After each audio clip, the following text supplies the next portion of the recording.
Yes, ma'am.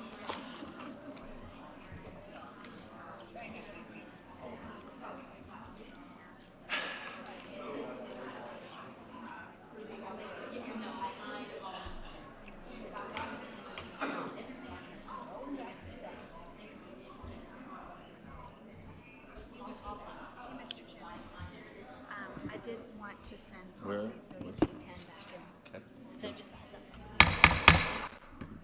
Good evening. Welcome to the October regular Board of Education meeting.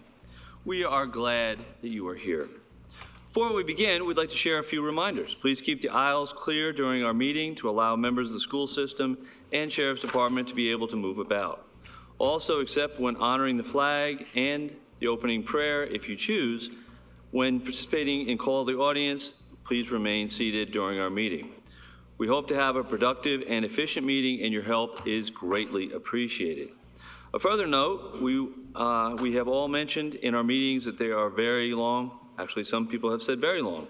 And as Mr. McManus has correctly pointed out, we don't play very well after 5 hours. I agree and would like to thank Ms. Craybill for keeping the time recorded in the agenda review. Her calculations show us at 5 hours exactly for this meeting, which with no breaks would have our meeting ending today at 10 p.m. I'm pledging to the board to try and do a better job of following time allotments the board has agreed upon at last week's agenda meeting. Before anyone gets concerned about limiting speech at all, the board can always vote to extend the discussion time. With that in mind, I also will do my best to ensure that each member will have an opportunity to speak if they wish on each topic. Ms. Barnhart has volunteered to be our unofficial timekeeper, meaning that she will let us know when the allotted time is at an end. I would also like to remind members to address the chair during any debates. Thank you. And just a reminder to all board members, we will have a short closed session at the end. At this point, Ms. Bowie, would you please call the roll? Good evening. Pete Wildebohr. Present. Pat Bradford. I am here. Josie Barnhart. Here. Stephanie Craybill. Here. Oh, sorry. Melissa Mason. Here. Hugh McManus. Yes, ma'am, I'm here. And Stephanie Walker. Here. All right, thank you, board members. Thank you, Ms. Bowie. At this point, we will have our invocation that will be provided for us this evening by Joshua O'Reilly, pastor of the Longleaf Baptist Church. Pastor. Join with me as we go to the Lord in prayer. Father God, we love you. Lord, we thank you and praise you for this day. Lord, I thank you for your many, many blessings. You are so good. And Father God, right now, I'm encouraged, and I just want to praise you for the fact that I got a call that the new Hanover County Board of Education starts their meetings in prayer. Lord, we need you. Lord, every day I am reminded I desperately need you. Lord, our teachers, my wife, one of them in this system, they need you. Lord, they need encouragement. Lord, I pray for our children. And Lord, my heart does hurt as we call out in prayer at this meeting.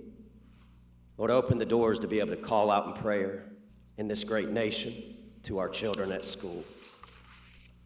Lord, more than anything, our children need you. Our teachers need you. Our leadership needs you. We desperately need you. So right now, as we enter into this meeting, I want to lift up our board of New Hanover County, school system, our superintendent, the staff, all the leadership. I pray for them. They've got a difficult job. Lord, I pray more than anything, they want to rely on you.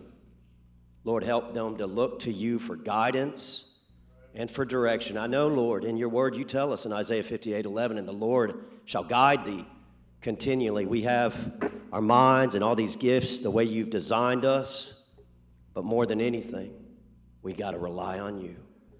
And Lord, I pray for this meeting today. I pray for unity. Lord, I'm sure that we come together for meetings and our flesh can come out.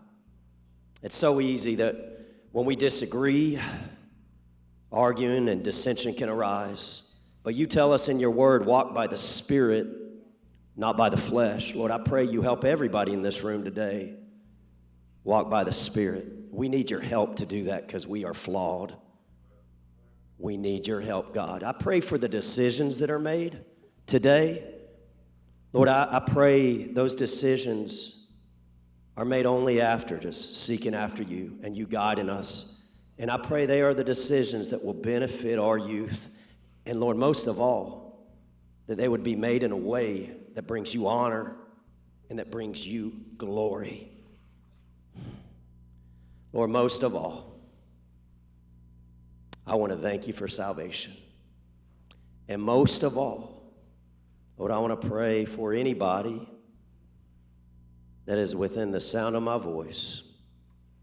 Lord, if they've never surrendered their life to you, Jesus Christ, they would know how much you love them.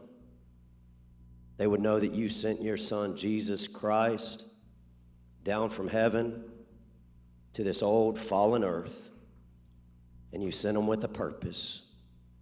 You sent him to die so that anybody who truly believes in Jesus as Lord and as Savior will be saved.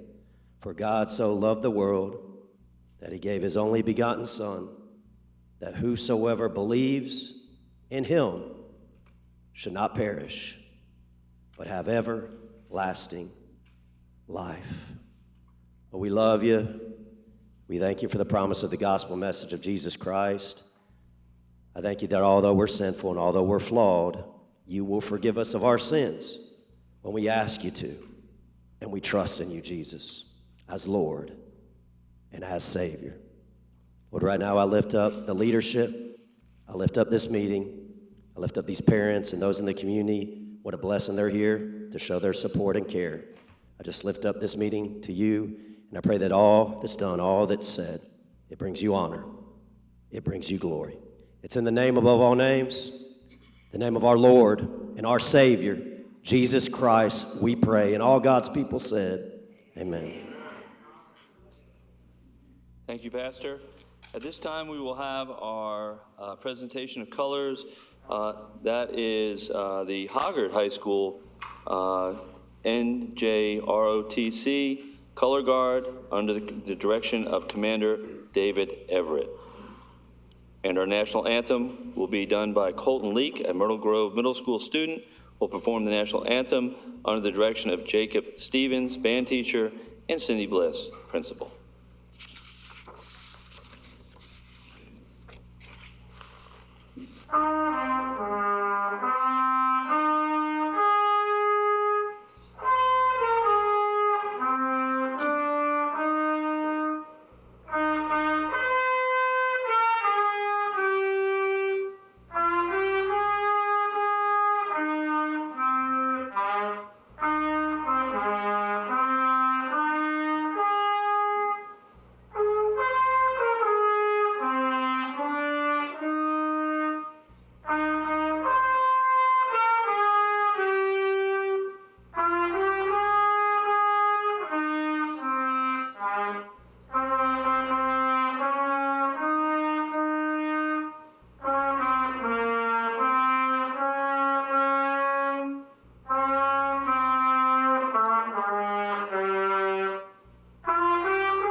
Right, face.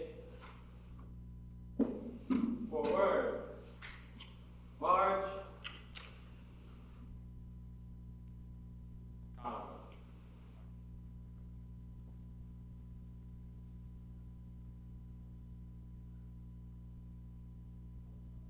At this time, we've asked Ms. Mason to lead us in the Pledge of Allegiance. Ms. Mason? I pledge allegiance to the flag of the United States of America and to the republic for which it stands, one nation, under God, indivisible, with liberty and justice for all. Thank you. You may be seated. At this time, I'd like to see if we can get the color guard to come up forward, as well as Ms. Young and Lee, and introduce themselves.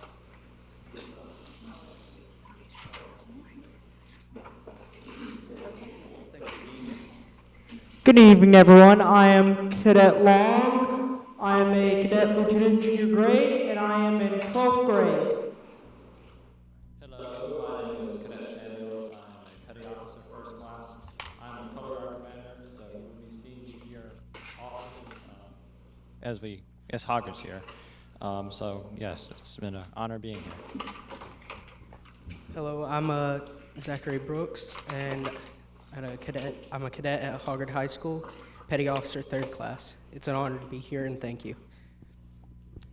I'm Cadet McAuliffe. I'm a PO3, and I'm from Hoggard High School.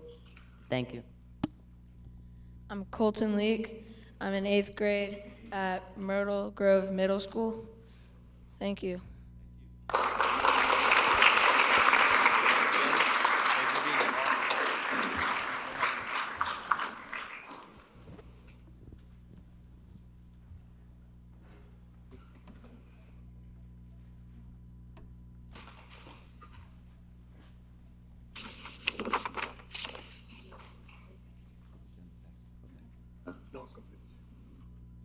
Oh, skip that. Okay.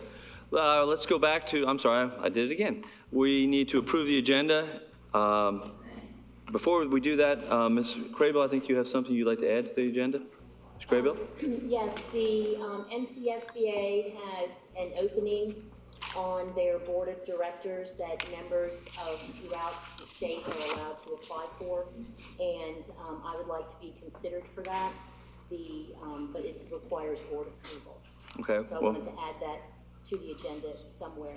Well, I believe that would be new business. So you're making that motion. I will second that. Is there any discussion? With no discussion seen or heard, all in favor, please signify by saying aye. Aye. All opposed? Okay, no, that's a 7-0. So with that, the amended agenda, is there a motion to approve the amended agenda? So moved.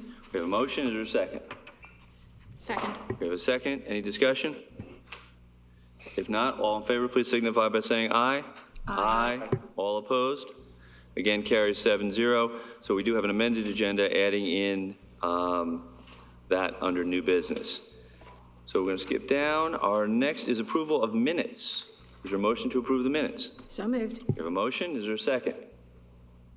Second. We have a first and a second. Any discussion? If not, yes? No? Okay. All in favor of approving the minutes as provided, please signify by saying aye. Aye. Aye. All opposed? Again, carries 7-0. At this point, we will have student voice. Welcome.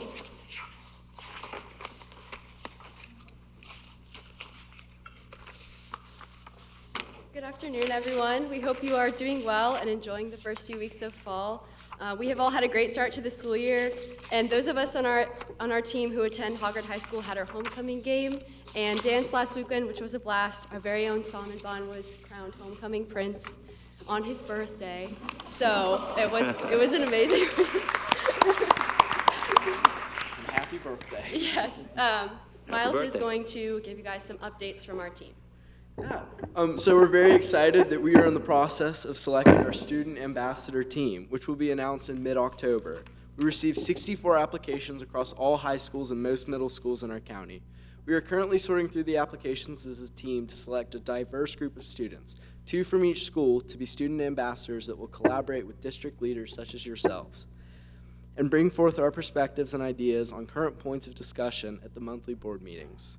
For the students who are not selected for the student ambassador team, we will be pointing them to the student engagement teams at their schools, previously named the student equity teams, so that they can still be involved in student voice work, but on an individual school level. We will be collaborating with the engagement teams to gather more perspectives and inputs on the current topics of discussion throughout the year. Thank you so much for your support for our team. We're very excited to finally be emerging from the planning phase and now begin sharing student voices, perspectives, and ideas with you as representatives of New Hanover County Schools. And we sincerely appreciate your time, patience, and the incredible work you guys do to support us. So thank you.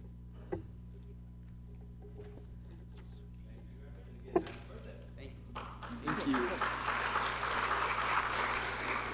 Mr. Wilder, can I ask him a question before they sit down? Come on back.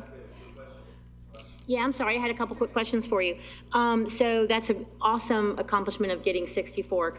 Are you guys working on a plan on how to make sure that the information from the student equity teams gets back to you guys? Yes. Like, will there be a liaison there? Yes, we're working, planning to meet with Ms. Nobles and Mr. Jones soon from the engagement teams, and we will be working on just how we can. The plan right now is to meet with a representative from each of the engagement teams so that we can get their perspective on whatever issues we're talking about currently. Okay, and one last question. So any more details for us about your upcoming October 31st Halloween summit? Not so far yet. We are still working. We were working on it with Ms. Clegg before she moved on to another department, so we are still in the planning phase of that, but it will be still happening on October 31st is the plan. Costumes optional? Okay. That's a good idea. Yes, costumes are invited, yes. All right. Thank you, appreciate it. Any other questions?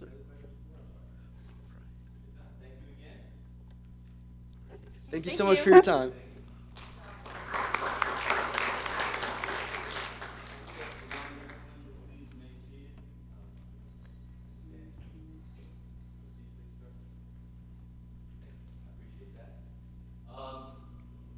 Next we have up the teacher voice, and I did speak to Ms. Nobles yesterday. She actually sent me a message that she'd like to have me read this time to everyone. Dear Board of Education, we are thrilled to begin the teacher voice spotlight agenda items at the monthly board meeting.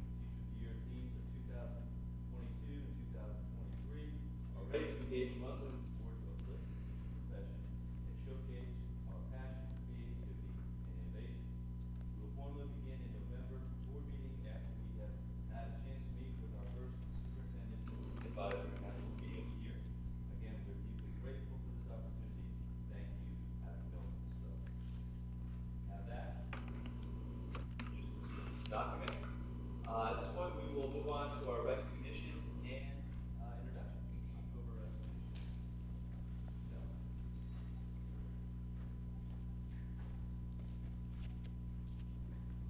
Good evening, everybody.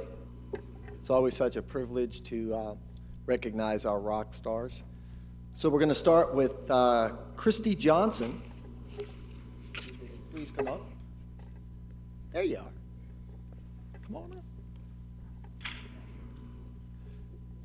Okay, for more than a quarter century, Christy Johnson has served as the special education's teacher, a job that calls on her to serve our most vulnerable students and meet their exceptional needs. She does so with enthusiasm and a megawatt smile, even in the most challenging of circumstances. Christy is a pro at individualizing instruction for her students, meeting them where they're at, and challenging them to grow while being enveloped in love and support. She understands how important it is to foster a sense of community and inclusivity regardless of ability level. That's why Christy supports her students outside of the classroom as they participate with their peers in school activities and community events. She is her students' greatest champion, and they know that, and their families do too. As the New Hanover County Schools Special Ed Educator of Excellence, she represents our district with care, dedication, passion, and skill. We are proud to send Christy Johnson as our representative to the Office of Exceptional Children's Conference later this month.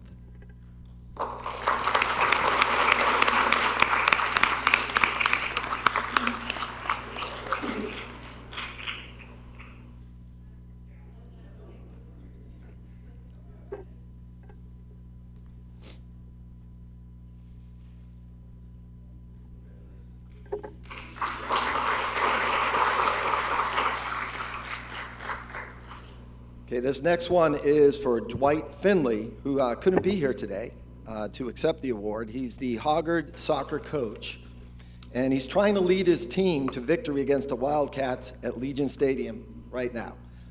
So that's why he isn't able to be here. But Coach Finley's reputation for excellence precedes him.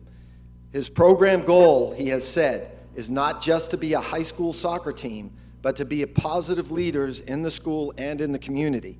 His players volunteer in the school, they help out other teams when they need it, and they refer to themselves as a brotherhood who were there for each other through the highs and lows of the tumultuous last few years. Coach Finley teaches his players the values of resilience and grit, and he encourages them to exercise leadership on the pitch and off. His technique speaks for itself. Last year's Vikings record was 23-2-1. This year, they are off to another stellar start with an 11-1-1 record so far. Maybe we'll make that 12 tonight. And while we're here tonight to honor Coach Finley for his 100th career win with the Hoggard Vikings, we also want to thank him for modeling teamwork, sportsmanship, and community for our student athletes today and every day.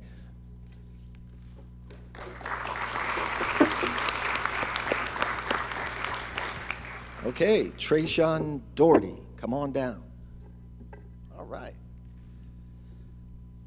The young man we're about to honor next is a community hero, and he hasn't even graduated high school yet.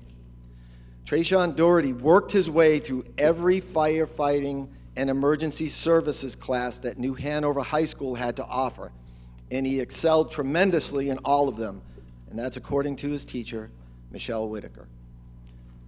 Then as a junior in high school, he made a decision that few students his age would. He enlisted at Cape Fear Community College to become a certified EMT. That course and exam is one of the most challenging in career and tech ed. Many adults fail it the first time. On top of that, Trayshawn was still in high school and working part-time. But he studied hard with his mom, who is a certified nursing assistant, and he paid for the exam costs with his own money. And at the end of August, he passed and became a certified EMT and firefighter.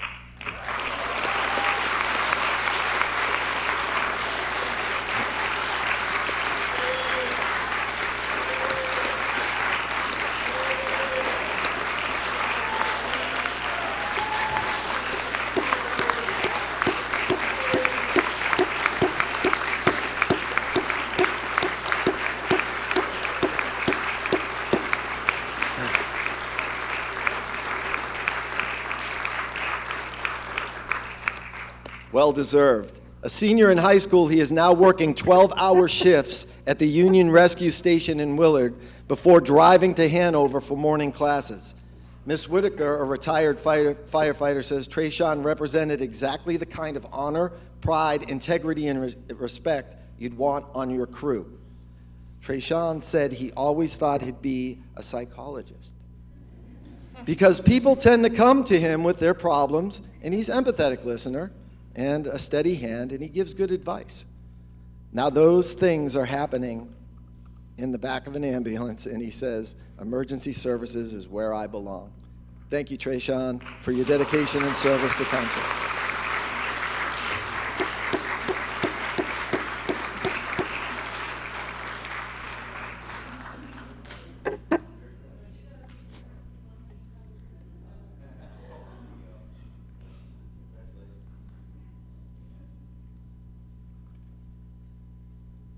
Okay, is Chris Madden here? Come on up, Chris. Hoggard High School, again. Hoggard High School was one of our 18 schools that exceeded growth last year, meaning their students showed even more growth and achievement than the DBI could have anticipated. And on the heels of that announcement, we got even more good news. Hoggard was named one of the top 100 high schools in the state of North Carolina by U.S. News and World Report.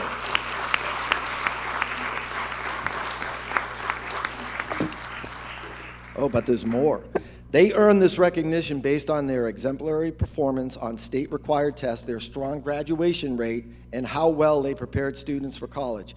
And while Hoggard is here tonight to accept recognition for this ranking, I also wanted to point out 2 other recognitions the school earned recently. They received national banner recognition as a Special Olympics Unified Champion School for their work in bringing students with and without disabilities to learn and participate together. Their athletic department earned recognition as an ejection-free school for the North Carolina High School Athletic Association, meaning they did not have one player ejected from a game across all sports for 2022-23 school year. Clearly, Hoggard is building a culture of excellence.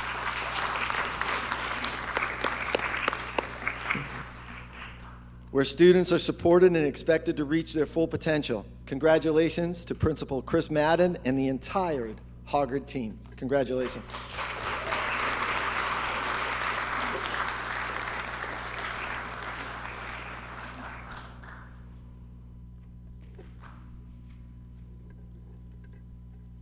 Okay.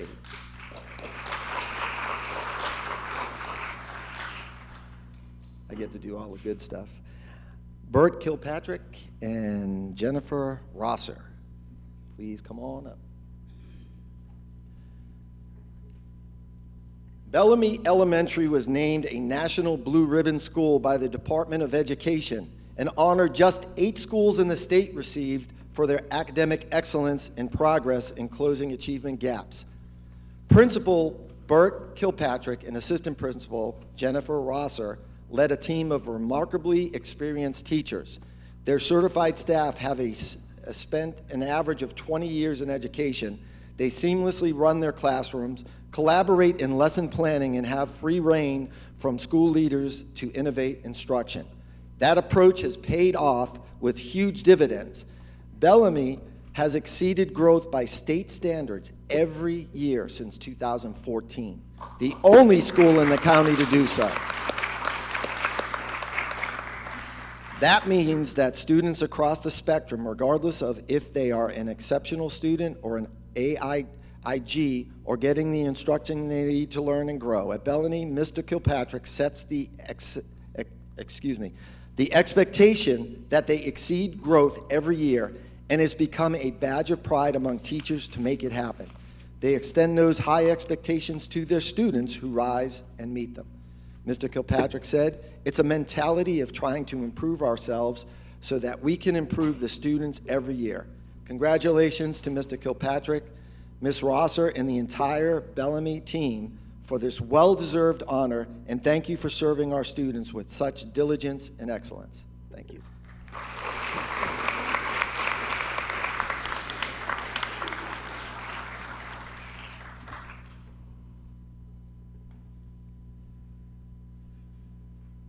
Okay, this next one's for Jay Campbell. He could not be here tonight either because he's also coaching. Jay Campbell was named one of the 24 finalists for North Carolina as a Career and Technical Education Teacher of the Year. Mr. Campbell teaches digital design and animation and game art and design at Hoggard High School, merging technical expertise and creativity in a way that ushers students into the 21st century learning the workforce. In addition to serving as the National Technical Honor Society advisor and the head men's tennis coach at Hoggard, Mr. Campbell also helped launch an e-sport program in the district last year after noting that many students who play video games were not as involved in the school community. He said esports in schools can transport those kids from the solidarity world of digital gaming into the common space of the school community through the library or computer labs. These otherwise uninvolved students join the ranks of their successfully involved peers, more likely to be engaged during classes, more likely to graduate, more likely to aspire to higher education. Mr. Campbell will head to the state NCAT convention later this month to join other talented educators for professional development. We thank him for bringing his innovation, inclusion, and inspiration to our students.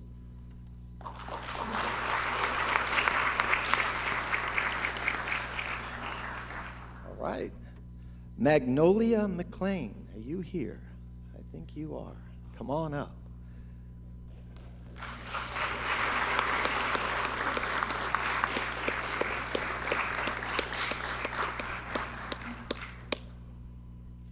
Magnolia McLean is a legendary volunteer in our schools. 95 years ago, Magnolia was born.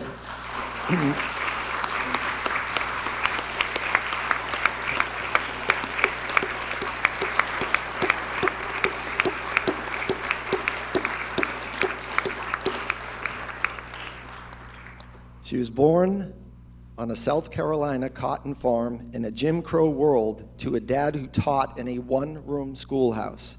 When at age 45, she was widowed with 8 kids. She decided it was a great time to go back to school and get her high school diploma. She has spent every day since serving children in our community, and she earned her college degree in the meantime. She founded the first integrated daycare in Wilmington and eventually owned 4 child care centers. And when she retired, she began volunteering in our district classrooms through the New Hanover County Foster Grandparents Program. At 95 years young, you can find her every day in our schools, playing on the playground with students, helping them read and write, comforting them when they need it. Her approach leans on patience, positivity, love, and respect. The kids call her Grandma Magnolia because that's just the kind of affection they have for her.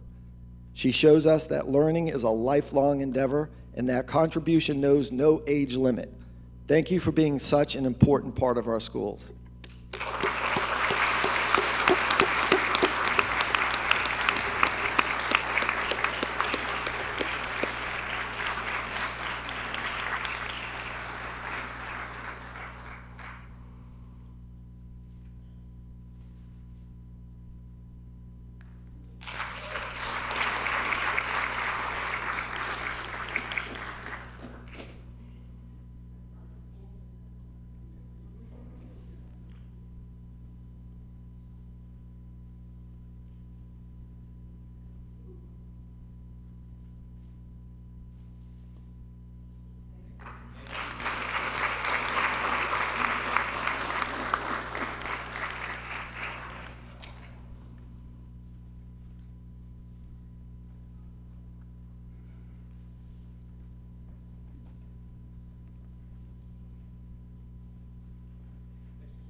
Good evening, everyone.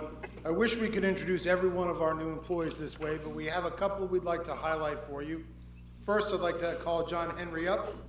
Previously, John Henry was our Title IX investigator with New Hanover County Schools.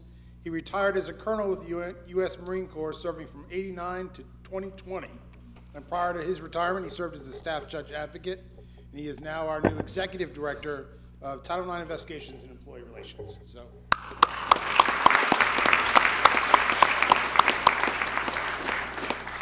It's a pleasure to serve. Thank you very much. Thank you. And we're keeping John very busy. Next, I'd like to highlight our final principal hire of the school year, the principal of Holly Tree Elementary, Dr. Mary Jones. Mary, can you come on up? Previously, Dr. Jones served as the principal at Southern Nash Middle School and Bailey Elementary School. Of course, Southern Nash achieving high growth again this year. And now she received her doctorate from NC State University, and we're very happy to have her here at Holly Tree.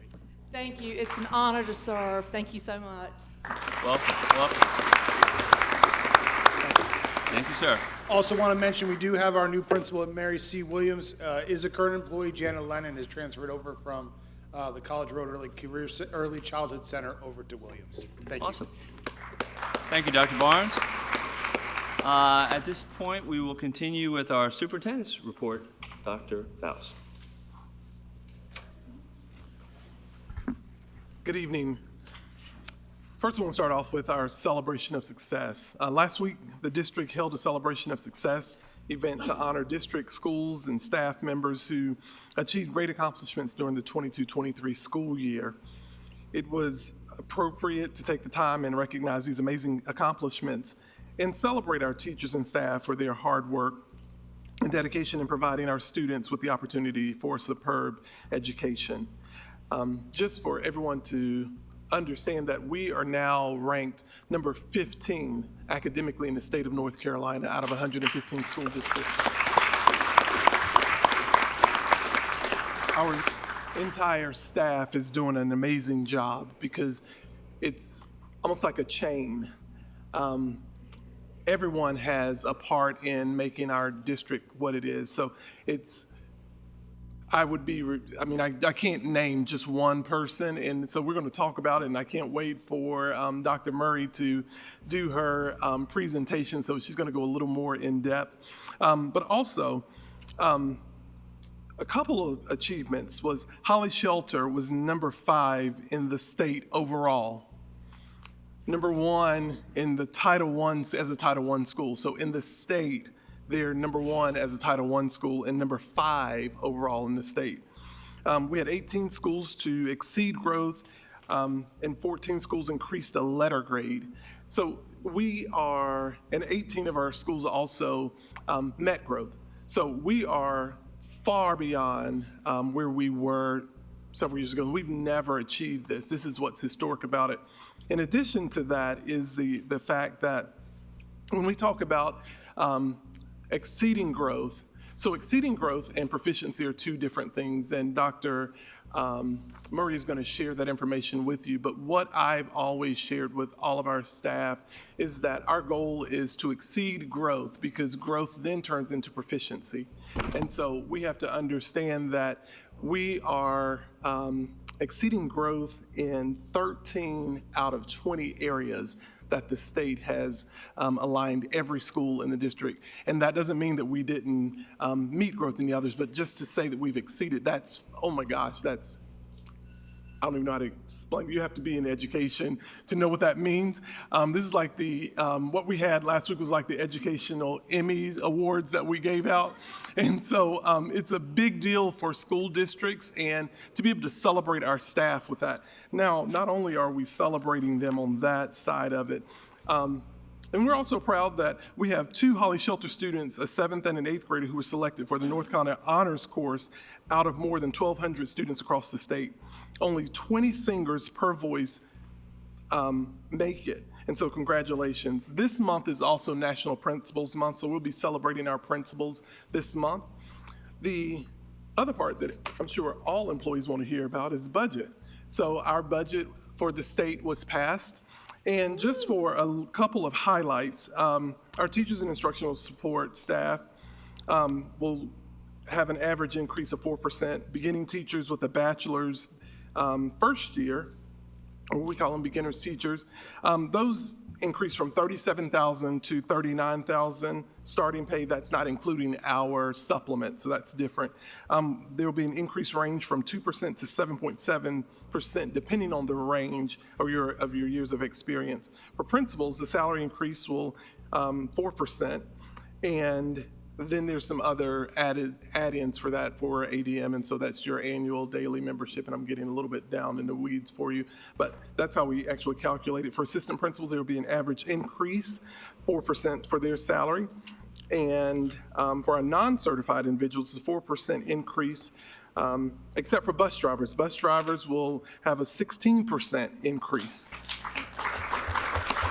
Absolutely. Our goal is to be the top paying district paying bus drivers, and so we're going to be looking at somewhere around $26 an hour for bus drivers. Our central office staff will receive a 4% increase. Bonuses for teachers as those go in depth with where you were and what the state puts you on. The other part that we want to make sure that everyone understands, and this was really good for us, is that we were awarded in the state budget $3,200,000 for artificial intelligence pilot. That is for a pilot to implement a school safety system that integrates AI technology into existing access controls, alerting protocols, and intercom systems. We're also awarded, New Hanover County authorized to participate in the advanced teaching roles. And so we're still working with the state on how much money we'll get. Other districts were also awarded, so we will be talking with individuals to share in their schools that were in that grant, so we have to abide by the grant. And so that will basically provide funding to develop and support highly effective teachers, also to increase the access to effective and highly effective teachers for students in low achieving and high poverty schools relative to their high achieving and low poverty peers.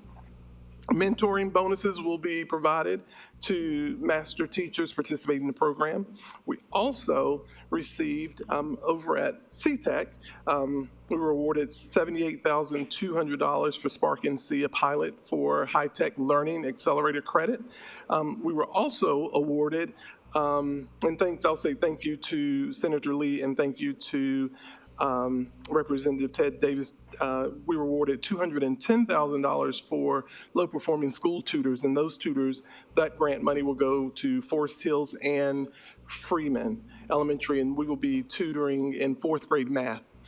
We were also awarded $2.8 million from Representative Miller. And so that is going to work with all of our 7th graders in their career development. It's a leadership program that we currently work with the chamber. And so that money will be funneled through, I shouldn't say funneled, it will be put into the educational endowment at the chamber. And so that was something that we had gone to Raleigh back in the spring, and I, along with 3 other board members, we met and we spoke with individuals, and we were able to become a pilot there. So our district is doing some great things, and we were awarded a lot of money in the state budget. So we're going to continue with the great opportunities for all of our students, and we're going to continue to require excellence and making sure that we're holding everyone accountable for academic success. So we aren't forgetting loving on our kids and making sure that they're comfortable, but it's something different when our kids can read on grade level and do math on grade level. And so that is the thing that we push. And so when individuals are really saying that, oh, you're just pushing test grades, you're just pushing tests, it's actually not true. We're pushing that kids can read on grade level. That is our goal, to make sure that our kids can read on grade level and be successful citizens in our communities, because it does change the lives and the economic development for everyone. So when individuals are saying that, oh, all they're thinking about are test scores, folks, we're thinking about academic achievement for our kids. And so we know that there are roadblocks that get in their way, but when they come into our buildings, we want to make sure that we're offering nothing but excellence. So I know that was longer than what we had. We had a lot to celebrate this month. So thank you all for listening for me. I wasn't rambling this time. But we had a lot of money that came into our district. So thank you. Thank you, Dr. Mine's not going to be quite as long as his, but close. It has been a very busy and rewarding month. In kind of reverse order, today I was joined by 4 other members of the board, and many, I've heard the number being around 950 10th graders at the Wilmington Jewish Film Festival for their presentation of Fanny's Journey. I want to thank the other board members and everyone involved with that. I'd like to thank all the students and the faculties, the teachers who were there, for their wonderful behavior. I'd also like to thank the Wilmington Jewish Film Festival for once again sponsoring this, and I think it's appropriate this time to wish all those who celebrate the Feast of Sukkot a wonderful holiday. Last week, 2 of our board members attended the Carolina Academic Leadership Network training, while 2 others attended virtually as I did. I found it to be very worthwhile and informative. The 2 main topics were, and I don't think this is exactly what it was, but it was basically speaking with the press and a deep dive into Robert's Rules of Order. Another event that I was invited to is the Turnaround Task Force. Thank you to everyone involved, and a special thanks to Ms. Walker. Thank you, Ms. Walker, for inviting me and for all her hard work on the committee. I felt like there were a great number of caring people around the tables with a keen focus on helping our low-performing schools to make huge strides in improving. I also want to join Dr. Faust and highlight the celebration we set as our #1 strategic goal last year academic improvement, and we have seen the fruit of those labors. 18 high-growth schools, a national blue ribbon school, which we celebrated again today, 18 schools that made expected growth, 5 schools moving off the low-performing list, and Ms. Walker's task force said that they still are going to be supported, which is wonderful. I think that's a great idea. All wonderful things to celebrate. Additionally, many individuals were recognized for their service to the school system. I want to thank the schools that I had the privilege to visit this past month. I saw some awesome students and teachers working very hard. Thanks also to all those who support the learning, whether that be front office folks, whether that be cafeteria folks, whether that be bus drivers, also to the principals. And again, a huge shout out for this month as it is Principal Appreciation Month. Also, a quick shout out to Hendricks Motorsports and driver Kyle Larson for the amazing program and donation to the auto shop program at New Hanover High School. I received a follow-up from them asking for additional ways to support that program, and since we were talking about CTE, it was brought to my attention that we have 2 openings on the CTE board to join Ms. Craybill. I have named Ms. Barnhart and myself to fill those roles. I would like to to ask Dr. Faust, Dr. Faison, and Ms. Futrell, as well as others that Dr. Faust feels that should join those conversations, to join that conversation. We'll set that meeting up very soon. And as we stay in that area, a huge, huge congratulations to CTEC and Dr. Skipper and her faculty and students for the ribbon cutting ceremony for their Spark Lab. It was a fabulous event and celebration, and once again, it was clearly shown that I have little or no ability to play Guitar Hero. That's one of my faults. But seriously, it was a great opportunity for all of our students at that school. Also want to highlight Reading Buddies. I think, Dr. Faison, how are we close to filling all the slots, or do we need some more? We can always accept some more. Our goal is to make sure we have at least 5 to 10 reading buddies per school. I think we were a little ambitious by saying all of our first graders, but we can always accept some more reading buddies for anyone who would like to join us. Thank you. And again, I want to thank Ms. Walker. She pointed out to me that our next month's meeting actually falls on Election Day, so we do need a board to discuss what we're going to do, whether we're going to meet on that day or whether we want to push up possibly one day, but we'll talk about that later, and we'll get that out to everyone. So that ends my report. At this time, we will continue with our call to audience. Good evening. For those of you who are new, we're going to go in order. The first 20, and then we have 5 more people that signed up at the door. If someone is not here, Ms. Bowie, do we have alternates tonight? Okay, so there are none. Okay. Your name's going to be on these screens, so you can follow along. Don't feel like I have to call your name. You can go ahead and get ready. I will call your name, but don't feel like you have to wait on me. And Ms. Posey is our first person.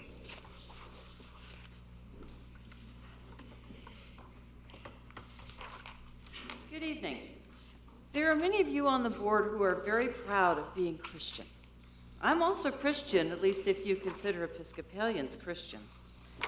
In the spirit of our shared faith, I want to offer a story and some thoughts from Mark's Gospel. One of the teachers of the law came and asked him, of all the commandments, which is the most important?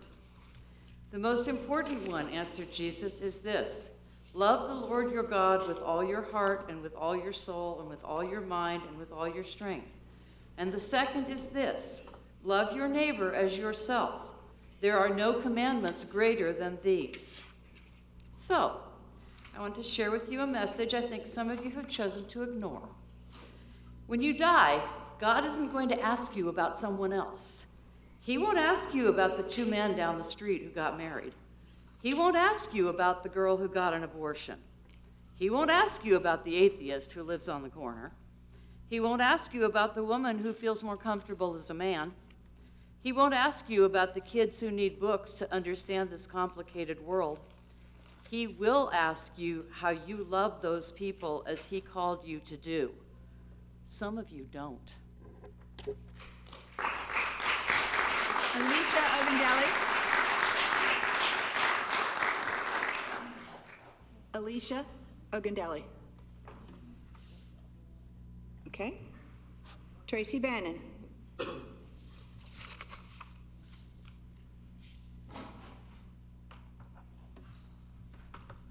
Hi.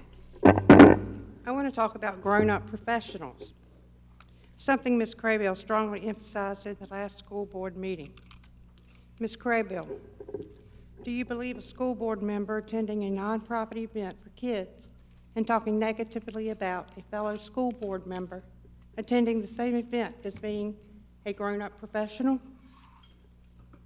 Ms. Craybill, do you believe a school board member attending a nonprofit event for kids and talking to a total stranger about another volunteer in attendance at this event is being a grown-up professional?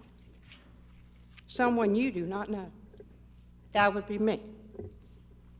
Your statement regarding the library bus was fine. I took no offense. We just have differing views. And I really did not mind your comment about the old library downtown. It wasn't Republicans, fusionists, or populists who slaughtered up to 300 blacks in the streets of Wilmington, leaving their bodies to be eaten by buzzards on the streets in Wilmington in 1898, forbidding anyone to move them. Your comment regarding Mrs. Barnhart snatching books from kids' hands did not go unnoticed. And me? Please know that these nonprofits work very diligently to keep their organizations apolitical. It is not appreciated for anyone to bring it into their house. One last thing, the next time you decide to talk to a total stranger, you need to make sure you are not talking to the daughter of that total stranger. Thank you. Please give this to her. It's very straightforward. Thank you, Katie Gates. Good evening. I'm sure many of you are familiar with the scriptural adage that says, "The foolish man built his house upon the shifting sands, and when the storm came, it collapsed." Ibram X. Kendi, formerly known as Henry Rogers, co-authored the book Stamped. I commend the board for reviewing the educational suitability of the book. It was evident that Kendi blasted to stardom in 2020 without a firm foundation. Ms. Mason was wise to point out that the book was ordered in New Hanover County shortly after its release, which truly wasn't enough time to vet the book for its merits.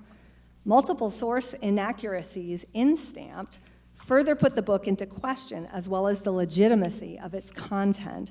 The objective proof presented at the hearing included examples of Kendi twisting truth, mixing it with opinion, redefinition with some facts.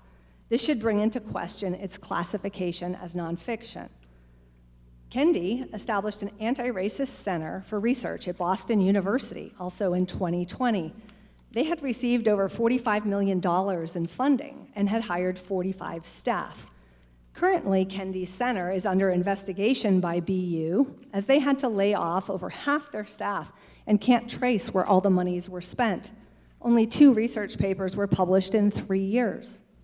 This lack of credibility and apparent shifting sands of his business model and authorship should cause us to question Kendi's integrity as you consider the status of his books in our schools. I thank you all for providing oversight of our schools, closing loopholes in policy, monitoring instructional materials so that students can become successful as critical thinkers and members of society. Thank you. Mark Whitehead.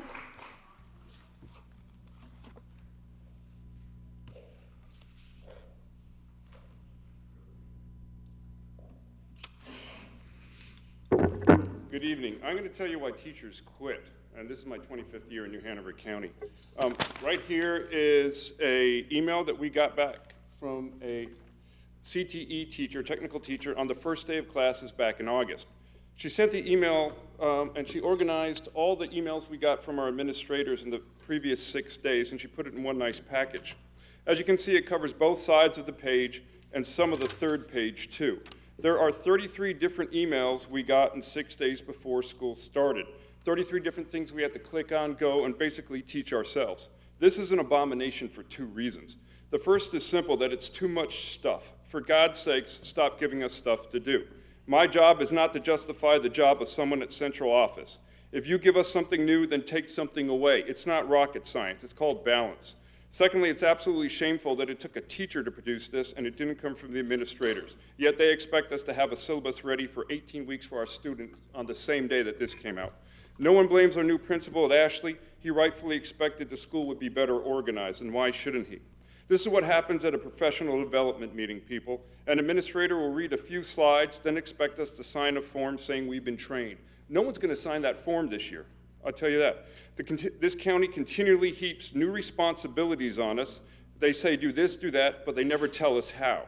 I'd love to learn some fancy games for my students on the computer, but I never get a decent training, and I certainly am not left with the time to do it. When we do have questions about the crappy training, we get the same responses, snippety little emails telling us to look at the PowerPoint. When I ask 4 people from different departments a question about our training and nobody knows the answer, then it's not us, it's you. Give us an agenda at least so we know where to look up the stuff. We also need administrators who possess the intellectual and emotional fortitude to deal with high school students.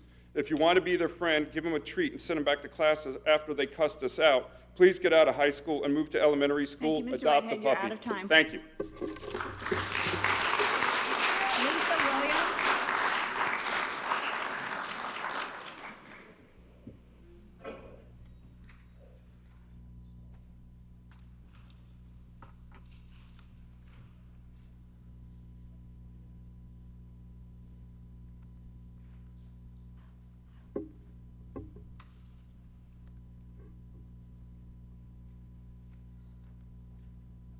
I'm not a perfect teacher, but I am perfecting. Most of us are. I work between 60 and 80 hours weekly. I teach 3 preps, advise the yearbook, sit on the MTAC and graduation committees, organize school pictures, work lunch duty twice a week, and sub when we are shorthanded. I go to meetings for 504s, IEPs, EOCs, PDs, and PLCs. I do these things because I believe in public education, and I understand the people in the trenches have to make things go forward no matter what. More than ever before, I wake up in the morning and wonder why I'm still a teacher. Your decision-making regarding the recent book challenge, your suggested MTAC curriculum committee checklists, and your proposed policy 7205 deepen my concern.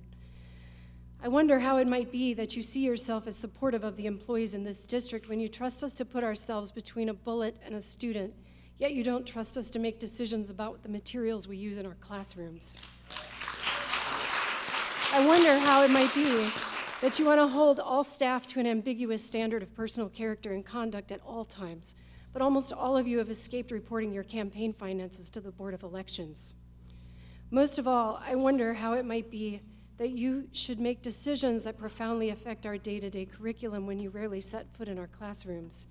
It seems to me that you would want to be sure that you're making informed decisions, and part of that comes from seeing it for yourself. And trust me, I can't even begin to scratch the surface of what I have to say to you in 2 minutes' time.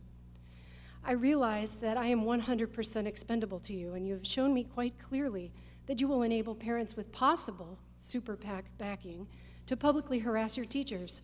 Not only that, you will do so at great expense to the taxpayers. Quite frankly, I don't wonder much about whether I'll be here next year or even next semester, but you should wonder about how your campaign promise to root out the bad teachers will rip away the good ones in the process.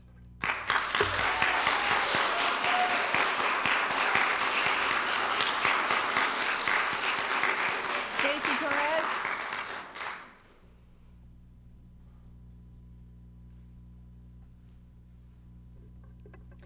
Hi, my name is Slim, my pronouns are they, them, and I am a proud parent of 2 students in New Hanover County Schools.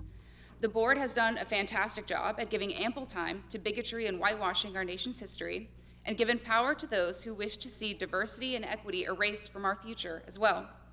But I digress.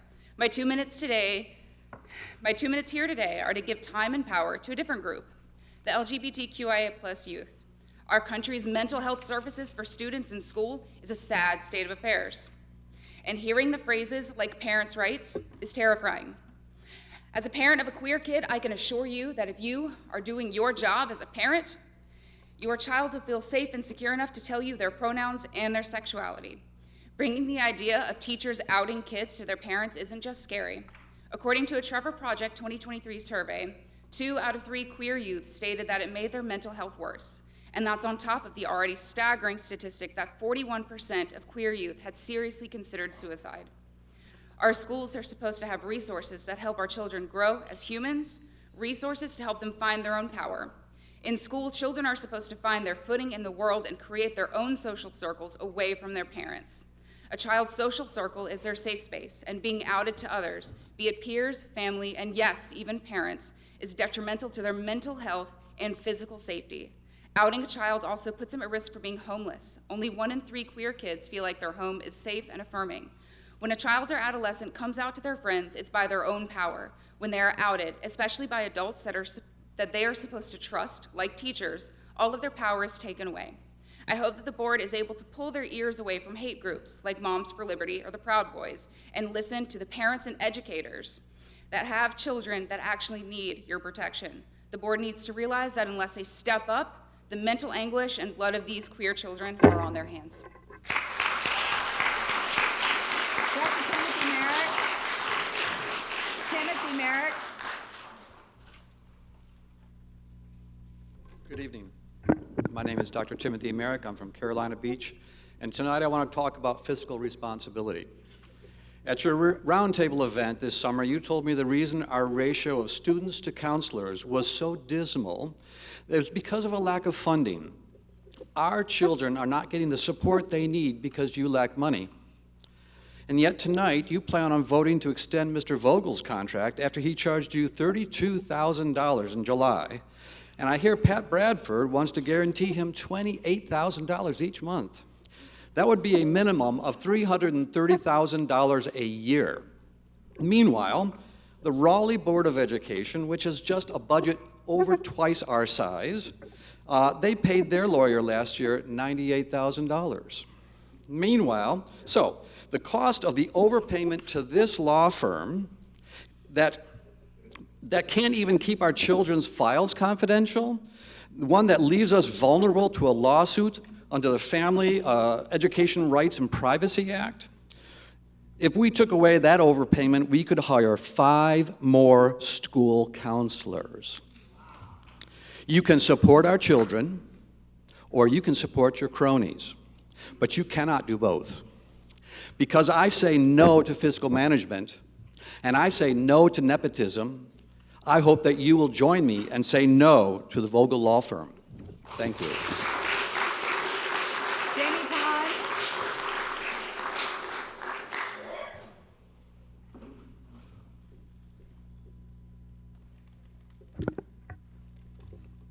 Good evening.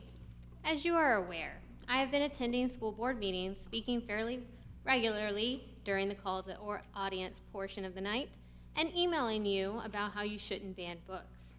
I'll also note that the majority of those who have spoken about banning books have been against it.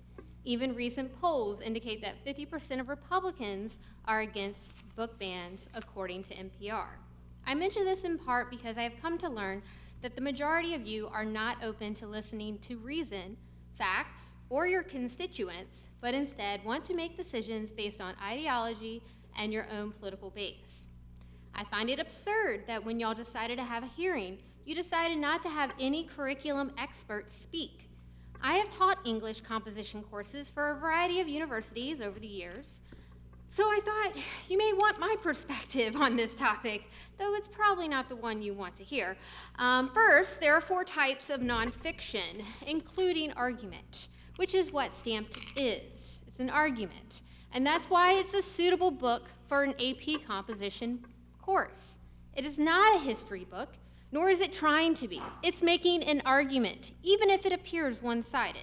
It's designed to get readers to evaluate the argument, the credibility potentially of the source, of the authors, and formulate a response based on that. That's what arguments are supposed to do. You make the students think, all of that. These are skills needed to be a successful college student. Composition students are asked to grapple with content because they're kind of looking at that argument and how it's presented. This book's argument is presented to have students question history they've been taught before. More specifically, it's challenging them to think outside the box. You are elected officials, not composition experts. You are hired You hire teachers to be the experts. Let them make the decisions for their classrooms. Hi, Garrett.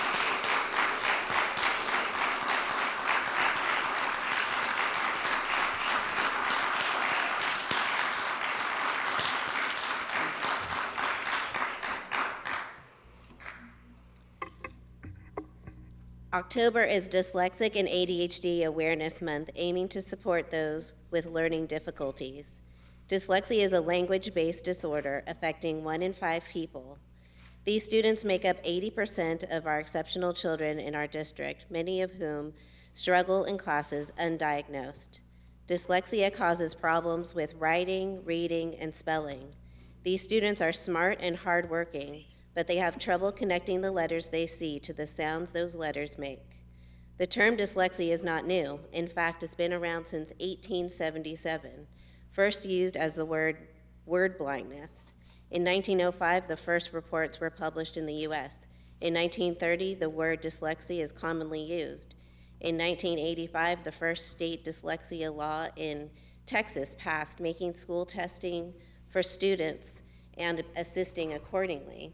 However, the first law in North Carolina to address dyslexia was in 2017. I helped advocate with many others for House Bill 149.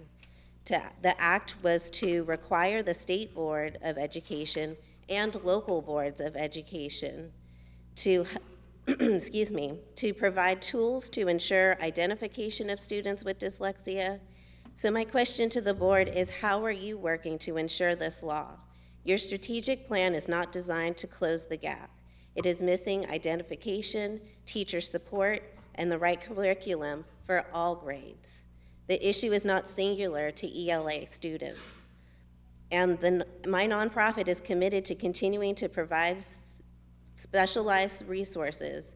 However, it's the New Hanover County School that must do everything to support the 1 in 5 with dyslexia to reach their full potential. Thank you.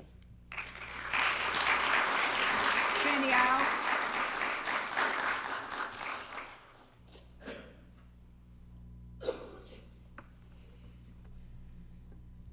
On September 5th, Mr. Vogel shared that he leads his firm's efforts in supporting public records requests for our district. This support includes withholding or redacting records as required by privacy laws, which makes me wonder why multiple emails containing personally identifiable information about students was released to the public portal 2 days later on September 7th. Mr. Vogel, do you understand federal FERPA and student privacy laws? If so, why was the public given access to a child's class placement, academic performance, test scores, and parent contact information? And why were we given access to an email from a parent outlining the conditions under which their child could meet with a school counselor? I sent 4 emails notifying the district about this potential FERPA violation, and I have yet to receive a response. The documents remained on the public portal for at least 11 days and were not removed until I copied the Department of Education on my final email on September 18th. Should parents expect the emails containing our children's private educational information will now be subject for public release? I believe this release was negligent. For $32,000 a month, taxpayers should expect that the attorney will, at the very least, uphold federal FERPA and student privacy laws and not subject us to a risk of litigation. Ms. Bradford, Ms. Barnhart, you have been on a rampage about teacher accountability.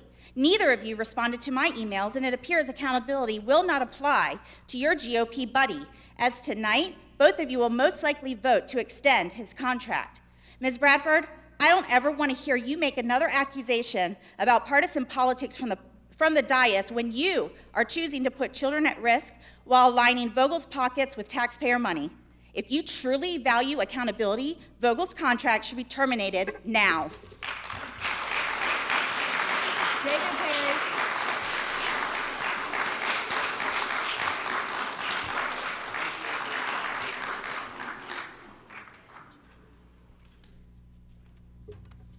Don't make these things high enough for me. Hi, I'm David Perry, and tonight I'm here to defend the Fourth Amendment rights of our students. This last February, with no public hearings or input, the school district implemented an online surveillance system called Lightspeed AI. Apparently, we're going to get $3.2 million to do that some more. This system monitors every activity of our student on every district computer that's handed out that the kids can take home. It monitors everything 24/7, 365, and then alerts a expert team if there's a potential safety hazard. It doesn't alert parents, but at this point, we were told that the AI does not track student usage data, but this cannot be true. I'm a longtime software engineer. I know for a fact that AI requires continually updated data to learn and to make intelligent decisions. I urge the board and parents to visit the Lightspeed Systems website to find out more about how this data is being used. Don't buy the hype, ask the tough questions. The Fourth Amendment protects our right to be free from warrantless surveillance programs like this. Now, since 9/11, the Fourth Amendment has taken a beating. Our federal government is collecting all kinds of info on us because instead of treating us like citizens, it treats us like potential terrorists. But now we want to treat our students the same way? That's despicable. And it's a civics lesson that we should not be teaching our young students. I urge the school board to review the use of this big brother technology in committee as soon as possible. Review the economic disparity. Rich kids with smartphones can opt out, while poor kids have to agree to this so they have a computer. And review its effectiveness. I bet you there's not one or two incidents that have been averted because of this software. You're going to find out that it's just a red herring, a feel-good measure that simply tramples on the rights of our students. Thank you. Thank you. Peter Radowitz.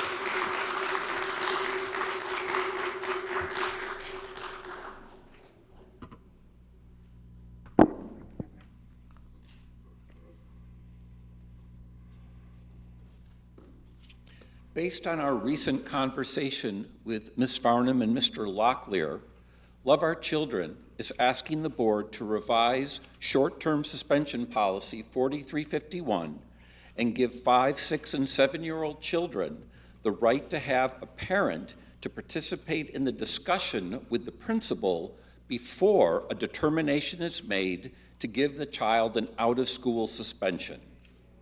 Here are some of the important questions that should be raised during that discussion. Which positive behavior support alternatives have been used with the child? Is the out-of-school suspension being used as the last resort?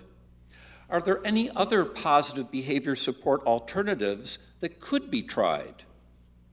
If the child has an individualized education program or IEP, the parent should ask, was the child's behavior caused by their disability?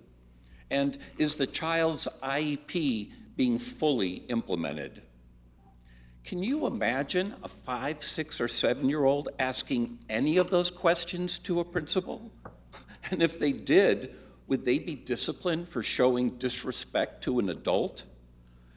That's why a parent should be part of the suspension discussion.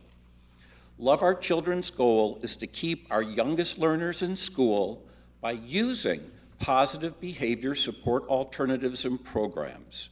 Help our children to learn and thrive in school. Revise Policy 4351. Thank you. Thank you. Barbara Garrett.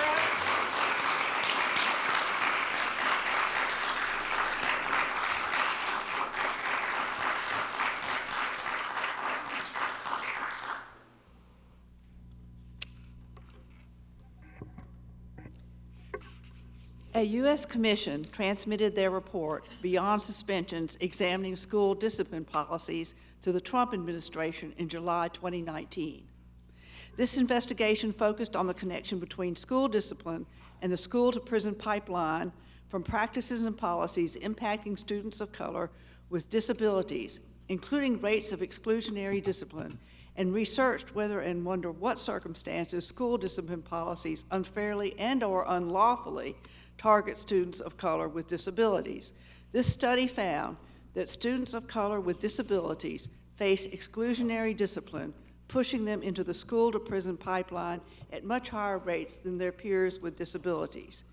Key findings: students of color, as well as by individual race group, do not commit more disciplinary offenses than their white peers, but Black, Latino, and Native American students in the aggregate receive substantially more school discipline than their white peers and receive harsher and longer punishments than their white peers receive for similar offenses. Students with disabilities are approximately twice as likely to be suspended throughout each school level compared to students without disabilities. You are aware we have this problem here in New Hanover County. In 21-22, there were 73 K through second grade students of out-of-school suspensions. Of these, 44% were white, 40% were black, and 70% of all had IEP or were special ed students. During 22-23, there were 71 for the same age group. 31% were white children, 63% were black children, and 56 children had IEPs. The study found that one solution helps the problem.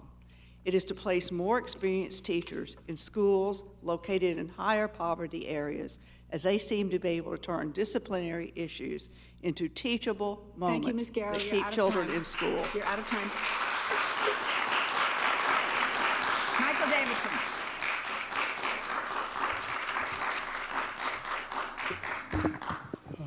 By the way, welcome to Banned Book Week. My name is Michael Davidson. I've sent many emails to you on various subjects over the past months. Most have never even acknowledged these emails.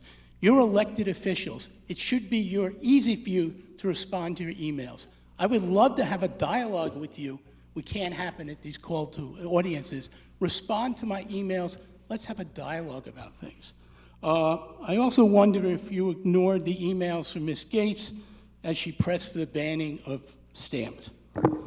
What is the next culture war action that you inflict to harm our schools, teachers, and students? The actions of Mrs. Gates are reported by the media of asking for every school English teacher's syllabus and targeting specific middle schools teachers is proof that you're opening a Pandora's box that threatens to destroy any hope for meaningful education for our 25,000 students. Where Ms. Gates might call this due diligence, I'm calling it a witch hunt. Parents have rights, but so do teachers. What are you doing to protect our teachers and allow them to do what they have trained to do? The action of school boards, of this school board, will drive teachers out of the schoolroom and into the private sector, denying public school system, destroying the public school system that has served our country so well for the last 388 years. I only imagine what you will forbid next being taught in the name of making whites not feeling bad themselves. When you teach about Thanksgiving, will you ignore the fact that we wiped out the culture of Native Americans from sea to sight and sea? And in teaching WW2, would you not mention the 125,000 Japanese Americans forcibly incarcerated in internment centers? Would you not allow to ask the question, why were not Germans and Italians Thank you, also? Mr. Davidson. You're out of time. Thank you.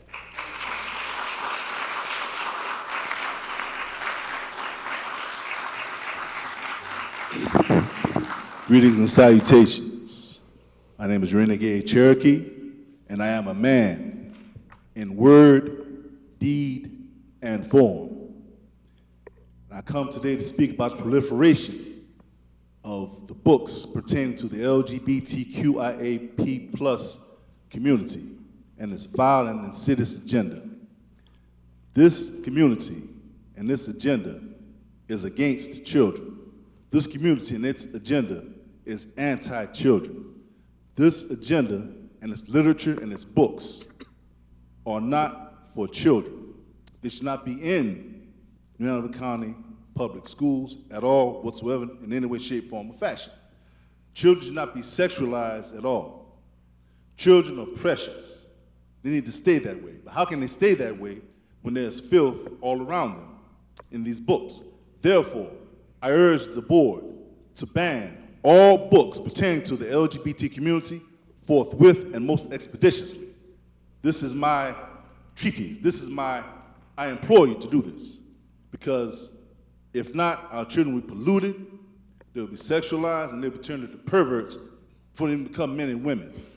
So this is something that must be done right away.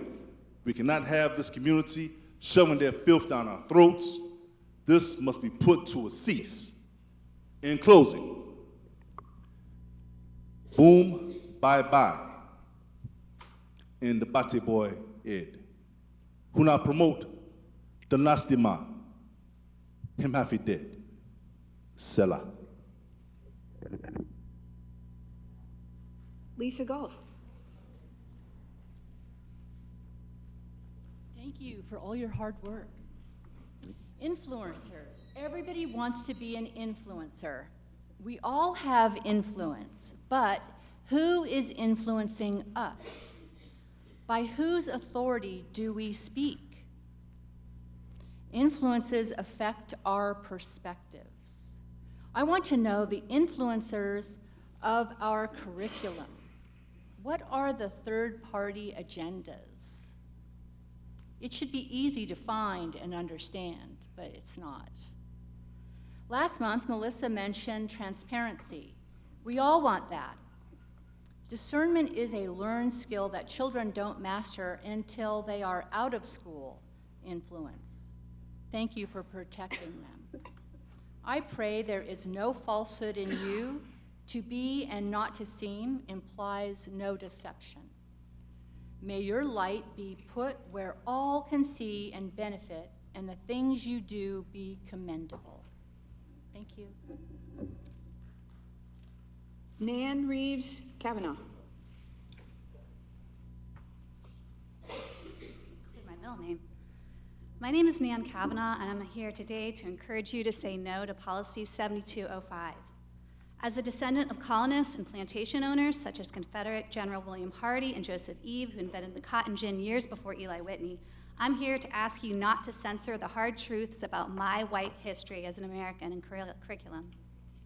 Like many Americans with this type of history, it is documented that my family enslaved people, hunted women with dogs, cut the ears off of the enslaved for seeking food when starving. My children know their messy history.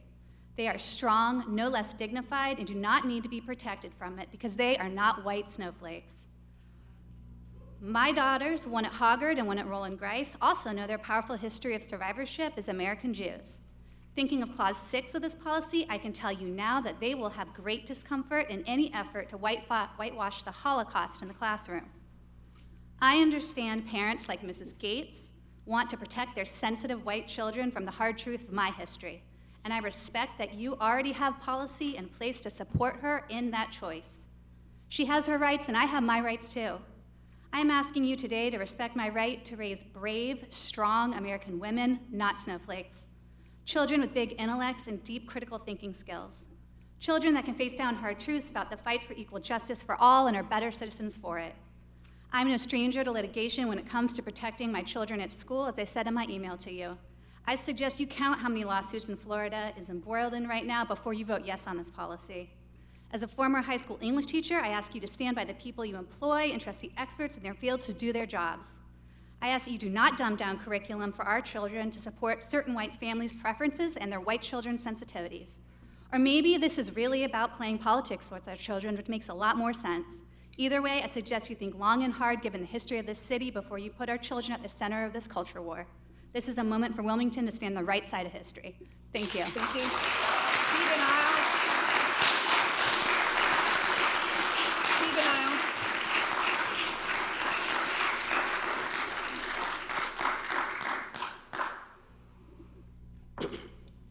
Last Wednesday, New Hanover County Schools celebrated the hard work of our talented teachers. 90% of our schools met or exceeded growth last year. Our teachers deserve to be celebrated. They worked miracles while facing an incredibly hostile work environment. I have to admit, though, I was shocked that the 2-hour celebration at Minnie Evans cost almost $20,000. $15,000 of that went towards illuminated letters, light displays, and other props and decorations. It's hard to reconcile how the district had $20,000 in the budget while teachers are struggling under staff and budget cuts. Our schools are buckling. Fights happen daily in our high schools. We've replaced counselors with SROs and drug-sniffing dogs. Classrooms and halls are overcrowded. Teachers are so stretched they can't give students the attention they need to feel safe, connected, and valued. Special ed teachers have incredibly large caseloads and are drowning in paperwork. How can Dr. Faust justify a $20,000 celebration while ignoring the needs in the classroom? This feels like another way New Hanover County Schools gaslights their staff and the community. Just stare into the $15,000 light display and forget about the fact that teachers are doing jobs of multiple professionals. Keep your eyes on the lights and don't worry about the lack of supplies in your classrooms. Yes, our teachers deserve to be celebrated, but maybe the best way to celebrate them is to solve the problems they face each day versus trying to distract us with bright lights that only last a couple of hours. $20,000 is a lot of money. Unfortunately, none of it was used to empower teachers. Teachers don't want a light display, they want solutions for their classrooms.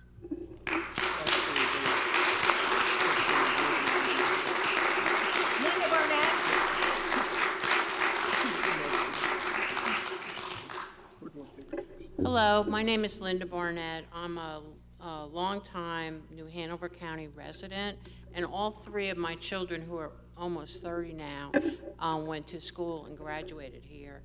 I'm very concerned that the board is leaning towards allowing ideology to distract them from their real duty, which is education of children. For example, spending 5 hours discussing a complaint of one parent about a book in an AP English class is a disservice to all the young children who are trying to learn to read. Let's spend 5 hours discussing ways to help children who are struggling to read. Let's talk about how to support and encourage teachers. We heard that some of the things that they struggle with, they hardly even got a raise. I mean, as a nurse, I can relate to teachers. I mean, what they make and earn, they have a college degree. It just horrifies me. Let's talk about how to help children in low-performing schools. Like some of the things people were talking about, reading buddies, and the things they were talking about in terms of their the policy to take little kids out. I mean, it's just like horrifying, really, to hear some of this stuff. The school board time and resources are taxpayer funded, and they also are quite limited, as we've heard from, the discussion here. Please don't use our limited budget to further some misguided ideological agenda using our kids, the kids of people in this room and in the county, as pawns. Thank you. The seniors here.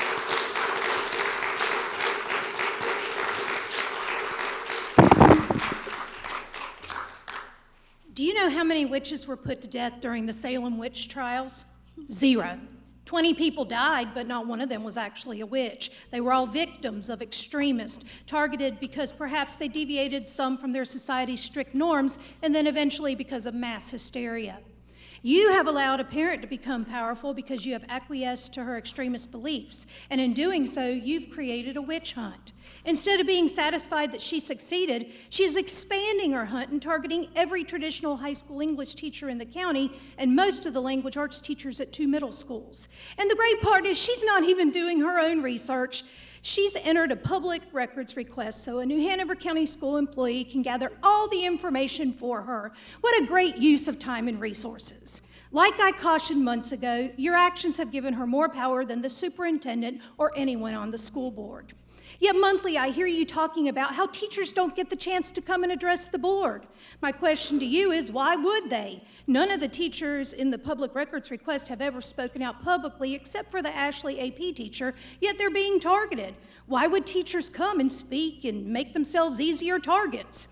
The point is, you cannot have it both ways. You cannot insist you value teachers' voices while at the same time kowtowing to community extremists whose mission is to dismantle public education as we know it. If you want educators to speak honestly and frankly about teaching, then first you must move to advocate for them in their best interests in the same way you are supposed to be advocating for all our students. Teaching has always been a demanding profession, and it's only getting more difficult. The staff you have are there because they enjoy their students, but you cannot take for granted that these educators will never change careers. It's time for everyone, the board, the superintendent, the central office staff, and administration, to treat educators with the respect they deserve as professionals and to stop outside forces from attacking them and keeping them from just teaching. After all, it's your job. Thank you. Loretta Stackhouse.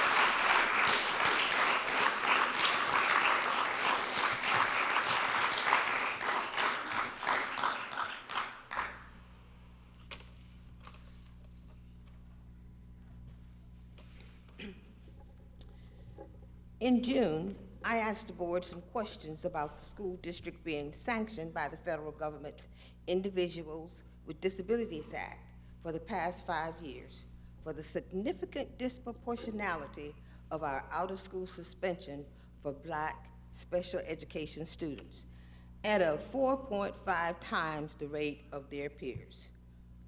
Why didn't someone from the board invite Ms. Farnham to publicly answer those questions? This is the 6th year of the sanction, and about $5.4 million has been withheld from our special education students. Seeing how the majority in the General Assembly are giving away our public education dollars to private schools, I'm not surprised that most of this majority board here doesn't care about losing $4.5 million for our neediest children. One of the original questions was, how was the public notified about the sanctions during the past 5 years, now 6? When Ms. Varnum met with Love Our Children, she gave us the answer. A public notice was published in the Star News for 2 days. It's understandable if you missed it. It's only 1 3/4 inches by 3 1/4 inches. There's not enough time left to read it, but I can tell you the public notice never mentioned the federal sanction or the $5.4 million of services that have been withheld from our special education students. Revise Policy 4351. End the disproportionality. Do it with transparency, please. Thank you. Veronica Brown.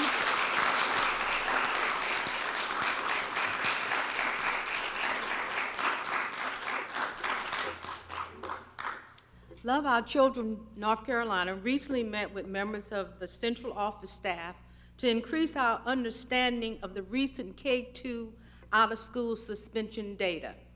We learned some important facts. Principals categorize student behaviors with labels such as possession of weapon, assault on a student, or communicating a threat before deciding on an out-of-school suspension. This past school year, 71 5-, 6-, and 7-year-old children were suspended out of school. 58 of the 71, or 82%, were incorrectly labeled for offenses not related to short-term suspension policy 4351. We also learned that in elementary schools, principals have discussions, not informal hearings with young children. The children do not write down their version of what happened. Because elementary principals have discussions rather than informal hearings with our youngest children, Love Our Children is updating its ask.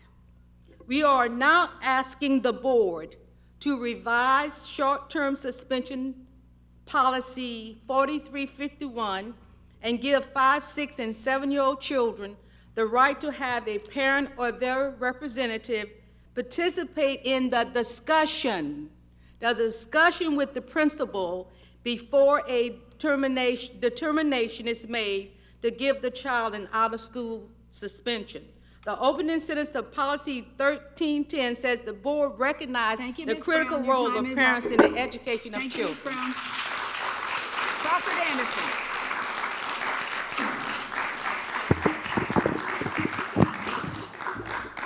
Good evening. My name is Crawford Anderson. I'm a student at Hoggard High School.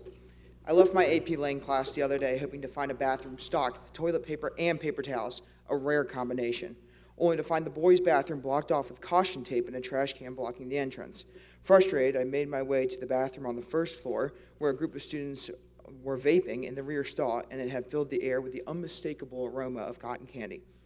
I returned to my class dismayed by the lack of a toilet in the entire rear building, eagerly awaiting my next opportunity to relieve myself. This bathroom situation is just one of the many issues afflicting our schools today, alongside other debacles like parking for students, long classes with little to no breaks, and pathetic lunch food. Initially, I believed that the school board's primary responsibility was to oversee our school and others in the county and empower them through policies to create a decent learning environment. After attending my first board meeting last month, I witnessed the passionate outrage of parents and political rivals, all regarding the book Stamped, which explores complex history of racism and anti-racism in America in a style of writing tailored to middle schoolers. What surprised me even more was that some of the individuals voicing their opinions weren't even parents of students they had driven for hours to participate in our local board meeting. Further heightening my astonishment was the revelation that removing the book from the curriculum had already been extensively debated during a special session the week prior, consuming over 5 hours of discussion. There was no mention of the disaster zones that are our bathrooms or any other issues facing the students the board is responsible for. The book Stamp continues to be available in school libraries for anyone, like me, to read. I do not hold the leadership of Hoggard responsible for challenges like the bathroom. It is their job to carry out the rules and policies created by our school board. To all school board members, left, right, and center, stop using valuable resources and time on issues that affect the very few, and please start fixing the problems that affect all of us. After all, everyone uses the bathrooms if they're lucky enough to find one stocked and empty of disruptive students. Thank you. Alicia Ogundelli.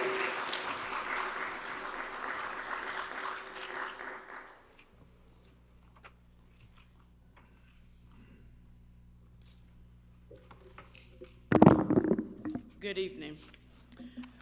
I remember when Ms. Barnum used to be invited to the board to give regular updates on suspension and seclusion data. Why has that stopped? Are you uncomfortable with the data? Last school year, there were 71 out-of-school suspension for 4, 5, 6, and 7-year-old children. 63 of those suspensions were for black children, even though black children represent only 16% of student population.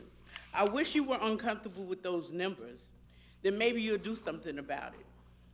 Also, we are now in the 6th year of federal sanctions against the New Hanover County schools for disproportionality of out-of-school suspension for black students with disability. Black special education children are being suspended at 4.5 times the rate of their peers. If too many black children getting kicked out of school doesn't make you uncomfortable, maybe the loss of revenue will. Ms. Bottom reported after 5 years of our special education children lost $4.5 million in funding. Now in 6 years, we have lost about $4.4 million that should have been used for educating our neediest students. Based on what I've seen, most of you just don't care. Most of you are uncomfortable more with the books about racism than you are about the racism that continues in our schools. Revise policy 4351, use the data. Stop suspending so many black children. I'd appreciate that. I'm sure the parents will also. Thank you. Thank you. That concludes our call to audience. All right. Next on our agenda is information. Board members, do we need to take a break or can we carry on? Carry on. We're good to carry on? You want a break? Let's go. Let's take a 5-minute break. Yeah, I was going to say, at least let us have a break after the soils and water, because we're going into a 40-minute. Okay. Well, why don't we go ahead and do that? Why don't we hold off? We'll do the soil and water, and then we'll take a break. That sounds good. So if we could have the representatives from the soil and water come forward, please. Good afternoon. Welcome. Evening, whatever time it is, it's not morning. I will do my best to keep you less than 15 minutes because I too answer to a public body and understand what it means to have to take a break. My name is Drew Harrison, and I'm the director for the New Hanover Soil and Water Conservation District. And we wanted to talk about and expose you guys to some of the programs that we offer for New Hanover County students. A little bit about who and what Soil and Water does. It was created in the 1930s. They stretch all across the nation. They started in North Carolina, and they are governed by General Statute 139. So our direction is guided by the general legislator. Our mission is to protect and enhance soil and water in New Hanover County. And we know a very important part of that is education and outreach to let folks know what kind of resources that they do have. The way a soil and water board works is there are 5 supervisors, 3 are elected, 2 are appointed. They are a nonpartisan position, so this is the last thing you vote for on your ballot every even year. We also have associate supervisors. Associate supervisors are really important to us because they provide us insight and help, but they don't have the stress of having to vote on issues. This is an area we'd really like to partner with the school board with and have a liaison from the school system so we can improve our programs and serve New Hanover County students better. So all of our programming is free to anybody in New Hanover County, and it aligns with the standard course of study. We realize that teachers' time is valuable, and so we want to help them achieve better scores on their tests, but maybe not through the typical learning style. Our learning is hands-on and tactile. One example of that is we partner with Cape Fear River Watch and the City of Wilmington to deliver what is called an Enviroscape presentation. It is part of the hydrologic unit, which is 1/3 of the 8th grade science curriculum. And on average, New Hanover County students score 3 to 4 points higher in this area compared to their peers across the state. We'd like to believe it's because of our interaction with the students. We offer a competition called Envirothon. It's similar to Science Olympiad. There are 5 areas of study: soils, aquatics, forestry, wildlife, and current environmental issues. It's for middle and high school students. We have had an active team from Hoggard since my tenure at the district, which is about 20 years. And we've had students from Isaac Bear as well as middle school students participating in a 4-H club. These students participate regionally in New Bern, and then if they place in the top 6, they go to the state competition in Burlington. The district supports them financially to do so because we know it is difficult for those students to come up with that money by themselves. We also have a contest every year for 3rd through 12th grade students, as you can see on the slide. That is the different contests: poster, essay, speech, and computer design slideshow and what grades they apply to. This year's theme is the living soil. These themes rotate every 5 years, so there's a standard 5 themes that rotate every 5 years. We have had participation mostly in the poster contest in the past, but we have also had speech contestants place up to 2nd place at the state level. There are prizes for teachers and students at the local, regional, and state level if they choose to participate in this as well. Another opportunity we have is called the Resource Conservation Workshop. This is specifically for high school students. It is for upcoming sophomore, juniors, and seniors, and it is held at NC State for a week. The district also financially sponsors a student to go to that, so it's free for the student to go. They learn about the same 5 areas as Envirothon. We try to help prep students for Envirothon and this workshop by offering what we call environmental field days. If it's an elementary school, we go to the school and do the station. If it's a middle or high school, we make it a field trip to Greenfield Lake or some other area that has a body of water that we can physically do water quality sampling. And our final activity that we work with students on is school gardens. We previously called them outdoor environmental learning centers. It is in the district's strategic plan to have some type of school garden at every school. Again, we have funding to provide the school the resources to install these. Our latest one was at Roland Grice. We got the shop class involved, and so the shop class built the raised beds, and we provided all the materials, and then the special education class planted the fruits, vegetables, as well as flowers in those raised bed boxes. We partner with the program Garbage to Gardens. We're one of the partners with that, and that dovetails in really well. If they're making compost at the school and then we provide them with a garden, they have a place to use that compost that they're generating from reducing waste at their school. See, I told you I'd be quick. Does anybody have any questions? Board members, any questions? Ms. Mason? I am so excited about this. I love gardening.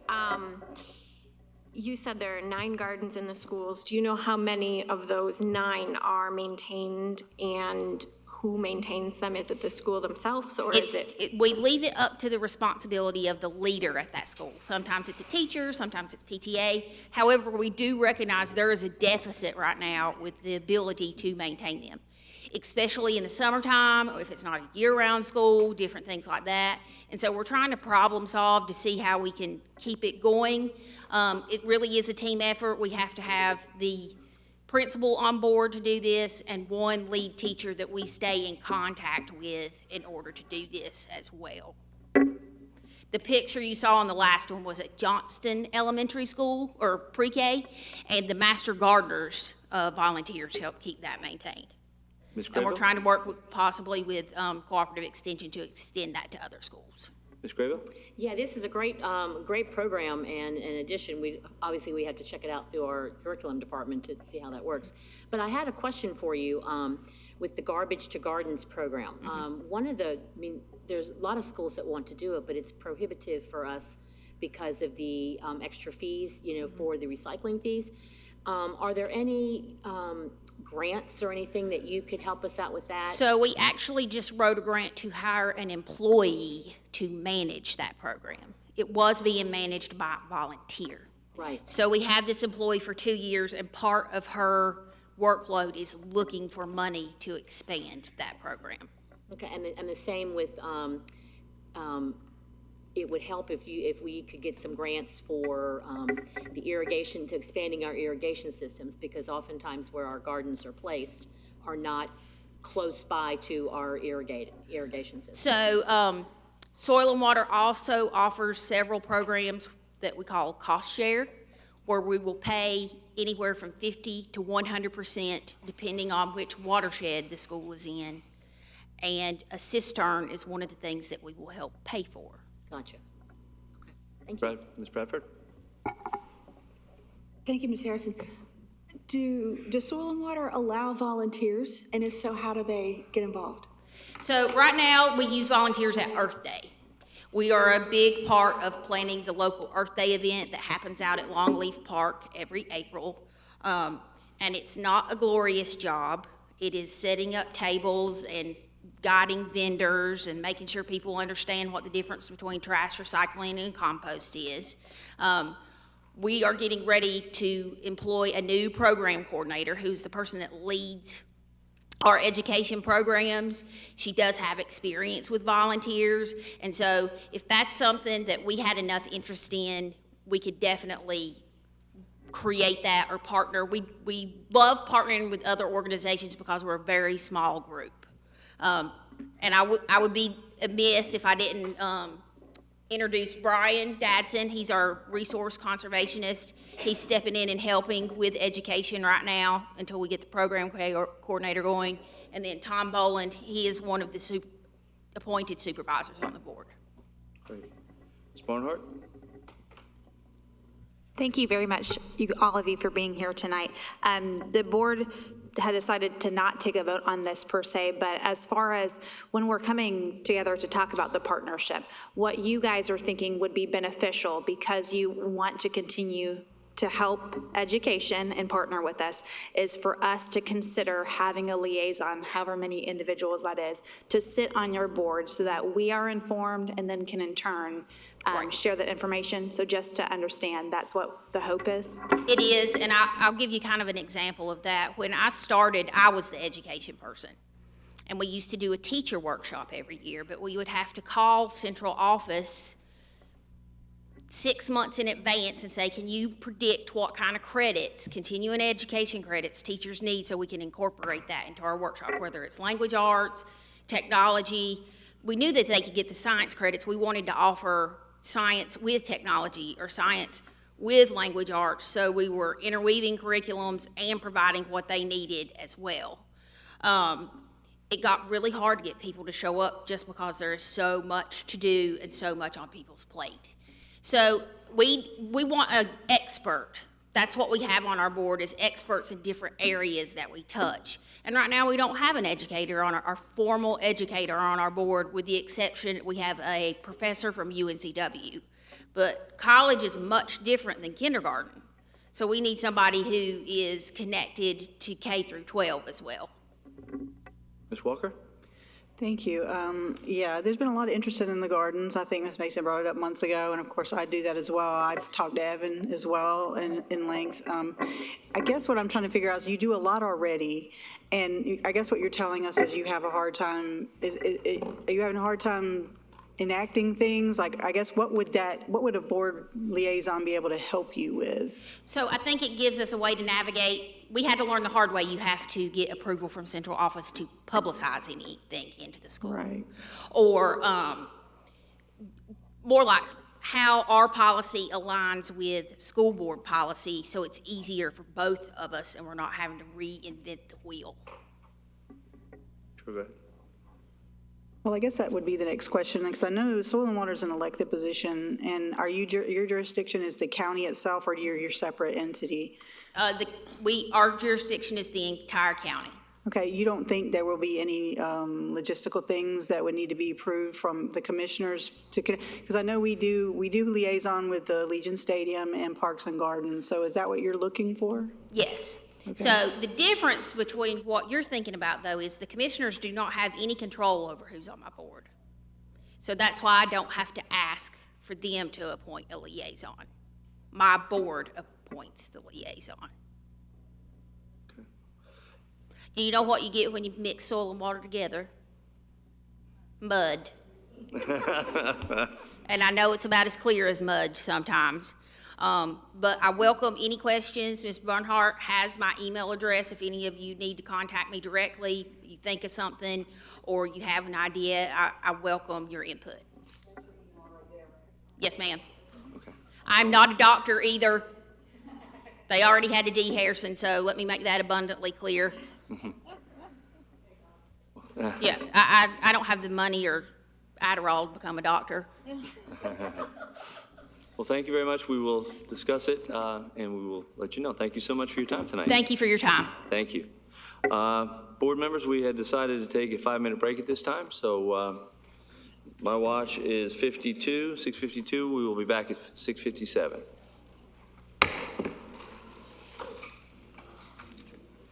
Right at the 15-minute mark.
in the back.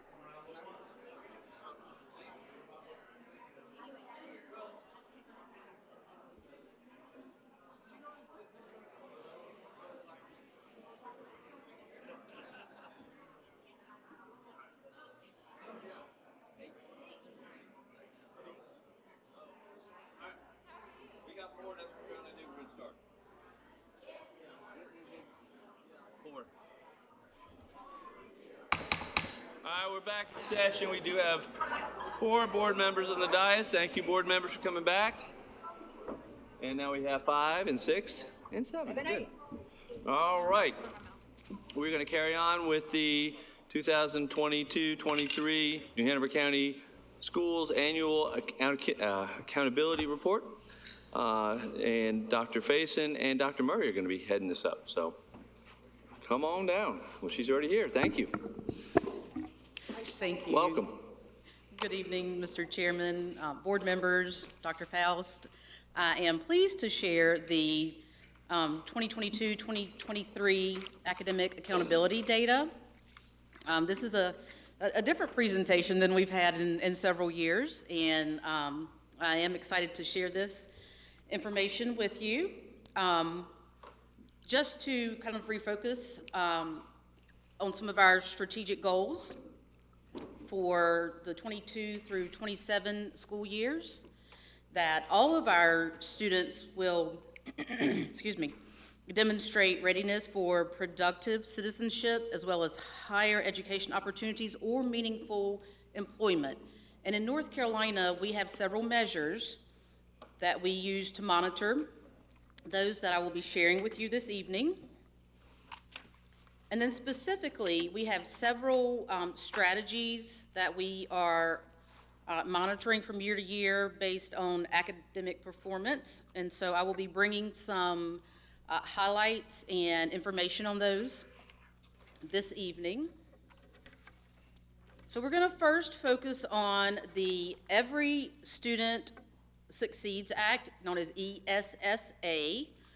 This replaces No Child Left Behind, which was enacted in 2002.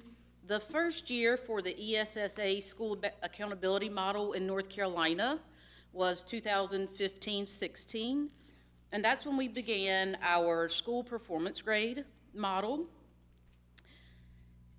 So the model for the Every Student Succeeds Accountability Act includes multiple components, and it differs between elementary middle schools and high schools.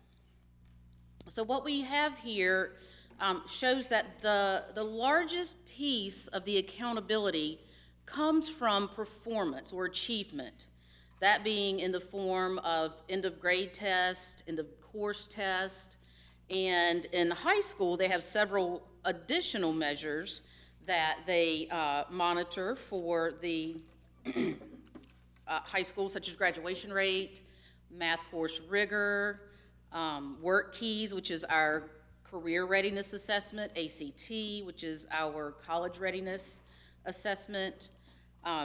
So as you can see on the left, the elementary and middle school model, we focus primarily on the end of grade test in reading and math and science.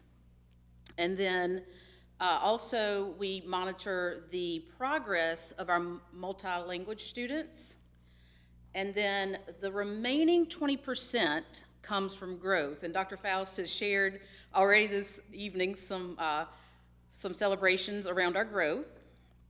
Similarly, on the right, we have the high school model, which again lays out the various components that make up the 80% of the score, and again, 20% achievement, or 20% growth, and that's just based on English 2 and Math 1 and Math 3 end of course tests. So there are two main components in the accountability measures, and again, performance is one that carries the most weight. In North Carolina, we look at proficiency in terms of achievement levels. We have 4 achievement levels. That's different than we have had in the past. We used to have 5. Now we have levels 3, 4, and 5, which are considered proficient. And then the fourth level is non-proficient. We used to have a level 1 and a level 2, but anything below level 3 is just considered non-proficient. So in North Carolina, we get credit for scores that are levels 3, 4, and 5, and that's called grade level proficiency. There is another measure based on levels 4 and 5, and that's more what the federal government looks at. It's called career and college readiness. But in terms of what we were discussing tonight, we're going to be talking about achievement levels 3, 4, and 5. And then the second component is growth, which is an indication of the progress that students made during the school year. Growth is kind of a strange animal. You can't predict it. There's no formula for growth. But the thing about growth is that every student can achieve it. And we've seen that this past year in the fact that 90% of our schools met or exceeded the growth expectation. Different than proficiency, not all students can become proficient in one academic year, but every student can show growth and show that they are meeting the expectations. One of the best explanations I've seen in the last several days is our communications department interviewed students on what it means to exceed growth. And if you haven't seen that clip, take a minute to look at it.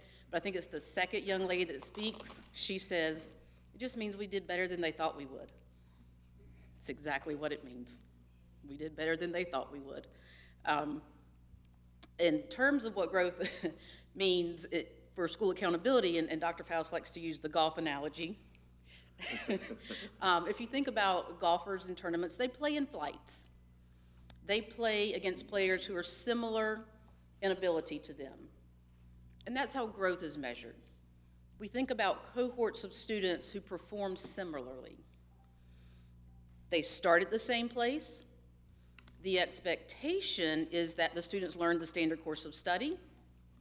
We measure them again at the end of the year using the same assessment, end of grade test. And then we just look at how that group did. Did the group do, we look at the group as a whole and then individuals compared to the group. So did the individual do as well as the group? Not as well as the group, better than the group. And that is literally the way growth is determined. It also means that if an individual does better than the group, next year they're gonna, in terms of golf, they're gonna move up a flight or down, I don't know which way that goes, but they're gonna move into a different flight where they're compared to students who are performing higher. So the expectation will be increased for them. So I want to stop for just a minute and see if there are any questions about the accountability measures or how schools are measured in North Carolina, because it's a lot. Yes, sir. Ms. Walker? I just had a question. I know that the state just did a survey on maybe reworking this model. Is that anywhere close to being done, or do you know anything about that update? It is between the North Carolina State Legislature and the North Carolina Department of Public Instruction. There is engagement in revamping the school performance grade configuration and accountability measures. I don't have a timeline for that. What will happen is once North Carolina agrees on what we believe the measures should be, it will have to be approved by the federal government so that it aligns with ESSA. So we'll see. But there are discussions presently going on across the state, lots of community input and looking at different variables that aren't maybe as focused on academic performance, but maybe some other areas that would indicate school achievement. Any other questions? If not, thank you. Carry on. Okay. Please. So again, elementary, and we're going to focus on these individually. Elementary is the end of grade test in reading and math, and grade 5 science. Same for middle school, reading and math, and grade 8 science. And then for middle schools, if students take an end-of-course test, that also counts in their accountability for the middle schools. So all middle schools now offer Math 1. That also counts as a part of their accountability. Again, the Access for English Learners test, that is the measure of progress for our EL students. And then, again, the 20% growth is grades 3 through 8 reading, grades 4 through 8 math, and grades 5 and 8 science. The reason we don't have third grade math as a part of that growth model is because we don't have a beginning of grade test in third grade for math. We only have a beginning of grade test for reading in third grade. High school is a bit more complex. They have several measures to focus on throughout the year. Again, the end of course assessments, and in North Carolina, we take those in English 2, biology, North Carolina Math 1, and North Carolina Math 3. We also monitor cohort graduation rate, and that is the percentage of students who graduate in 4 years or less. So it's not necessarily all the students that walk across the stage on the night of graduation. It's any student who entered, this past year was, I believe they entered in 1920 and graduated in 22-23. So that is what our graduation rate is comprised of. Another measure is math course rigor, and that is the percentage of students in 12th grade that pass North Carolina Math 3. That is considered a rigorous course of study. In North Carolina, students have to have 4 maths as a part of their graduation requirements, but Math 3 is the marker for math course rigor. We also have the ACT, which is the percentage of grade 12 students who are meeting the minimum entry requirements for the UNC system of colleges and universities, and that score is now 19 or higher. So we look at the percentage of 12th grade students who have achieved that score. Work Keys, again, is our measure of career readiness, and the students that take the Work Keys assessment are the career and technical education concentrators, which means they have taken a certain pathway and have had several courses that allow them to take the Work Keys assessment, where they have the opportunity to earn workplace credentials that will help them further when they're applying for jobs. So that, again, is the 12th grade students who earn a level silver, gold, or bronze. And then finally, similar to elementary and middle, we have the EL progress, which is again measured by the Access test. Let me back up. Okay. Are there any questions before I move into the school performance grades? Ms. Walker? No, you're good. So the part of the performance, the 80% is the EL progress? Yes. Do we know how the district is doing in that? Because I think we learned from some of our task force meetings, there are a lot of English language learners in our district, more than I think I ever knew. So I don't even know how that affects our grades. It does, and interestingly, it affects our grades differently at different schools. And I'm going to talk a little later about subgroups, but a school has to have a subgroup for it to be a part of their school performance grade. So some of our schools that have a larger population of multi-language learners have that as a part of their school performance grade. They have to have at least 30 EL students in grades 3 through 5, or in grades 6 through 8. And then in high school, the EL marker is only measured with the EL students in grade 10. So most of our high schools do not have that as a part of their school performance grade, and that is part of the federal government's requirements, the ESSA.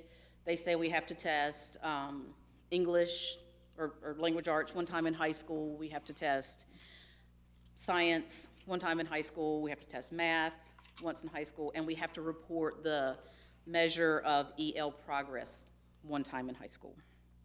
And that's why the 10th graders are selected for that test. And to answer your question, currently about 25% of our students are meeting their annual progress measure and or exiting the program. Ms. Crable? So how do we measure progress, like I'm thinking of pre-test to post-test, if we only measure 1 time? So the measurement is taken from that group of students. The students test every year. Yeah. So when they come in and are identified as an EL student, the first measure is actually their screener. And based on their screener, it helps determine the level of service that the students will receive. It also sets their trajectory for exiting the program. So the intent is to exit within 5 years. And each year, there's a target score that each student is expected to make or exceed. And so, for instance, the 10th grade in high school, they have taken the test as, depending on when they came to our schools, usually as 9th graders and 10th graders. So it is a measure of progress. Thank you. Barnhart? And you had mentioned that you were going to go into subgroups. I'd really just like to know the layout of what we're accountable to the state and what those subgroups specifically are for each of those grade levels. So if you're going to cover that later, then that's my question. Okay.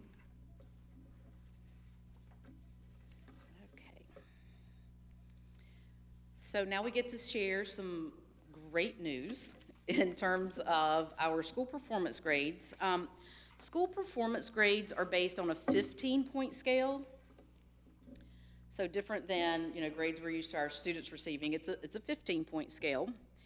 And the distribution for New Hanover County schools is that we had 5 schools that received an A, which is outstanding. And then 16 schools with a B, 16 schools received a C, 4 schools received a D, 3 schools received a D, 3 schools received an F. And if we look at that compared to the state, we can see that roughly 52% of our schools, or 21 of our schools out of 40, received A's or B's. That's double the number of A's and B's across the state. If we add C's into that, 82.5% of our schools received a letter grade of A, B, or C. And then we can see that we are far below the state percentage for schools that received a D and slightly below for F. So this is the way we would rather see our graph, with the high bars for A's, B's, and C's. We did have 14 schools move a letter grade in the positive direction. We had Ogden Elementary move from a B to an A. We had Castlehane, Holly Tree, Murrayville, Winter Park, and Roland Grice to move from a C to a B. We had Alderman, Gregory, Blair, Sunset Park, Holly Shelter, and Myrtle Grove move from a grade of D to a grade of C. And then we had Snipes and Wrightsboro move from an F to a D. So we had lots of movement over the 22-23 school year in terms of school performance grade. And I will share a great part of that was the growth. Even though it's only 20% of the grade, when you learn what some of our schools did in terms of growth, you can understand how they moved a letter grade.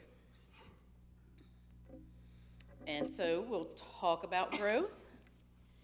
And the next 3 slides kind of highlight the importance of growth. We've said several times tonight that 90% of our schools met or exceeded the growth expectation.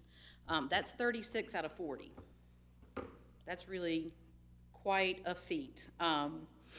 We had, and that's compared to the previous year, 21-22, we had 27 out of 40, or 67.5%.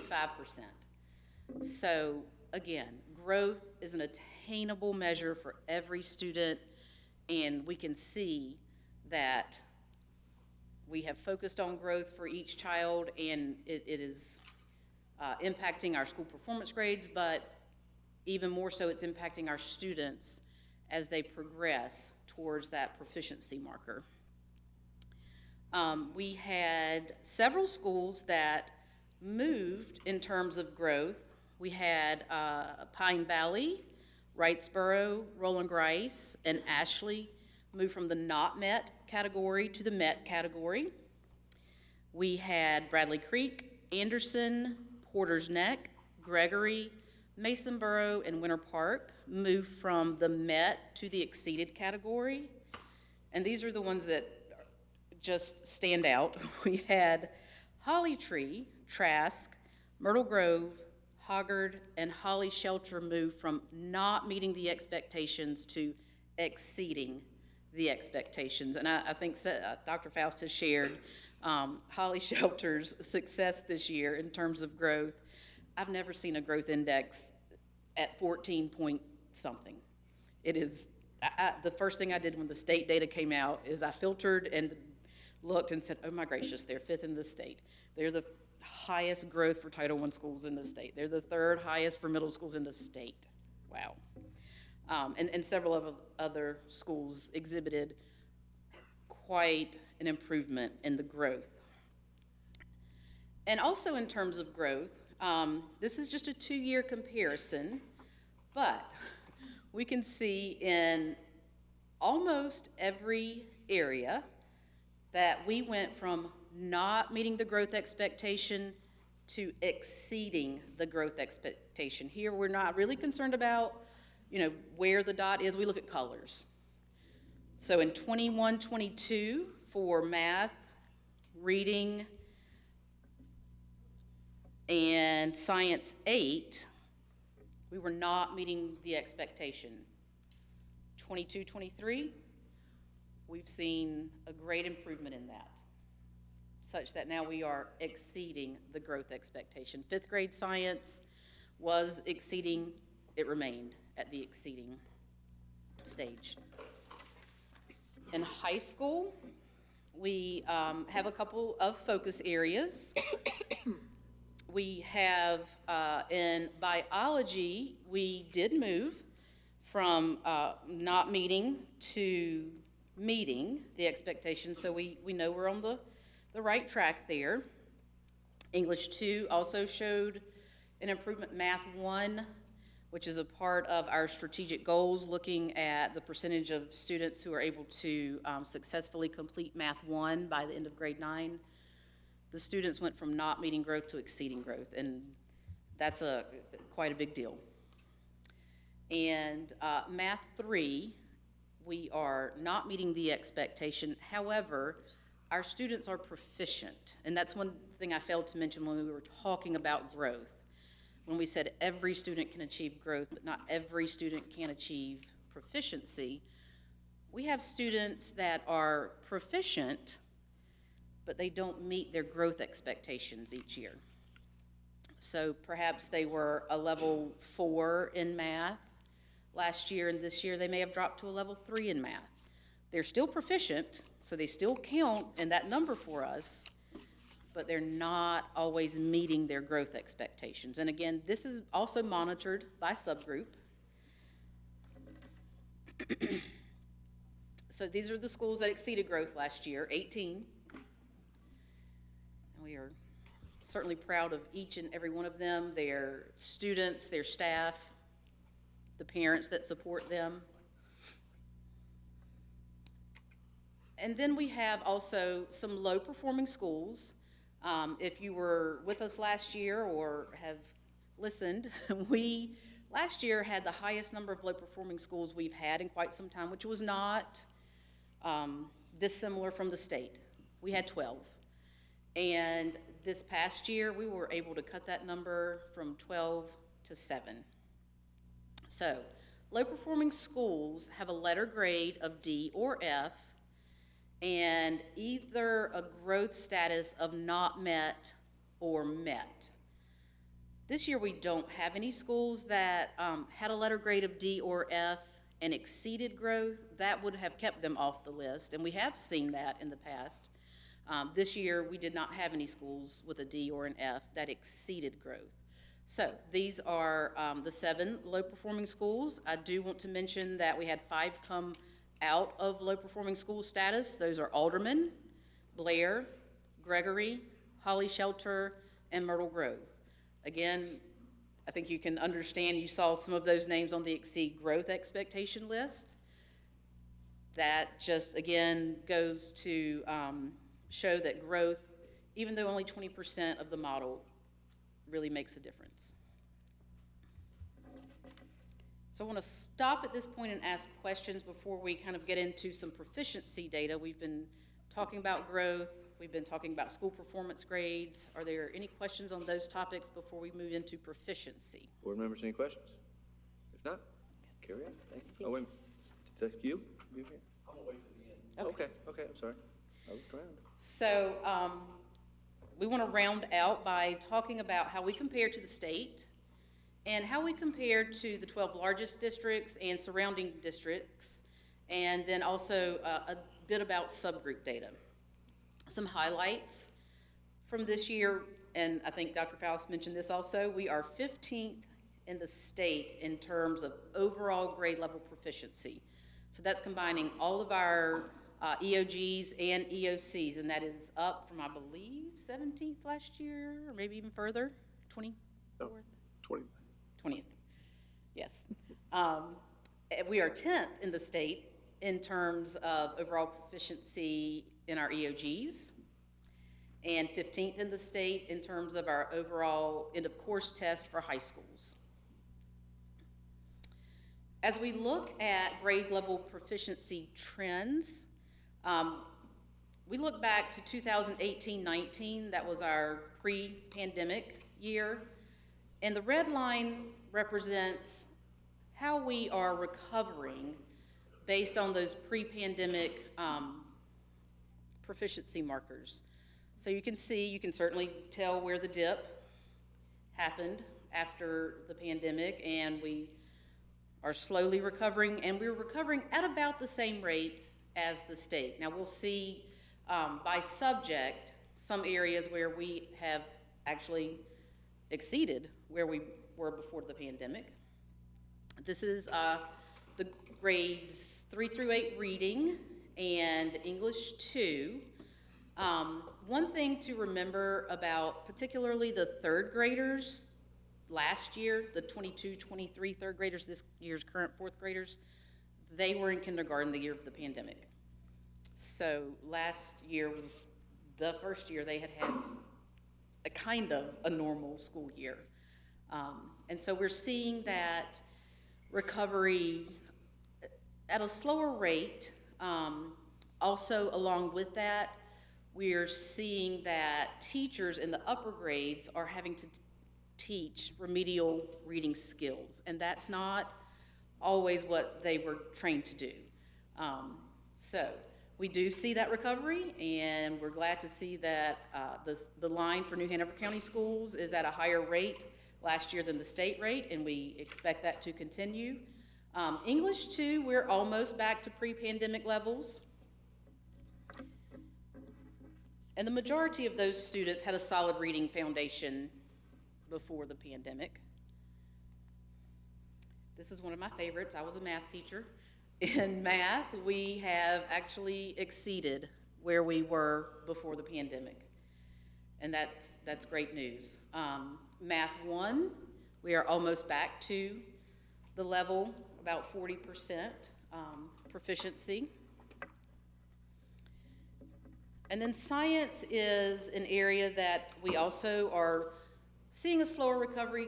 Again, that's related very closely to the reading skills, comprehension skills, things like that. And that is definitely an area of focus for our school district, our curriculum instruction team. And then finally, our cohort graduation rate. In 21-22, we had our highest rate ever. And we dipped just a tiny bit last year. Again, the students that were part of the 22-23 cohort were freshmen the year of COVID. And we really heard some unique stories from those students in terms of their experiences. And again, that we do expect to see this recover as we move forward. And then finally, some subgroup information. So accountability data is reported in terms of subgroups, and there are 10 federally reported subgroups. And they're listed there for you, and these are the federal designations.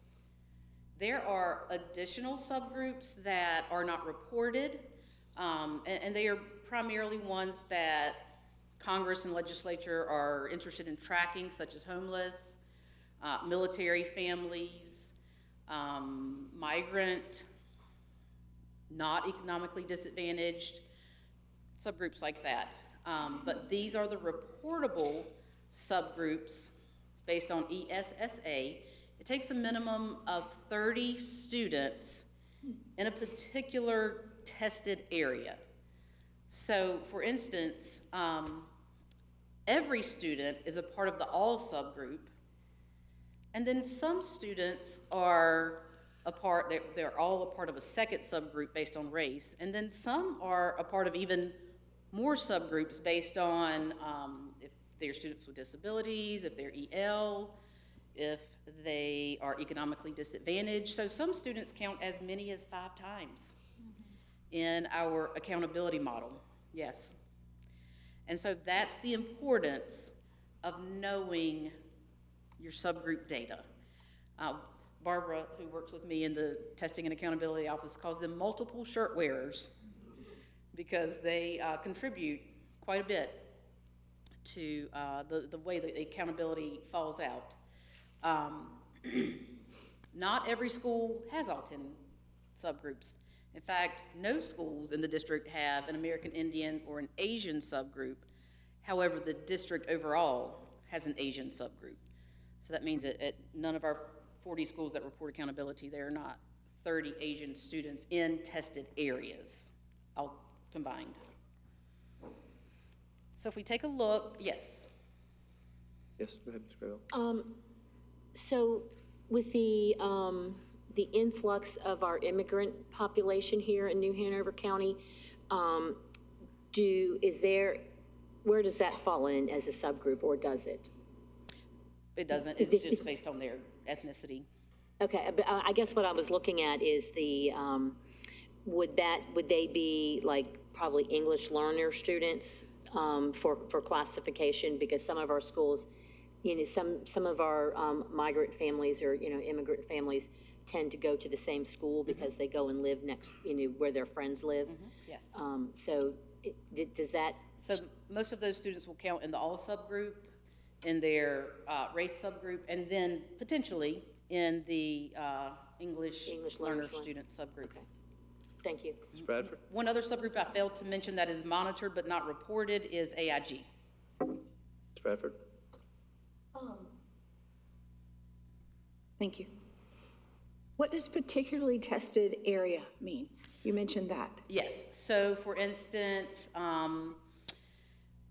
grade 5 science. Some schools will not have 30 students that are English language students, so they would not have a subgroup for science. Or I don't know that any school has 30 students with disabilities in grade 5, so they would not have a subgroup for that particular test. However, all of those students contribute to the overall score. Can I get in one more? On the next slide, having read ahead of you, the subgroup data EOGs, like it says all 60.8. Is that 60.8 students, or is that a percentage? That is 60.8% of our students in grades 3 through 8 that are scoring levels 3, 4, 5 on reading, math, and science end of grade tests. More questions? Ms. Walker?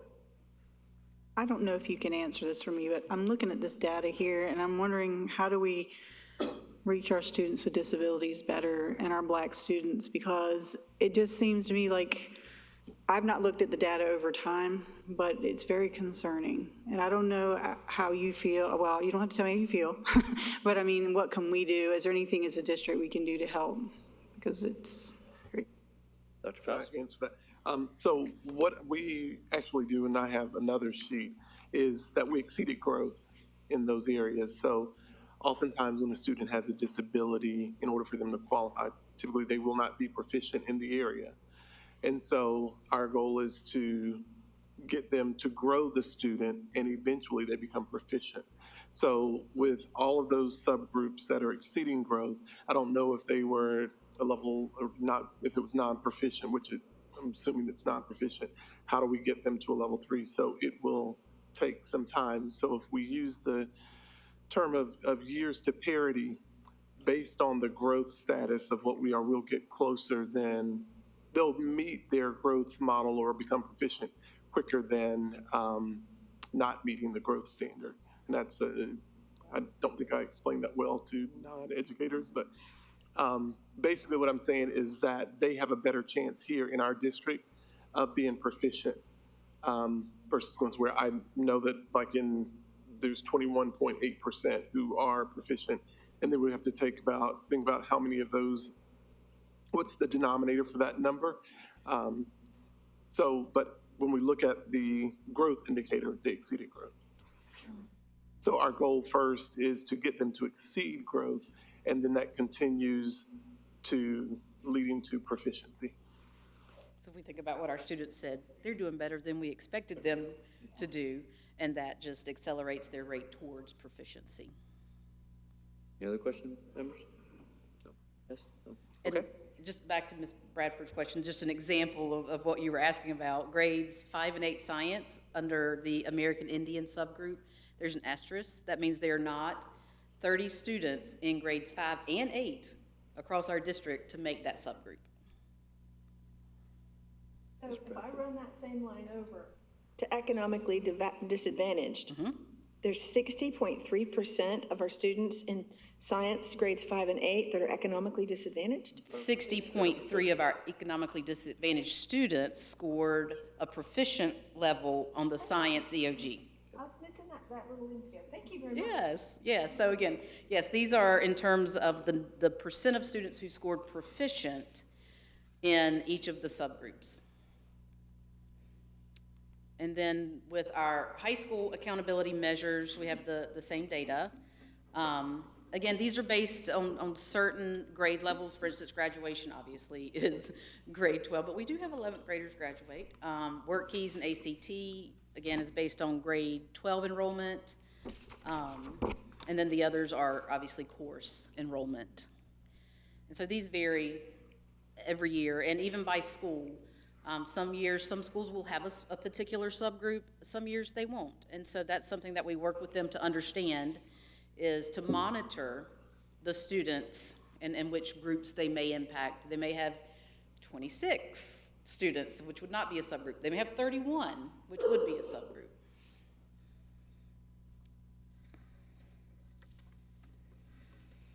Are there questions about subgroups before we look at some comparison to larger districts and surrounding districts? Barnhart? It's not necessarily a question, but it brings up a topic that I think I'd like to potentially discuss at another meeting.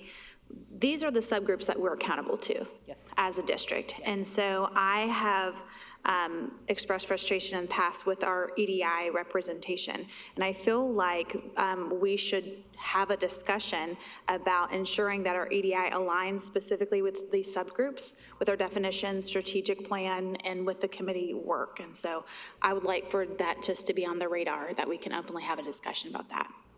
Okay. I'm not sure I understand that EDI question. Well, that's a question. Do we have a question? Yes. I do. Going back to that slide there, I can't see it, last line on graduation. So if I'm understanding this right, that our English learner students, only 58% of them were proficient. Am I reading it right? Only 58% of them graduated in 4 or less years. Thank you. Yes, I'm sorry. So graduation, ACT work keys and graduation are percent meeting the standard. ACT is that composite score of 19. So the numbers across there represent the percent of students that met that marker of a composite score of 19 for ACT.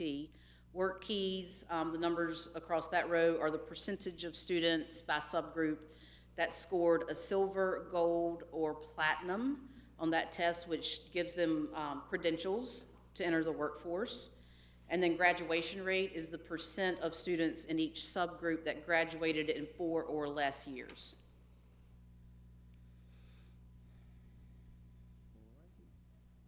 No more. You have a question, sir? Okay, at the end. Okay, if you would carry on, please. And finally, just some comparisons. We like to know how we compare with districts across the state. So one comparison that we always look at are the 12 largest school districts in North Carolina. We are the 12th. And you can see that among those, in terms of the overall proficiency for EOGs and for EOGs, we are third in comparison with some of the large school districts, and again with EOCs and then graduation rate.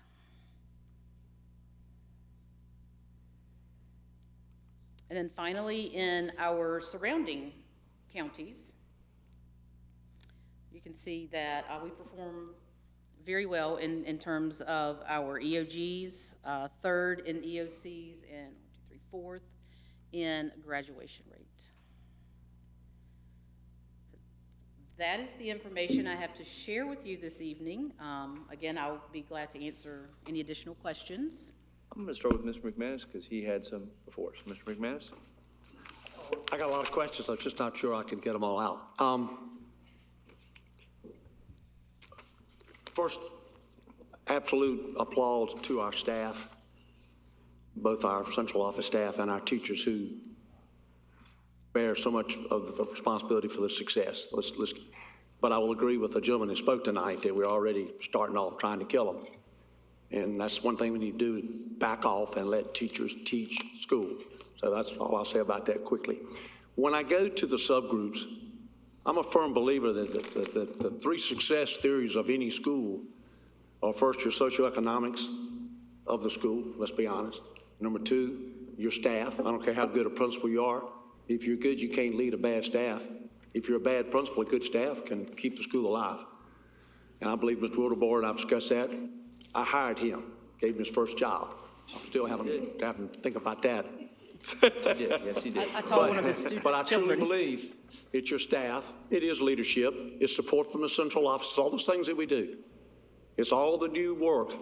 The teachers, which I was not facing applaud because we've instituted a lot of programs, they've all been helpful. But we still have to consider the staff, their health, because it gets harder and harder. We're lucky. New Hanover County schools, our county is a destination. People are moving in here. I went to a school the other day, which I will not divulge, and I said, what is the average price of a house in your school district? And they said close to over $400,000. Who do you think's moving into that school district? So what does that do to your scores? So it is a socioeconomic. That has a lot to do. Now, I don't understand, and I've brought this up, but I'm going to beat it to death till I'm not on the board. We all know that in summer school, students lose a lot of what they left with in May, June. Ask most teachers, they'll tell you, particularly in high school, that they're repeating 3 or 4 weeks to get back in the mode, excuse me. Why do we not consider summer school for nothing else but reading? I know we've had it, but it's volunteer, so to speak. Why don't we expect students to come to summer school? Why don't we take the lower performing schools and make them year-round? Because there are 4 breaks. During those breaks, the kids could take trips to increase what I call peripheral education, which helps students want to improve themselves. And so we've got to get out of the box again and do things. Summer school, well, I don't know, if we send buses. I mean, we can spend $3.5 million on AI. Let's do something for these kids to bring them up. Because if you look at the subgroups, I'm looking at all EOGs 3A, but then reading and math, and it looks great for all, but when you break it down into the lower socioeconomic subgroups, these kids are going into high school and they're not reading. So what are we going to do about it? And so for the first time, we're talking about what we can do to help kids educationally and not politics or religion. So I want to take this opportunity to say we have to take the next step. And I beat you to death about it, Dr. Faust. We should have summer school. These kids should have to come. We have to run buses. If they can't come, take it to their schools. We've got to do something different. We need to look at year-round education for these kids with the intersessions. And those could be advantageous as well. And each quarter, you take a quarter of the students in a small high school like Rachel Freeman. They need to see the world. They need to go places they've never been. I mean, let's walk it. Let's don't talk it. And this is our chance. So God, I love it. We're talking about education. But I'm afraid it's going to get worse when we get to the next part of the agenda. So I'm taking, but anyhow, I had to say it. And so I hope that all of us can agree that we've got to do something about increasing our educational arena. Because these kids come back and no one's had expectations for them for almost 3 months. And how do you expect them to rise to the occasion? You give them 3 months off every year. So if we're genuine about helping these kids, all kids, I want the top to have everything. Don't misread me. But let's don't sacrifice it at the bottom, and we don't sacrifice the bottom for the top. So we've got to have equitable support for students at all levels. Okay, I'll hush for now. And just to let board members know, number one, thank you. We are actually out of time for this, but we can extend, as I said before, we can extend our time if we take a motion and vote on it. We are at our 40-minute limit. Do we want to extend or do we want to go on? I would need a motion to extend. Okay. Well, thank you very much for your time then. Thank you very, very much. Thank you for closing us out, Mr. McManus. Next, we will have Advanced Pathways and Specialty Programs, Dr. Faison. Good evening. Good evening. So, I have the opportunity to speak with you about our advanced placement and specialty programs in the district. And as you know, in our district, we have some wonderful opportunities for our students and parents and choices. So tonight, we will talk about the ones that are marked: our advanced placement, our dual enrollment, and our specialty programs. So I'll begin with our advanced placement. What exactly is AP? AP is a way for students to pursue college-level courses while they're still in high school. That is one way they can do that, and that's the purpose of AP. How does a teacher teach AP? How do we get certified in AP? So there are a number of pathways, but all of them go through the route that the administrator has to submit either a syllabus that the teacher created, a syllabus that they adapted for someone else, a unit guide, or actually a sample from AP themselves. So they have to submit that to get approval from AP. What is AP's biggest focus when they're looking at that? They are looking to see that the standards for that course are there and that the exam questions and practice are also there. So those are the main things that they're looking at when they're looking at this, making sure that the teacher is teaching the standards for AP and understands the way the students will be tested.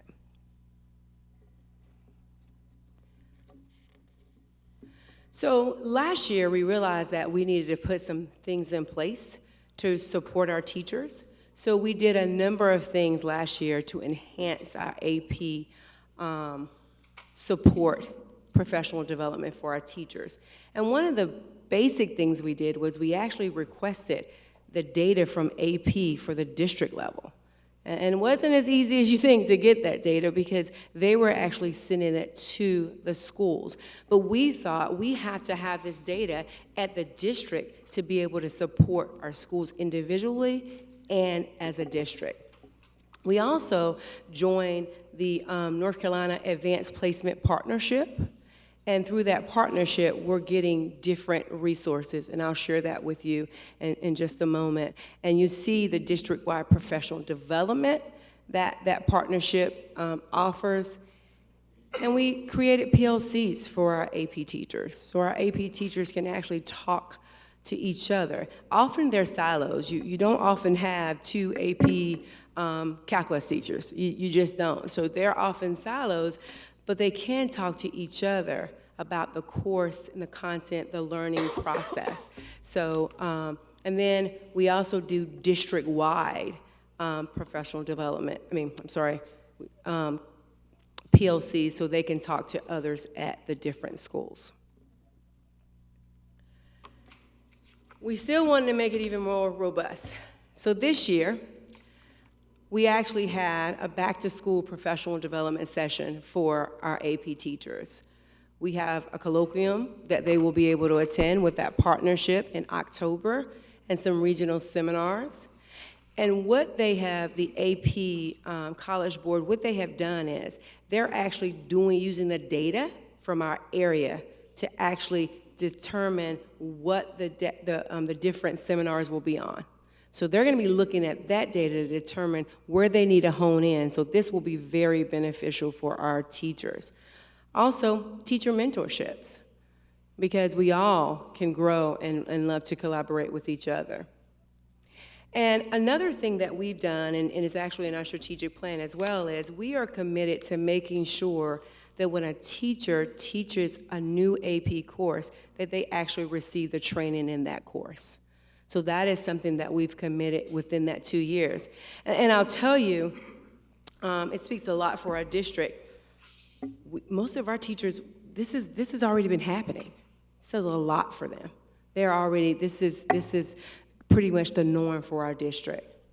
And then, of course, the district-wide PLCs that we've talked about. And we have our AIG coordinators who actually lead the PLCs in their buildings and actually support them. And as you know, we want to do an AP roundtable with our district leaders and you, the board. We want to learn more how to support them and learn more about their craft. And lastly on this slide, we're creating a district repository so we can actually help teachers to share the resources, the syllabus that they have. So we'll be able to have that and share that with them. AP is scored from 1 to 5. So anything above a 3 is counted for college credit in the UNC system. So our students are actually getting credit for that. And you can see, if they score a level 5, they would actually have probably had an A+ in the high school and so forth. So what are the benefits for AP, and especially for those students who may not score a level 3? We know that any student who takes the AP course, research says they are doing better in school, in college, when they go to college. So it's an overall benefit. A while back, I would say maybe 15 years ago, our state really had this push of getting as many kids in AP courses for this factor. Because regardless of what they score, there's a benefit to it. They're getting that knowledge base. They're being exposed to college level rigor. Our current, last year, our students scored 54% passing rate on the AP exam.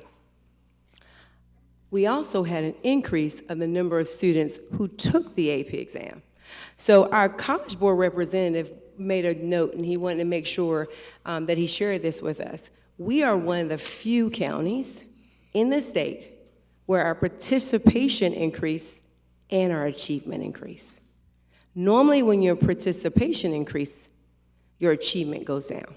So we're very proud of that. And it just says, it's just a testament to what the work that our teachers are doing and our students. Now, you asked me to survey our teachers about should all students take the AP exam. So as you can see, they were pretty close on this one question. And the teachers who said no, they shared a couple things. They shared that sometimes a student takes an AP course to see how ready they are for college. Another thing, some of our students take an AP course and realize, whoa, this is harder than what I thought. So that is why they thought that it would, they voted no. I will highlight for you, we are over 91% of our students are already taking the exam without anything being done. We don't have an exact number because there are courses like your calculus A, B, and BC, where if you take AB, you don't take the exam then, you wait until you take BC if you're gonna do it. So we anticipate that our number of students enrolled in AP is closer to about 95%, but that's why we cannot give you an exact number. Now, I'm going to stop because I have 3 different parts to this presentation, and I wanted to answer questions behind each. So I'll move into the next part after if there are any questions about AP. Ms. Mason?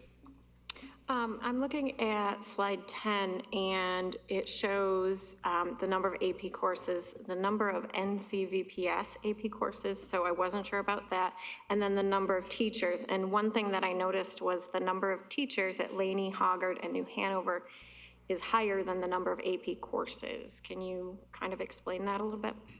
So that means we do have some teachers teaching the same thing because of the number of students who are actually teaching it. And when it says NCVPS, basically you have kids who actually want to take maybe it's Chinese or some of the really high level or specialized AP courses that maybe our teachers, we don't have the teachers staff to offer, or maybe their schedule does not allow them to get in the course that is actually at the school. Barnhart? Dr. Payson, I don't know if you're going to have this answer right now, but I'm wondering, as far as the results that we see on the AP exam, how does that correlate to the classroom grade level? Are we seeing that consistency that you had showed us in slide 7 that says 5 would be an A plus or an A, 4 would be an A minus, B plus or a B, and then qualified would be B minus, C plus or C? Or do we see an overinflation in our classrooms? And I don't know if you have the answer right now, but it's a question that when I was going through, I thought about and I wanted to ask you. Yeah, and Ms. Barnhart, that's a very good question, and I can definitely get you the answers to that. I would tell you from my experience, if you score a level 5 on an AP test, most likely you're scoring a level A in the classroom. I mean, I would assume that is very correlated. Maybe when our kids who are at the 2 and 1, I would think that our teachers are actually working with those kids and making sure, maybe give them some extra assistance. So you might have some discrepancy there, but above the 3, I would think is very aligned. But I can get that material, that information, and I'll share it with the board. Ms. Graybill? Yeah, so could you just clarify for the folks who are listening that students still have to take an end-of-grade test in an AP class, a teacher-made end-of-grade test? Yes, they still have to take their test, a normal test. This is the College Board exam. And that would be part of their grade? Yes. Yes. Thank you. If you would carry on, thank you. Any more questions? Okay. All right, so our next part of this is our dual enrollment. So we have AP, and that allows our students to actually take college courses, but they also have the College Career Promise where they can actually go to CFCC and take some courses. So for our students to go to CFCC, they have to have a 2.8 GPA, and they also have to demonstrate readiness in the core skills that you see here. So, what are they taking when they go? We have 1,700 students that are taking courses at CFCC. They're taking over 363 courses, but the top 10 courses that they take are on the left here. So we wanted you to actually see that. We are actually working with CFCC for those top 10 courses to see. As you know, with the community college, there's a staggered enrollment. So some kids will start a couple of weeks behind other kids. So they are looking at making sure that these top 10 courses are part of that staggered enrollment, so our students will have that choice as well. So if they don't want that overlap, they would not have to have that overlap. How are their grades? As you see here from the different schools, the majority of our students, no matter where they go to school, they are doing, over 70% of our students are doing successfully, they're successful with the courses that they take at CFCC. Now, when we look at the district level, we have some students who are not being successful. This grade distribution shows that we do have some D's and F's and some students who are withdrawing. So we have to address that. And we realize that one of the main things when a student takes a college course at the university, whether it be CFCC or UNCW, they are beginning their college transcript. That's huge. So because of that, we are working with CFCC and we are putting some initiatives in place. And the first major initiative is the work that our liaison does with our students to actually provide some individual support when needed, and also to make sure that our counselors are getting those reports for the particular school that they serve. Another thing that we will be doing is if you make a C in a CFC course, we're going to put you on an academic probation or maybe a warning, and you have to bring that course up. You have to bring your grades up to a B. And remember why. These kids are starting their college transcript. There is no do-over. They're starting this transcript. So of course, if you fail or if you withdraw without your counselor's permission, you will be losing that privilege. Now, we do have students who attend UNCW as well. Those students have to have a weighted GPA of 3.5 or meet one of the following criteria on the screen. We have 143 students at UNCW that take 330 to 330 courses. And you see the top courses that they took last year as well. The majority of those students are at Isaac Bear. And as you can see, most of our students are doing well. We do have some students at Isaac Bear that have some courses that they were not successful in.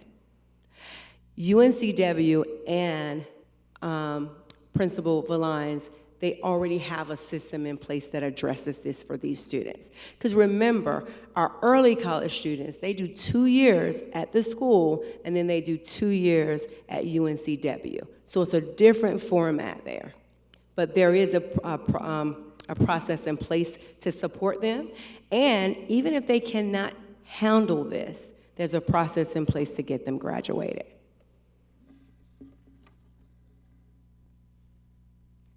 Any questions?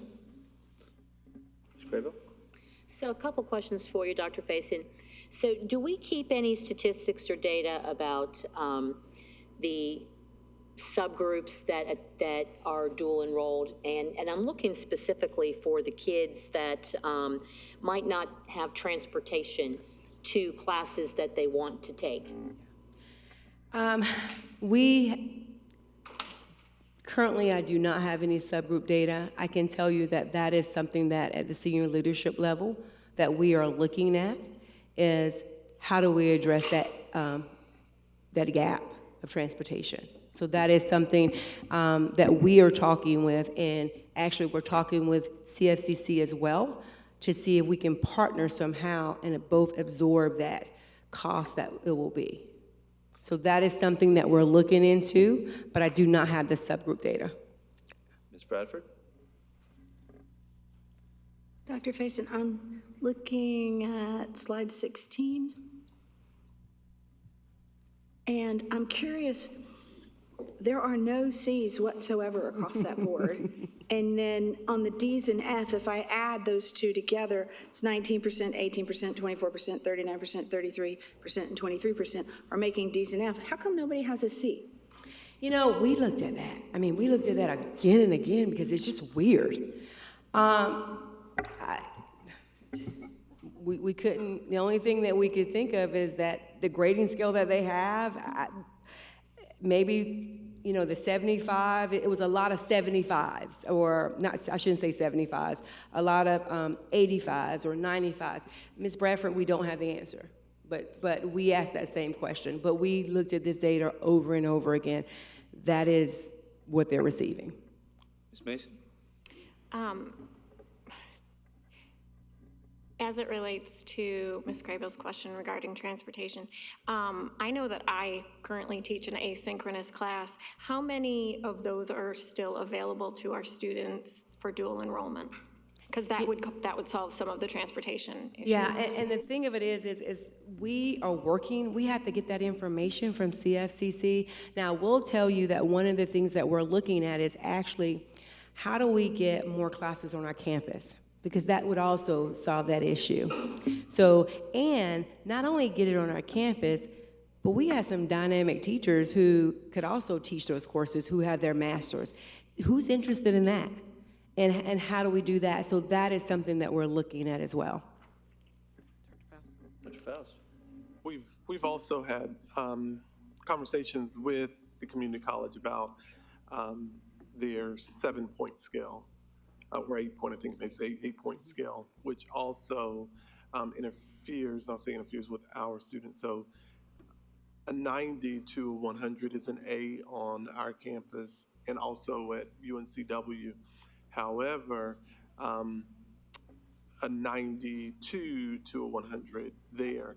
So when we're looking specifically, and that's what we've had really deep conversations about, is the GPA is a difference for the students, which can set kids up again for when you're looking at financial aid and scholarships, where a 90 for us or UNCW would be an A.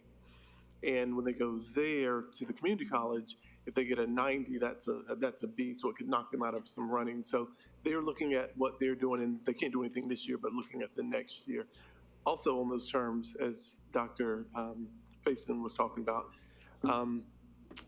looking and having our teachers, meeting with our teachers who have master's degrees and who have, I think it's 21 credits towards a degree, to see if there's interest, to garner interest with them. Because I will say that oftentimes when high school students go on a college campus, they're sometimes expected to be adults.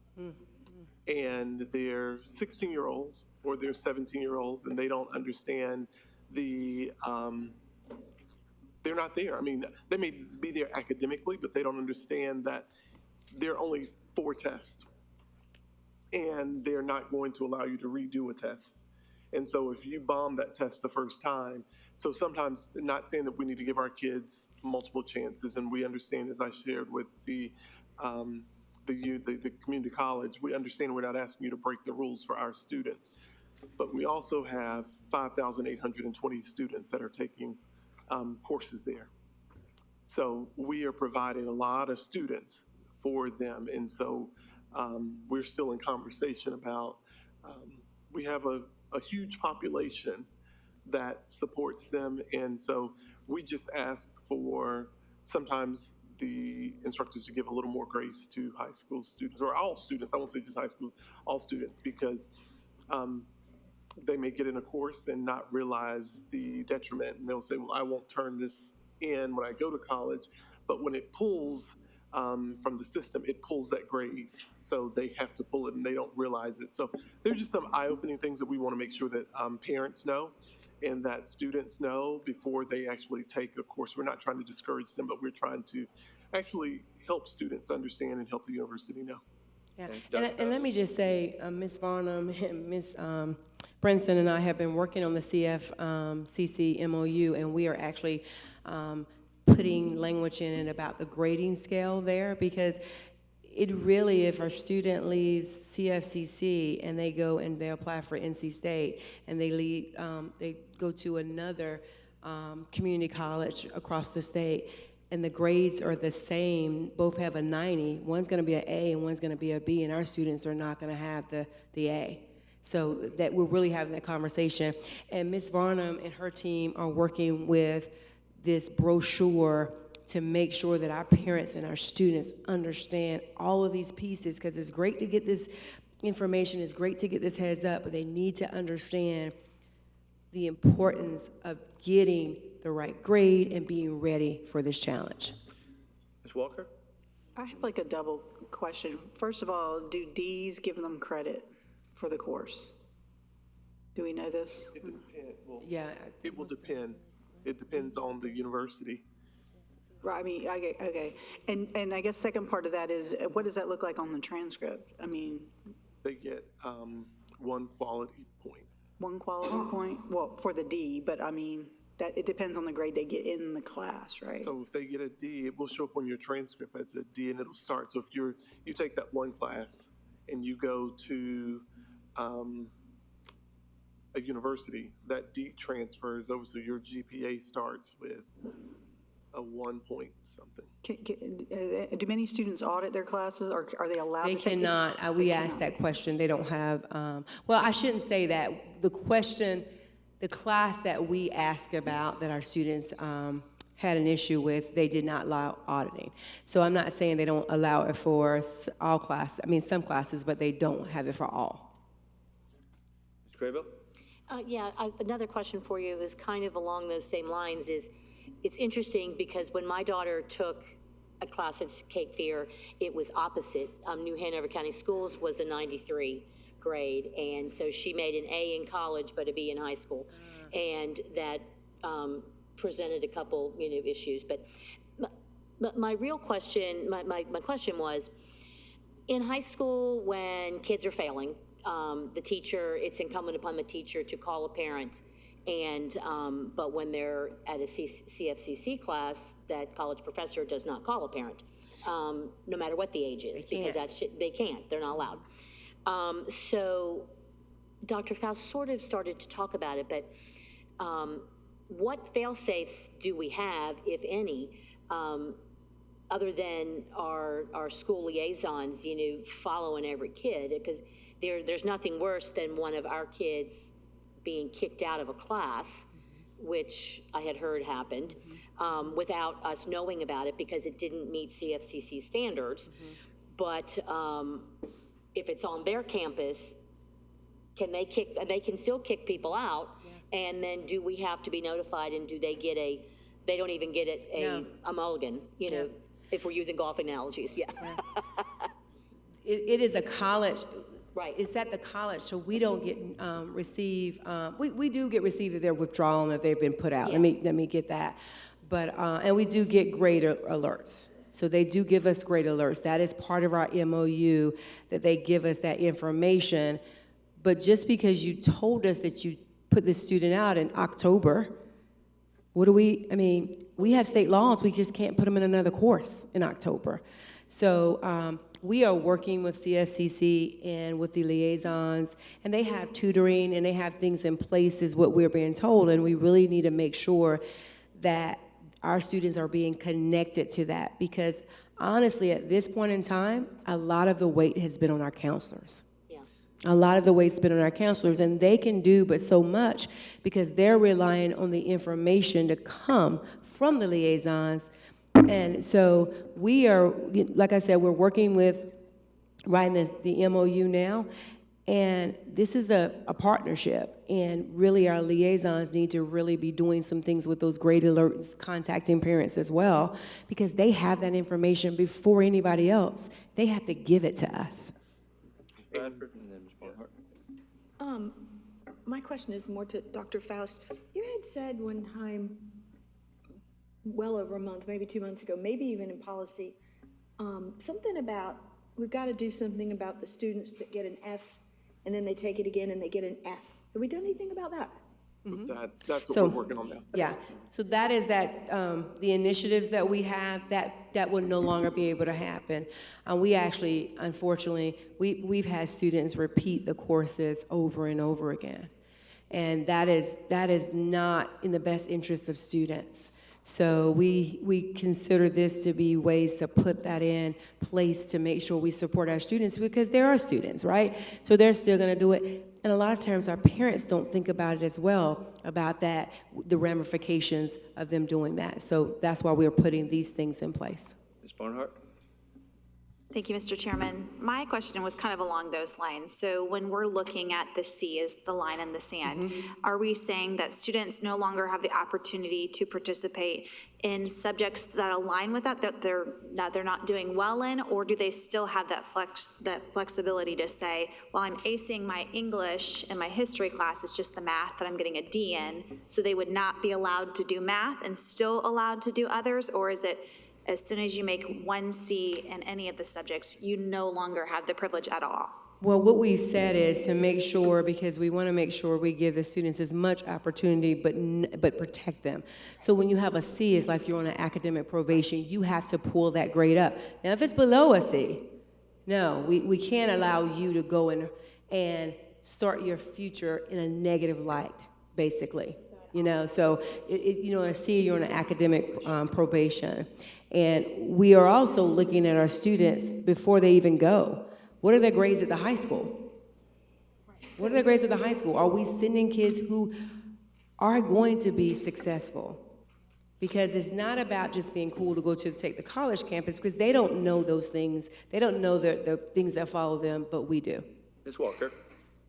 I just want to circle back to something Dr. Faust has said. I think the last time or a couple months ago, the cost, like New Hanover County Schools, we don't pay for the classes or we do pay for the classes? Does that come out of our budget? Like, where does that come from? So we are provided money from the state for our CCCP courses. So if Patrice takes 3 courses and she fails them 3 times and we pay for them, that's less money for other things that we can do. So the state does provide us the money to do that, but yes.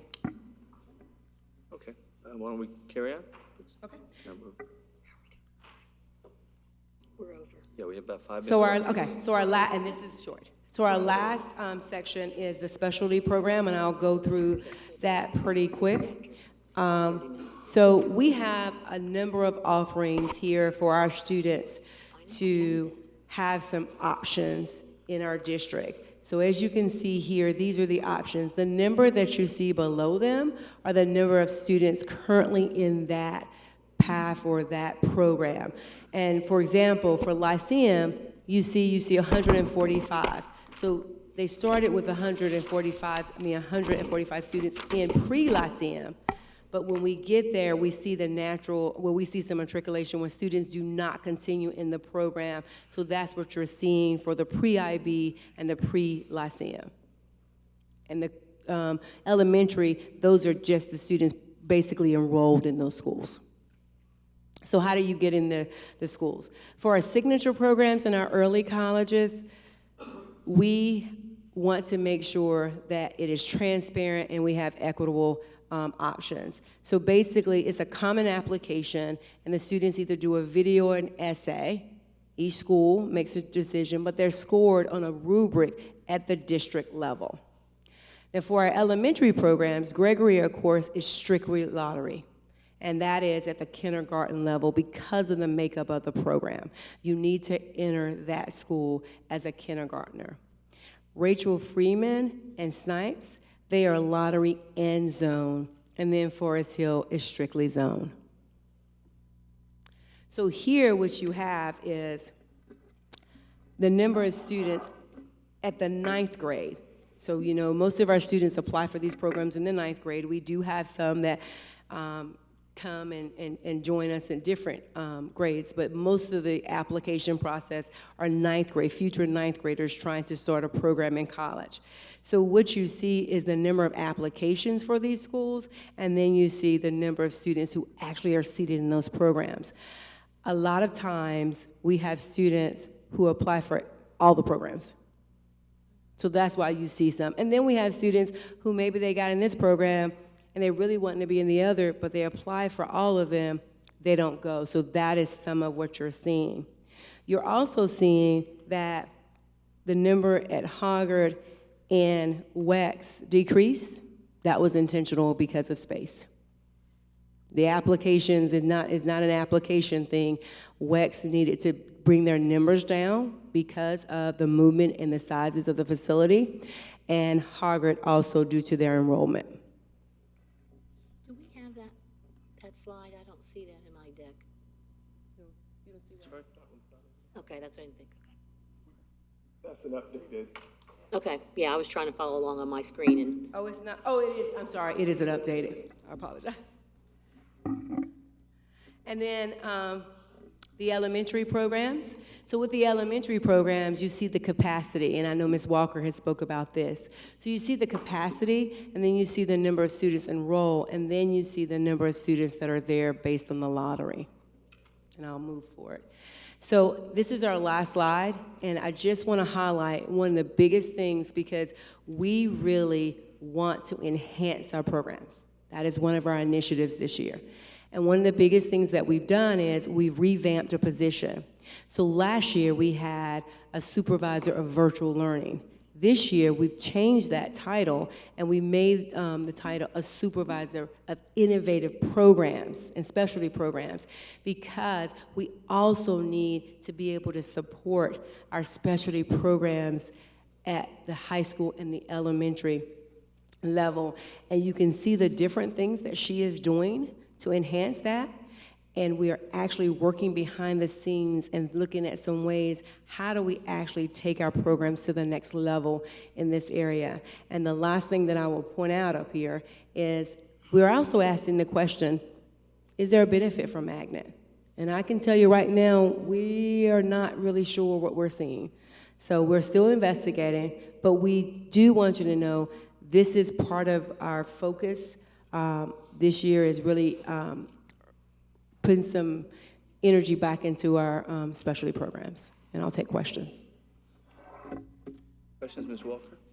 How many First of all, Dr. Faison, I want to thank you for putting this together. That was a lot of work. I could see how much work you put into that. I'm hoping we can circle back. I don't know how long you guys want to look at the current initiatives and, but I would love to circle back, especially for the elementaries, because I think that was one of the reasons I wanted to talk about it, because I think for years we assumed our schools were magnet schools and they weren't. I know in a lot of the stuff we look at, it says magnet, but we've since learned they're technically not magnet, but I would like to get that status back. I know originally when they went away from busing to neighborhood schools, this was kind of a way to get, maybe other folks to want to come to the schools that were considered magnets, and it clearly hasn't worked, and we know that because they're under-enrolled, by a lot. So I think anything we do to enhance any of our magnet programs, whatever you want to call it, I hope, I hope we end up going back to magnet or whatever equivalent, we can attract more maybe families that want to go to these schools. And I think we have a unique opportunity with the relationship that you guys have with the chamber and a lot of the other, we have an engineering school, we have an art school, and I think we have a lot of local we can do with that. So I would love to circle back, I don't know, maybe in a couple months or 3 months, whatever you think. Yeah, and I would say right now we're actually meeting with the principals and the coordinators. I don't know, but I definitely can say we will definitely be bringing it back because we want to share with you some of the things that we're going to come up with. I don't know a month right now because I really want to make sure we get it right, and it's going to take us a little bit more time, but I think you're going to first see it in the showcase. It's going to be different, and you're going to see it there because it really will be a showcase. Ms. Mason, and then Ms. Crable, and then we're out of time. Along the EC lines, I've had parents ask if there are any schools in our district, and I know the answer to this, but I want to share with the rest of the community. Are there any schools that specialize in students with autism spectrum disorder? Well, we serve our students in all of our schools, so we have special needs teachers in all of them, but I don't know if Mrs. Varnum want to add anything. Yeah, so we do have regional programs in our elementary, middle, and then every one of our high schools, our traditional high schools, serves any student with disabilities, and so they don't have to be regionally based. But with regard to specialty programs and additional programs like that, there is no reason why students with disabilities can't apply and move through that process. We actually encourage them to apply. Absolutely. Ms. Graybill? Yeah, I've got 2 questions for you. So I was looking at the Laney designation, and it says STEM. When did we change that from allied health? Because it was kind of STEM, allied health focus. So Since I've been here, I know I've been told that Laney is STEM, and that's the focus that it's been. I can look into and see, but the STEM and the engineering is been the main focus there. We do have some allied health classes, but when the pathway that a number of students apply for is the STEM program.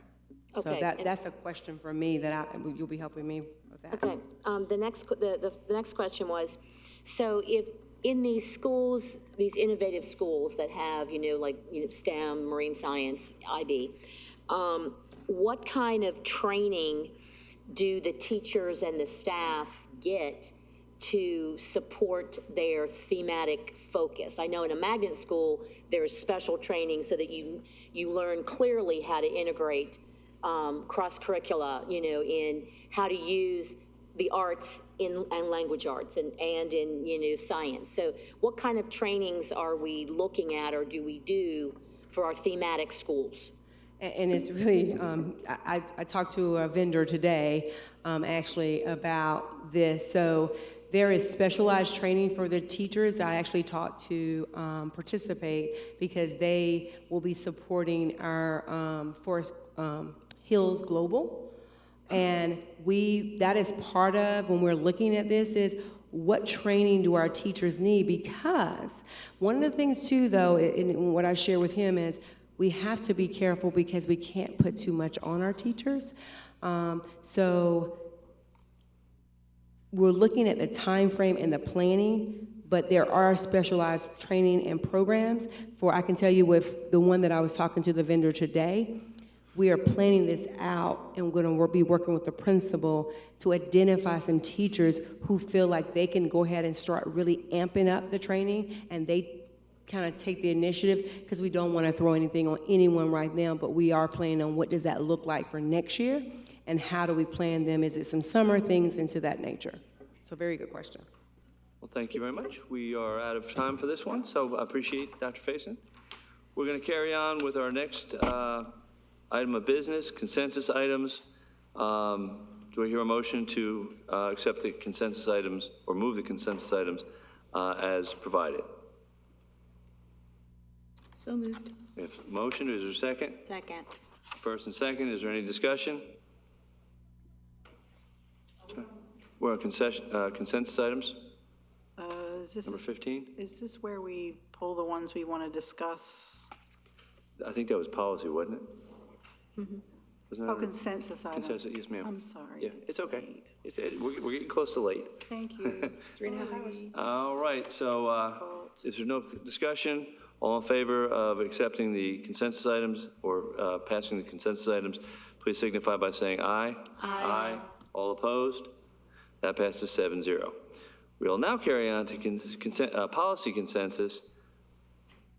I will pass the baton over to Ms. Barnhart, Policy Chair. Thank you, Mr. Chairman. I'm going to make 2 motions. The first is to put policy 3210 back into policy, and then the second will be to move to pass the following other policies. Okay, so let me make sure I understood that right. 3210, you want to send back? 3210 to bring back in policy. 3210. 3210, and then to pass all the other ones? Is that correct? On the consensus. This is consensus, correct? Okay, so we have a motion to send 3210 back to policy committee and then to pass all the remaining policies listed there. And we have a first. Is there a second? I'll second that. We have a first and second discussion. Ms. Craybill? Okay, so I would like to make an amendment to that motion since we're allowed to do one. I would like to pull off 2120, 2310, 2300, and 3460. I'm looking here at where it says 2120, 2310, 2330, and 3460. All right, and I'm going to have to ask you to say that one more time because my pen just died. Say it one more time, please. 2120, 2330, 2310, 460, and we already had 3210. Okay, so That's a motion to amend that requires a second. okay, so is there a second to? I'll second. Okay, so that again is 2120, 2330, 2310, 3460, and so just pull them off or to send them back to policy? No, I'd like to just pull them off and have a discussion because Okay. they keep going back to policy with no changes. Okay, and then 3210 back to policy. We have a first and second discussion on that point. Any discussion? On the amendment? Right, on the amendment, correct. Is there any discussion on that? No, we just had, okay, no. Okay. I don't have any discussion, I just, All right. All right, so all in favor of the amendment, which is to pull 2120, 2330, 2310, 3460 for discussion, and 3210 for that's send the back. original motion. Yeah, okay. All right, so no discussion, all in favor of that. Ms. Bowie, would you please call the roll? Melissa Mason, Yes. Hugh McManus, Yes. Pete Wildebohr, Yes. Stephanie Walker, Yes. Josie Barnhart, Yes. Stephanie Craybill, Yes. and Pat Bradford. Yes. Okay, so that passes 7-0, so those will be pulled for discussion. So at this point, we can vote on the rest of them, is that correct? Well, so the main motion now is to have those pulled off. Right. Those four. Have 3210 go back to the policy committee, and that the rest of them are passed. Passed. On the consensus. Right, so again, everything except for 2120, 2330, 2310, 3460, which would all be discussed, and 3210, which would be moved back to policy. All the remaining policies, we have a first and second. All in favor, please signify of passing them. Please signify by saying aye. Aye. Aye.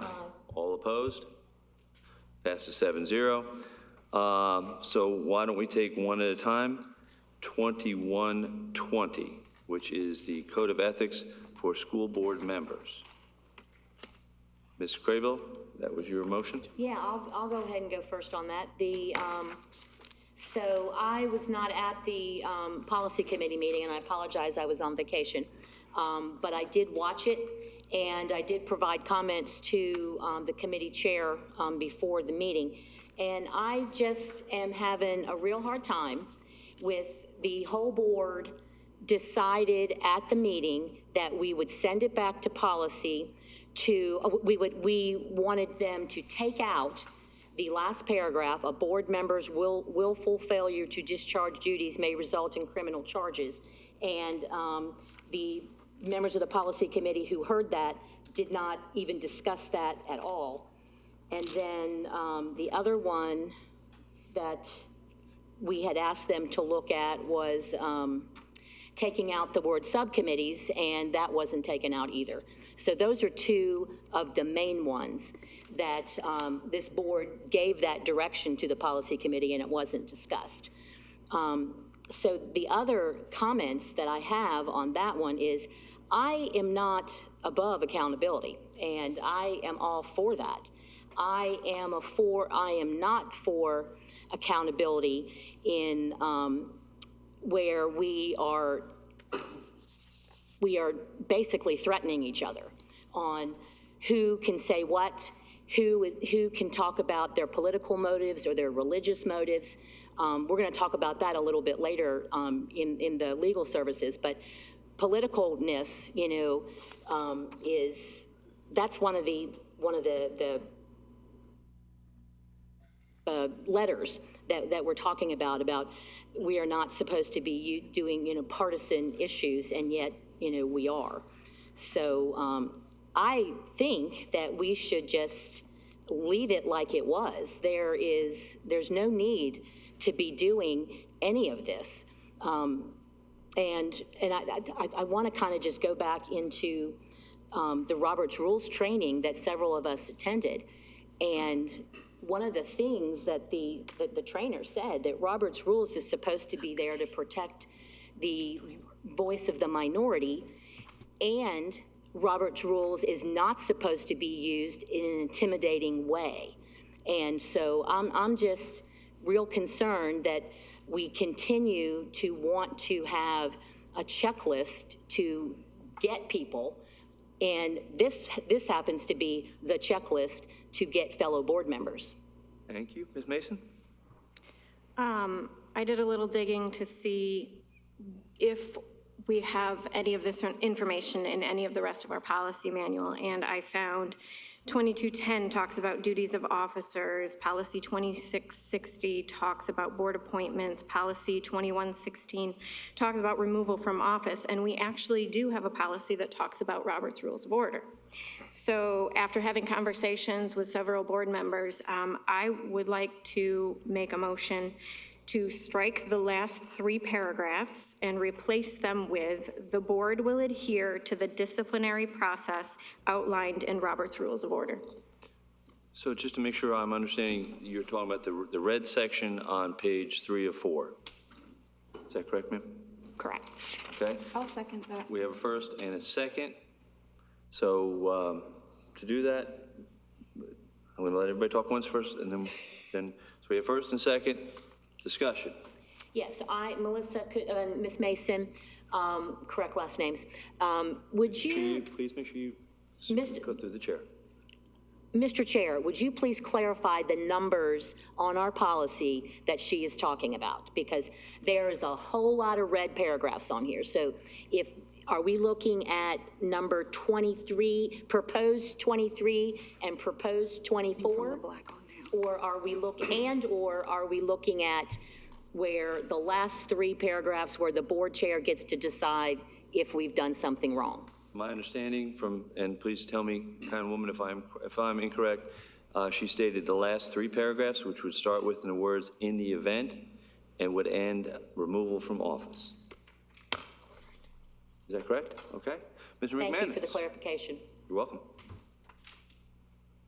I'm having a extreme difficulty understanding. Well, no, that's not true. I do understand. We're back where I don't like to be.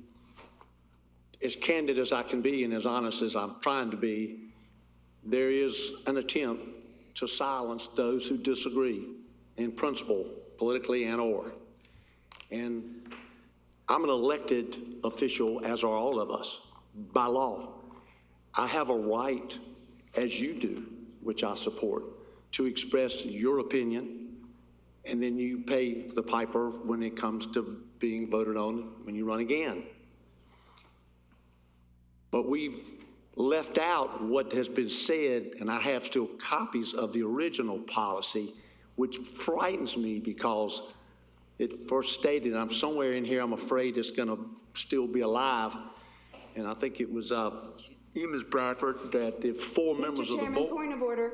The member to my right is violating decorum. He's calling me out, and he's speaking about personal issues. Let me read what Robert's Rules of Order says. We haven't passed it yet. A motion, 440, debate must be confined to the merits of the pending question. Speakers must address the remarks to the chair, maintain a courteous tone, especially in reference to any divergence of opinion, and avoid interjecting a personal note in the debate. To that end, they must never attack or make any allusion to the motives of members. As already noted, speakers should refer to officers only by title and should avoid the mention of others' names as much as possible.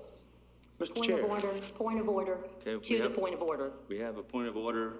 I don't think we, Can we have 2 points of order? I think the chair should rule on the first point of order. okay, so, Mr. McManus, and this I will, the chair rules that the point of order is well taken. Please refrain from talking specifically about a person. You can talk, the objective in front of us is talk about this policy. So please, if you would, please, do not use other people's names. Yes, sir, Mr. Chair. Thank you, sir. Point of order to that point of order. Yes, ma'am. I sent you an email or a text after that training and suggested that we not try and invoke everything that we heard, that 4 of us only heard at that board training tonight at this meeting. And yes, those are in Robert's rules. We do not have any standing Robert's rules. I thought that we did, but all I have, no, we do not have standing rules on Robert's rules. We have the policy, I agree, and you're not allowed to interject if we're going by Ms. Bradford's. So I'm still continuing. And you said that would be fine. So we need to go back and take a look at all of these nuances, because there are a lot of them. And that the speaker at our training also suggested that we have standing rules on how we are going to apply Robert's Rules of Order for boards of 12 or less. And we are allowed to not follow some of them if our board decides. So I would like for you to rule on that point of order before you start calling us all out. Okay. The chair rules in this situation that your motion is well taken. We do need to look at it as a whole. I've asked Dr. Faust to purchase books for each and every member. We have these. Well, that's not the whole book. I found that out. This is what the guy talked about in training. No, it's not. It's a lot bigger book. It's also has the discipline policy, which we also are talking about. So, though I did find that we do need to take baby steps in this area, but I do it's right here. It's on the sheet here that we've had for how many months? Not everything she said. Oh, pardon me, Mr. Chair, not everything that she said. No, but the She point. read out a whole bunch of stuff. But it is under. You can take a point of order. So we will be moving forward on that. What we have in front of us right now is we have the three paragraphs. We have a first and a second. So let us go back to that discussion. Mr. McManus, you have the floor. We are discussing the last 3 paragraphs, whether to remove them or to leave them. Mr. McManus. I am discouraged by the fact that I feel there are members of the board who would like to silence those of us who disagree about something, mostly some of the policies, also the way we express ourselves. So as I was saying, I was elected by the public. I have a right, short of cursing at you or any board member or threatening you of any board member, to voice my opinion. The fact that I may disagree with a board member or they disagree with me is left up to the interpretation of the majority of the board. And so I believe there is already an understood majority of the board. And so I feel threatened that you're taking away my rights as an elected official. If you want to go there and that's what they want to do, then I guess we'll have to play it out at great expense for one or more. But as a board member, you have a right to voice your opinion. And again, I say, unless I am using profane language or threatening to bodily harm, I can disagree. And I can say, I think it's a terrible idea, or what idiot would think that? I mean, whatever I want to say, I have a right to say it.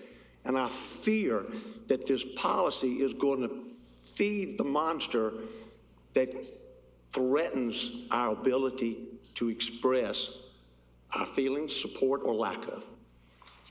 Other discussion? Ms. Barnhart? Mr. Chairman, when looking over this policy, and I had spoken to a few others after that training with Robert's Rules, there is disciplinary procedures outlined in Robert's Rules. So with the replacement that is being suggested and potentially being considered, this board would adhere to those. And some of that is losing speaking privileges in the event that you are going to intentionally disparage board members' motives and things like that. And so I think that if this change is what we vote on, then I think that as a board, it would behoove us to look over that training to understand that there are limits within Robert's Rules of allowing to speak your mind without doing it to antagonize another fellow board member, because I agree, we need to hear from everyone in a way that's going to be respectful.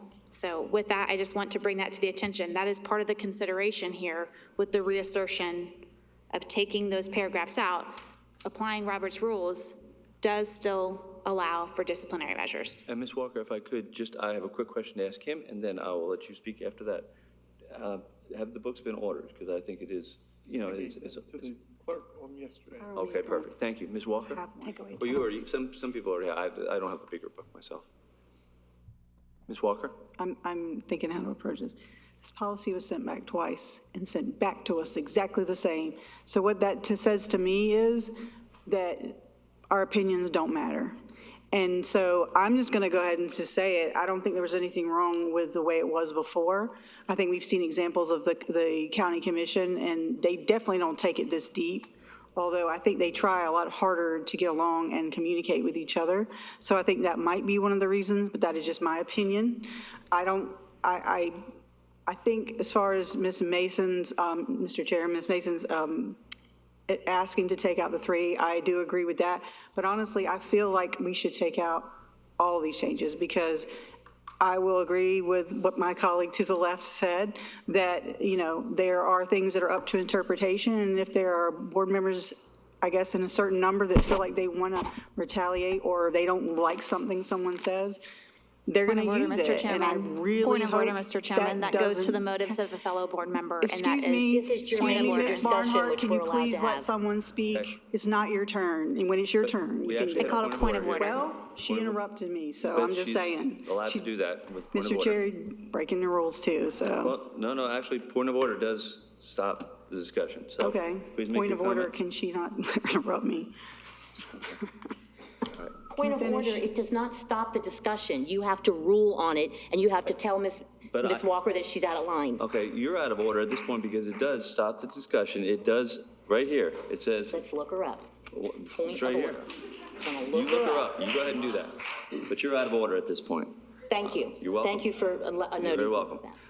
Chair, Again, if I please, continue, I need to rule on the point of order, and at that point, with the point of order, we do need to remind ourselves to try to talk about what's in front of. Stand up. It's right here. It says chair stands when ruling. Okay, you're still out of order.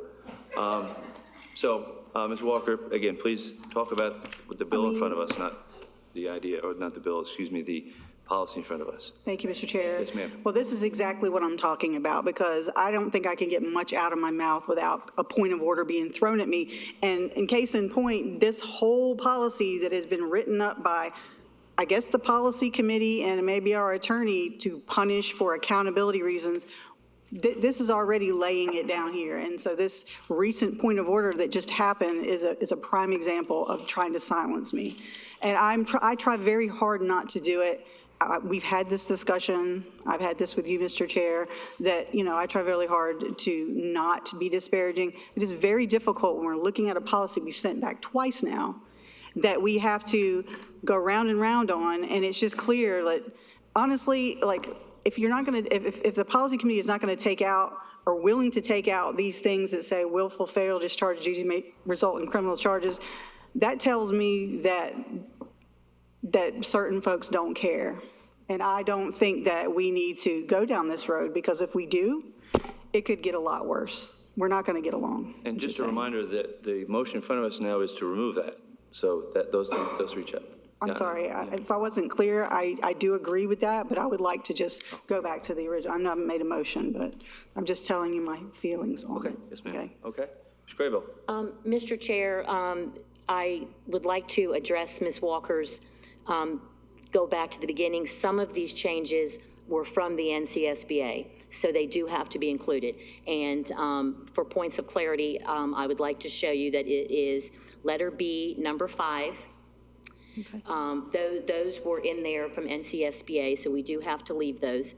And number 17, about not hiring employees that benefit us. So those the conflict of interest. So those do have to be in. But 23 and 24 were added by either Ms. Barnhart as chair or Ms. Bradford as a member.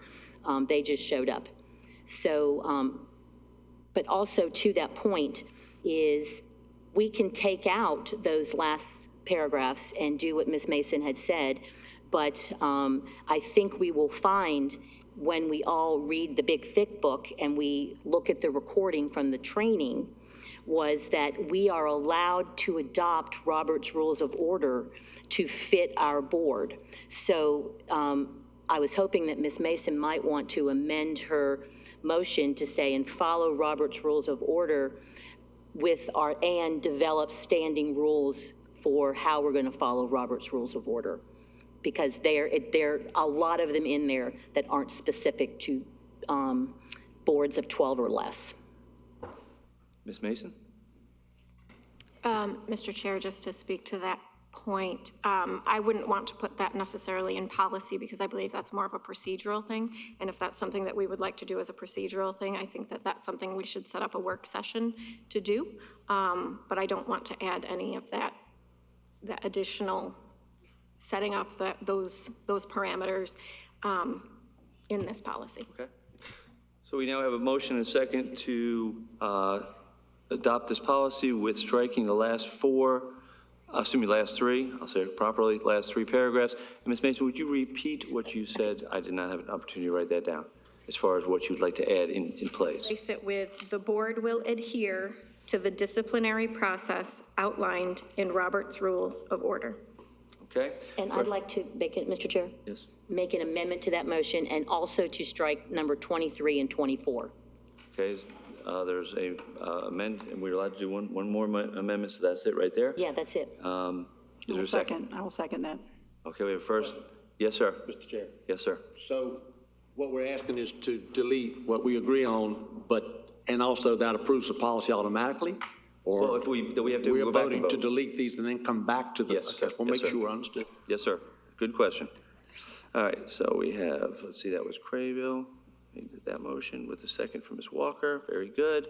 All right, so the amendment, is there discussion on the amendment, which is to strike additionally numbers 23 and 24? Well, we got a first and second. We just didn't know if there's any discussion. All right, so we'll vote on that amendment, then we'll vote on the amendment from Ms. Mason, and then we'll vote on the main motion, excuse me, I apologize. Ms. Bowie, would you please call the roll? This is, again, just to be totally clear on Ms. Craybill's second amendment, which is to strike, not chapters, but numbers 23 and 24. Ms. Mason? Yes. Mr. McManus? Yes. Mr. Wildebohr? No. Ms. Walker? Yes. Ms. Barnhart? No. Ms. Craybill? Yes. And Ms. Bradford? No. So that amendment passes 4-3. So that numbers 23 and 24 will be struck, taken out. Better way to say it at this time of night. All right, so now we have the motion in front of us to strike, we've already struck out 23 and 24, but then to strike out the last 3 paragraphs and to replace them with the wording that Ms. Mason has discussed. Mr. Chair, this would include the whole thing, including the strike 23, 24, and strike the last 3 paragraphs and replace the last 3 paragraphs with that sentence that Ms. Mason read. Okay. It's the whole thing. Okay. Ms. Bowie, again, would you please call the roll? Ms. Mason? Yes. Mr. McManus? Yes. Mr. Wildebohr? Yes. Ms. Walker? Yes. Ms. Barnhart? Yes. Ms. Craybill? Yes. And Ms. Bradford. Yes. So that passes 7-0. We have now, I am correct, we do not have to go back and vote on this one again, correct? You have to vote on it, right? Vote on the policy itself. I think, Ms. Mason's, I don't think Ms. Mason's was an amendment. I think it was a motion, so I think we're all set. okay, very good. All right, so that passes with, as amended. Getting back into here. Where did I write it down? Here it is. Next, we have 2330, 2333, 32330. Ms. Crable, you also requested to pull this off. Yes, so I, again, this was talked about at the agenda, at the policy committee meeting, which I was not at. And one of the comments made by one of the board members said that we're recommending these changes so that they can adhere to the ad hoc committee's recommendation, which has not been approved. So I take offense to that. But I also want to call the attention to letter A, suggested guidance to take the place of template, not a big deal. One thing that is kind of being snuck in there is moving the time frame to place an item on the agenda from 2 meetings to 4, which essentially sends us out a whole quarter if the majority of the board does not want to hear a topic. And then the other thing that would show up in here, and they want to take out correspondence as a item that we put on. And we did here at the agenda review is because we don't get mail anymore, so we can't have correspondence, but we do get emails. We do have the opportunity for board members to be able to make announcements such as, Happy National Bullying Prevention Week, and those kind of comments would be taken out because one of the people on that committee feel like it adds too much time. Okay, just to let you know, we are at 25 minutes at this point on this discussion. So are you making a motion there, ma'am? Yes, I'm making a please do. making a motion to strike the proposed change of removing correspondence and strike the proposed change of going from 2 to 4 meetings. Okay, is there a second? Yeah, second. Okay, we have a motion and a second. Motion from Ms. Craybill, second from Walker. Like I say, with 5 minutes, but we will have to add some time if we have to. Yes, ma'am? Thank you, Mr. Chairman. The discussion of adding from 2 to 4 meetings, we do not need to have 6-hour meetings. And so having the flexibility of saying, as long as we are able to cover it within 4 meetings is an opportunity to condense that. So what this is saying, you, as the chairman, you are still able to set the agenda and you can have as long of a meeting as you want, but this would give for flexibility with that. And just to clarify, you're not concerned about the suggested guidance. You're okay with that being changed? Don't talk to her. Okay. Mr. Chairman, the clarification is keeping the suggested guidance, just not okay with eliminating correspondence and not okay with the flexibility of 4 board meetings. That was what my motion was, to take out those 2 things. Thank you. Again, please, everything comes through me. Yes, Ms. Mason? Just a quick question. The prior board, wasn't there a discussion about this in the past where it was 2, or it was 4, and it got moved to 2, or was that a different topic? I'll address that. Before, there was no limit. It was, you could do it, as I remember anyway, maybe, but it was as many times as, the chair basically could put on whenever they wanted. And there were certain times that the chair basically, in my remembrance, did not put it on for quite a while. And that's why the vote was taken and it was moved to 2. Ms. Walker? Thank you, Mr. Chair. That is exactly correct, Mr. Chair. From the previous board, we had an issue with things getting on the agenda, and I will agree that 4 is too long. I think 2 is reasonable, and I feel like, as elected folks that, sometimes we have things that are more pressing than others, but at the same time, we are hopefully bringing something to the table when we have something on the agenda. I know we have all done it. And I just think the reason we had 2 was because we were having a problem. And so I really think 4 is way too long. I think we should leave it as 2 because that gives the chair the flexibility to go, okay, well, maybe not this month, but maybe the month after. Beyond that, it's too far. It's just too far. Okay, Ms. Bradford? Mr. Chair, I move an amendment to change that from 2 to 3, instead of 4 to 3. So we meet in the middle. I'd second that. Okay, we have a first and second on the new motion. All right, so there's motion and a second. Okay, discussion on the amendment, which is now 3, which is a compromise. Ms. Craybill? It's still an attempt to silence the minority, so I would say no. Okay. Mr. Chair. Ms. Walker? I will agree with that because I feel like, I mean, I'm trying very hard to be careful when I say this, but as a person that has been victim to this before, the whole reason to put 2 is so there is protection. There are protections for folks that because we clearly are elected people, we have a voice, and then we also have things that we feel are time sensitive. 3 is still too long. I think 2 was fair. And I believe I was part of that motion the last time. And so I think 2, if we don't keep it at 2, it is, in my opinion, it is silencing people. Okay. So we have a motion, we have a second. Ms. Bowie, again, this motion at this point is to go to keep the board meeting agenda as is, except for going to 3 instead of 2. Ms. Bowie, would you please, for having the chairperson adding them on, Ms. Bowie, please call the roll. Ms. Mason? No. Mr. McManus? No. Mr. Wildebohr?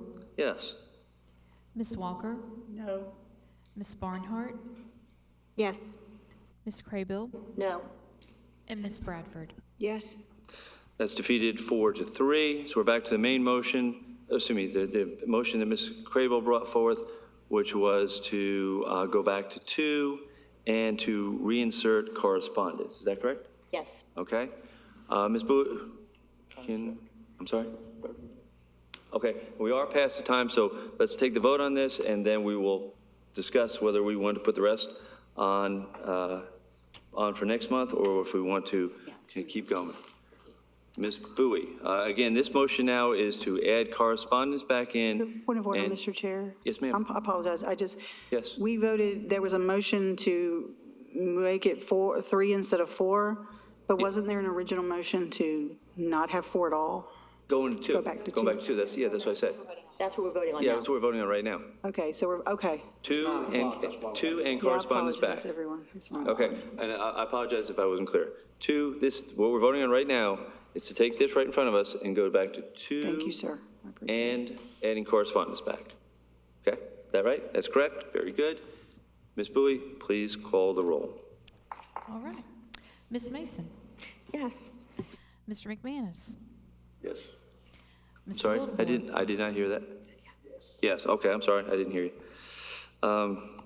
Wildebohr? Yeah, yes. Ms. Walker? Yes. Ms. Barnhart? No. Ms. Craybill? Yes. And Ms. Bradford? No. That is passed 5 to 2. So we are at our time limit for this. Mr. Chair? Yes, ma'am. I move that we take the remainder of these and move them out till next month. It's 9 o'clock. Okay, so we have a motion to take the 2 remaining policies and move them out to next month, which is 2310 and 3460. Is there a second? I'll second that. We have a first and second. So they would be brought back as policy consensus for next month. Any discussion? Because we are past our time. The correct terms, I think, is postpone. Postpone? Yes. We're not tabling them because No, it's we not an can't table. emergency. We No. are postponing them. Postponing them to a definite time. That's exactly I correct. just want a clarification on which ones we were postponing. that's Again, all. we voted on the first 2, so Right. the other 2 is 2310, Okay. 3460. Okay. We've already passed everything else. Okay. All in favor, signify, so again, to put postpone, no, not to postpone, to move, to Postpone, yeah, I was right. Postpone to a definite time, which will be next month. All in favor, please signify by saying aye. Aye. All opposed? They are postponed till next month. They will be taken up at that time. Policies for the first reading, Ms. Barnhart. So there are two policies for the board to consider for first reading, the fraternization policy and then 7205 is standards of professional conduct. Okay. Do you have a motion? It's my understanding that Oh, it's unless first, the board. it's first, okay. yes, first, I'm sorry, what am I Unless the thinking? board has some. Okay, yes, Ms. Craybill? So before we vote on this as a second reading, I would like to make sure that we give the fraternization policy 6081, the proposed fraternization policy, its correct number in the 7000 series. Okay. Yes, ma'am. And I can speak to that, Mr. Chairman. I had reached out to NCSBA, so there was a couple options that she had given me to consider, and we'll consider that in policy, the relabeling of that, because that was taken from agenda review. Okay. But I All don't right. think this needs to go back to policy for that. We just need to change the number. It's just a semantic, correct? Mr. Wildebohr? I really don't think it needs to go back to policy. I think we can discuss it and, and look why, Mr. Vogel, do you have any insight on that? The suggestion was to just change the number so that it goes in the correct series. I agree that it would go in the 7000 series and that it doesn't have to go back to the policy committee for the board to make that very minor. Very good. What number would you suggest? Oh, you just want to, why don't you want to get back to her? Mr. Chair, I would just suggest that Ms. Barnhart continues her conversations with the NCSBA, and they will give us a number, and we put it in, and then she just brings it forth next month with the correct number. That's all I'm asking. Very good. Any objections to that? If not, we'll carry on with our policies for second reading. Ms. Barnhart. Policies, excuse me, not policies. There are two to consider, so I'm toggling back and forth. For policies for second reading, there are two to consider, or just one. My apologies, I had left off the 5008, and so at the agenda review, I said I would bring that back to the board for second reading in November. So then the policy to consider is the invocations, and Point of order, we skipped the discussion on 7205.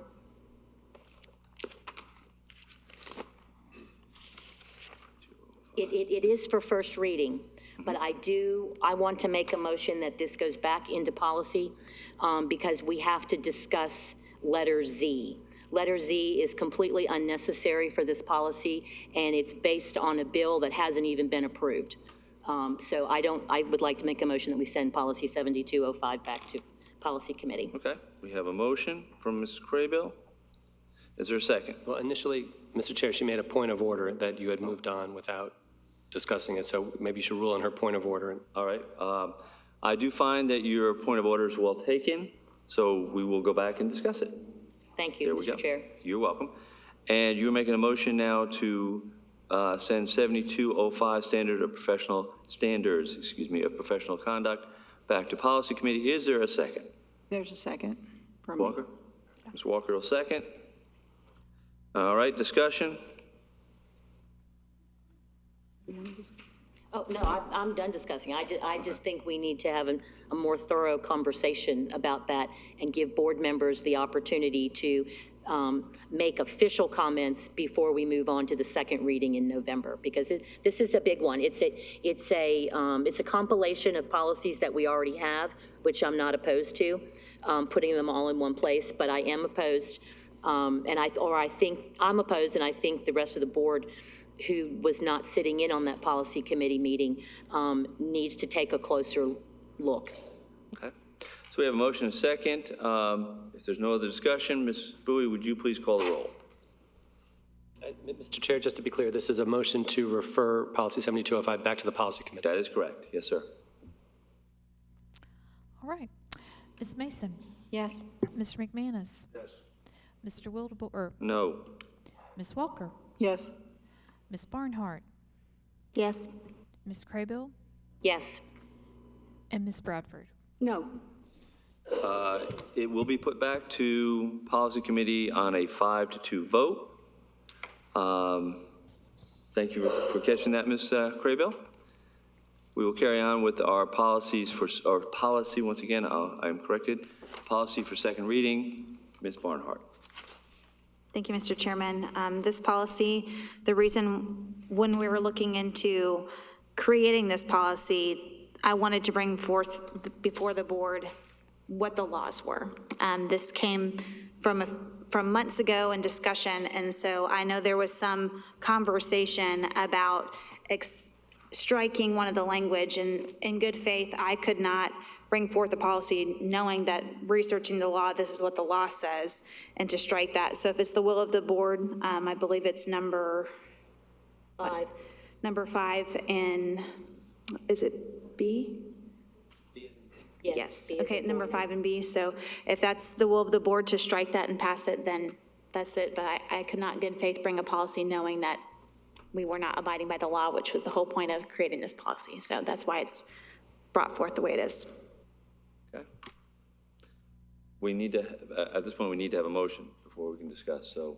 I will make a motion that, Yes, ma'am. that we strike B number 5 from the policy, and that we add in a legal reference Lund versus Rowan from the Fourth Circuit, which says that county commission, one of the things it says is that county commissioners will not give invocations from the dais. And so that was my reasoning for adding that in. Okay, so we have a motion. Lund versus Rowan, I brought that up at the last meeting. So we have a motion to strike B5 and to add, I'm sorry, say that again? Add the Lund versus Lund. Rowan case from the Fourth Circuit. Mr. Vogel knows what that is and could easily insert that for us. Okay. All right, so we have a motion. Is there a second? I'll second. All right, Ms. Mason will second. All right, so we have Mrs. Crable has a motion and Ms. Mason has a second. Discussion, Ms. Bradford? Mr. Chair, I would like to ask the attorney a question about the Lund versus Rowan and why it wasn't included in this. Just for clarification, please. Since it's supposed to go through me, let me ask Mr. Vogel, can you explain why Lund versus Rowan was not added in this, please?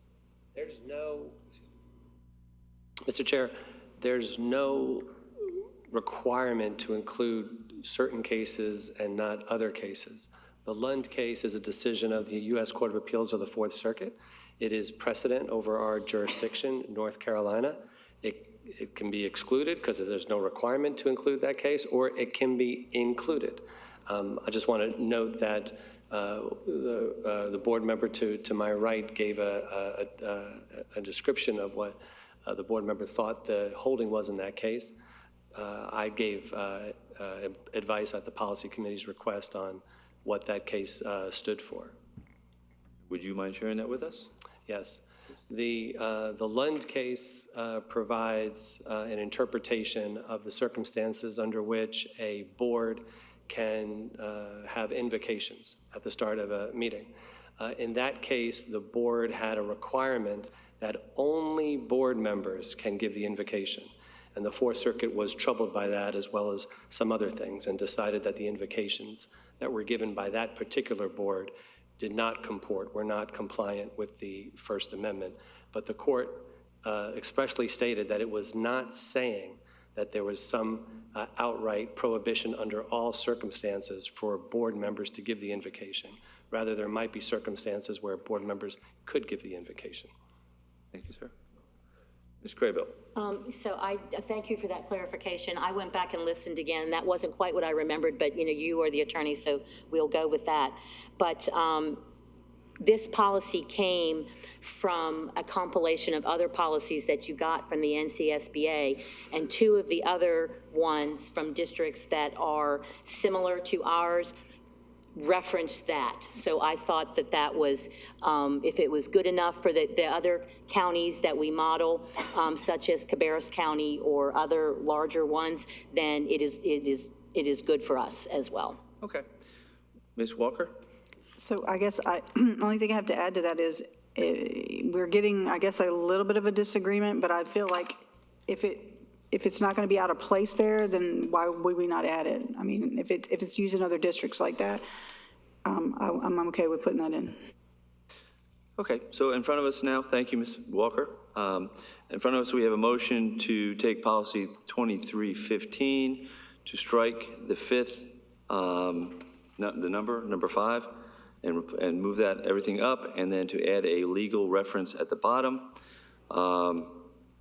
Ms. Bowie, would you please call the roll? Ms. Mason? Yes. Mr. McManus? Yes. Mr. Wildebohr? Yes. Ms. Walker? Yes. Ms. Barnhart? Yes. Ms. Craybill? Yes. And Ms. Bradford? No. That passes 5-1. Excuse me. My math is failing me. I do apologize for that. 6-1. That was close. Yeah. All right. That was the end of that. So we will carry on to new business. The discussion is now for the NCSBA Board of Directors. Ms. Craybill. Yes, sir, Mr. Wildebohr. I found out about this opportunity last year, but they only take, the NCSBA only takes nominations in the odd years. So I was waiting for, the announcement to come out, and found out just recently that the announcement came out to the board chair and the superintendent, not to all board members. So we have already missed the deadline for me to do that, but NCSBA, person who's in charge of this, gave me the opportunity to bring it to my board and let them discuss. It has to be approved. But basically what it is serving on the board of directors, and they like to have a good representation from across the state. And presently, the southeast area of the state is not included on the board of directors, so I thought that I would be a good fit. Some of the areas that and some of the committees that they have include strategic planning, event organizing, policy making, and all of which I have experience on this board in doing. So I think I would be a good representative for the Southeast region and for our county. So I respectfully request that this board approve my request to nominate myself for that position. Okay. Mr. Chair. We have Ms. Barnhart next, please. Mr. Chair, I'm very taken aback by this discussion tonight because we've been talking about procedure and how we add things to the agenda and inform others. So for me to make a decision on not being provided any information, not being considered anybody on this board, but just one, I don't think it is right to do so. I appreciate my board member to the left bring up the opportunity, but I do not think that it is a wise thing for us to be doing. Okay. And I failed to ask for, Ms. Craybill did make a motion. Is there a second to that? I don't think she did. But I didn't make a motion. I respectfully requested. So I will respectfully now make a motion that I receive the endorsement of our board to apply for the NCSBA Board of Directors opening. Okay. And is there a second? A second. Okay. Ms. Walker will second that. Now we're in the proper place to have that discussion. Ms. Bradford? I don't understand, Mr. Chairman, how in one moment we can say, don't surprise us, and in the next moment we bring surprises before the board. I can't support this because I didn't know about it, and it's 9:15 at night, and I know nothing about it. And so I am not going to not going to vote in favor of this because it's a surprise. It was added to the agenda at the last minute with no notice. And it just, if rules for thee, but not for me, we can't go there. Please, yes, let's keep that. Ms. Craybill? Yes, and with all due respect, this letter did come out to the board chair at the beginning of August, to the board chair and the superintendent, and it was not shared with the rest of the board. So that is why no one knows about it. And when I inquired on September 29th when this would be coming out, that's when the email was shared with me again that the board chair and the superintendent had already gotten this letter. So I asked, did that mean I was out? Or does that mean that the board chair did not think that I was suitable candidate for this? Or did he just forget to send it out, and it was an oversight on his part? And that is what I am assuming, that it was an oversight, so that is why it is a surprise. It was not a surprise to the board chair because I brought it to his attention immediately. And I'm grateful that he recognized that and gave me the opportunity to ask my fellow colleagues for support in representing our district and our region. Okay. Mr. McManus. Is there anyone else that's interested in that position? I might be interested in the opportunity, but the deadline has already passed, and so it sounds like Ms. Crable, I'm sorry, Mr. Chairman. Yes, ma'am. It sounds like Ms. Crable received special permission to create an application, so. Okay. Ms. Walker? I'm a little bit confused. I know we talked about surprises, but to me, this doesn't rise to the level of surprise. I feel like one colleague is asking the rest of her colleagues whether she can have permission to apply for something that will benefit us all. And I'm not honestly seeing the downside at this moment. And I don't see why I would not vote to uphold that, as I would probably do for others. Okay. Ms. Bowie, would you please call the roll? And again, the motion here is to allow Ms. Craybill to pursue the North Carolina School Boards Association Board of Directors position. Ms. Mason? Yes. Mr. McManus? Yes. Mr. Wildebohr? Yes. Ms. Walker? Yes. Ms. Barnhart? No. Ms. Craybill? Yes. And Ms. Bradford? No. That passes 5-2. Thank you to Good my luck. colleagues. Good luck, good luck. Yes, sir. Mr. McManus. Do we have a time limit for talking? It's 9:20, we got left. Sorry. All right, we're going to carry on. Ad hoc review. I'm going to turn this over to Ms. Bradford. I believe she's got a way to carry us through this discussion.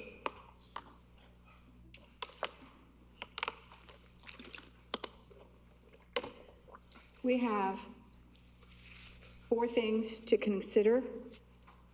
I'm going to take them by topic. So the first one on your list, it's on your screen. Topic number 3. I move that we adopt those. Recommendation 1, 2, and 3 as written. 1, 2, 3, Excuse me, 4. 1, 2, 3, 4, Okay. as written. Is there a second? I'll second that. All right, Ms. Bradford. Motion, second. Ms. Barnhart, give me 1 second to look it over one more time. Okay, any discussion? Ms. Craybill? Yes, I'd like to amend that motion that we take each one of these topics one at the time and decide upon that. This is a big chunk of information, and I think we need to discuss them separately. So my motion is to amend is to review topic 3, topic 4, and topic, I'm sorry, I missed the first one. Topic 3, topic 4, and, oh, wait a minute, and topic 6 Mr. separately. Chairman, point of order. Point of order? I asked that we consider topic 3, and I made a motion about topic 3 and topic 3 only. That, then I misunderstood. You said to take it as presented. Okay.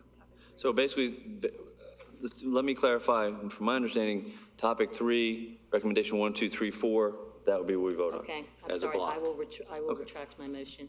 Okay, thank you. All right, is there any, so we have a motion, we do have a second. Is there any discussion? Ms. Mason? I know that this was discussed with the ad hoc committee as I was on it, and one of the concerns that I had about recommendation 3 was pulling pulling the MOUs off for the agenda review, and then the chair would then recognize that those were pulled off for the regular meeting.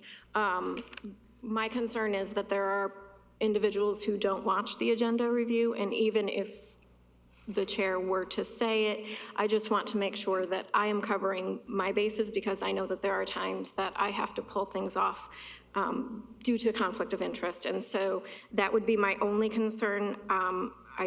I do like 1, 2, and 4. Mr. Chairman, can I 2 and 4. You may respond. Recommendation number 3, 4 lines down. It says, recusals to be identified and noted on the monthly business meeting agenda beside an item, and recusals to be restated by the chair prior to the vote. The whole point here is to have the chair say, for example, Ms. Mason is recusing herself because of, Ms. Crable is recusing herself because of, rather than have to raise your hand, make a motion, take a vote. The whole point of this is to take time. It states right there that it would be very clear who was voting and who was not in recommendation number 3. Okay. Mr. McManus. I've been on this committee, we've met, we've been as thorough as we possibly can be, and if we got to be a little tougher, you know, we've gone from, well, we're 5.5 hours. What we need to do is we've got to tighten, we've got to discuss more things, bring more things to the agenda meeting, because now we're spending as much time in an agenda meeting as we are in a regular meeting. And you see how many people are here at this time of night. So what I don't want to lose, but I want to make sure that everybody is involved in this, and so time-wise, is that we bring, if allowed from the chair, items can be brought to the agenda meeting. For instance, rather than keeping our assistant superintendents and directors here till 10 and 11 at night, and they've been at work all day, things that are not really public related, we can do those. They can present information, and that's also recorded, and it's also available, so it's not like that it's something in secret. But I think we do need, hopefully, to keep cutting away at these meetings, and somewhere, they've got to go somewhere, and it would be less formal. It'd be a lot easier. Okay. Thank you. Ms. Bowie, would you please call the roll? And again, this is to topic number 3 only. Recommendations 1, 2, 3, and 4. Mr. Waterboard. Yes, ma'am. I'm sorry, Ms. Crable. Okay, so I had a couple questions about this. In recommendation number 1, under number 3, there's no verbiage in there that talks about if we are going to vote on items. So I want to be very clear on if we are voting on things at the agenda review, or if we are just going to discuss what we need and then vote on them at policy. And then when we're talking about there must be clear, consistent expectations for senior staff of what information needs to be presented by them, there also needs to be clear, consistent expectations of what board members are expected to talk about. So I don't know how, I'm used to seeing a procedure that actually lists down what we're going to do. So if we're going to wordsmith this again to put it into, a step-by-step, then we do need to include board members needing to see that, and if we're going to vote.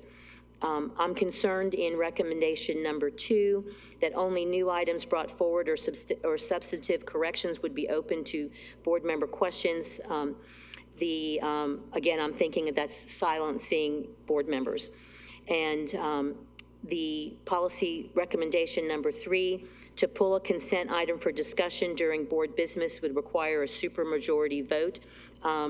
I don't know that this is a Robert's Rule of Order. I have rules, so I haven't had a chance to look at that. But again, that's sounding to me a lot like trying to silence people, to make, the supermajority say that we can't pull things off and maybe something came to light.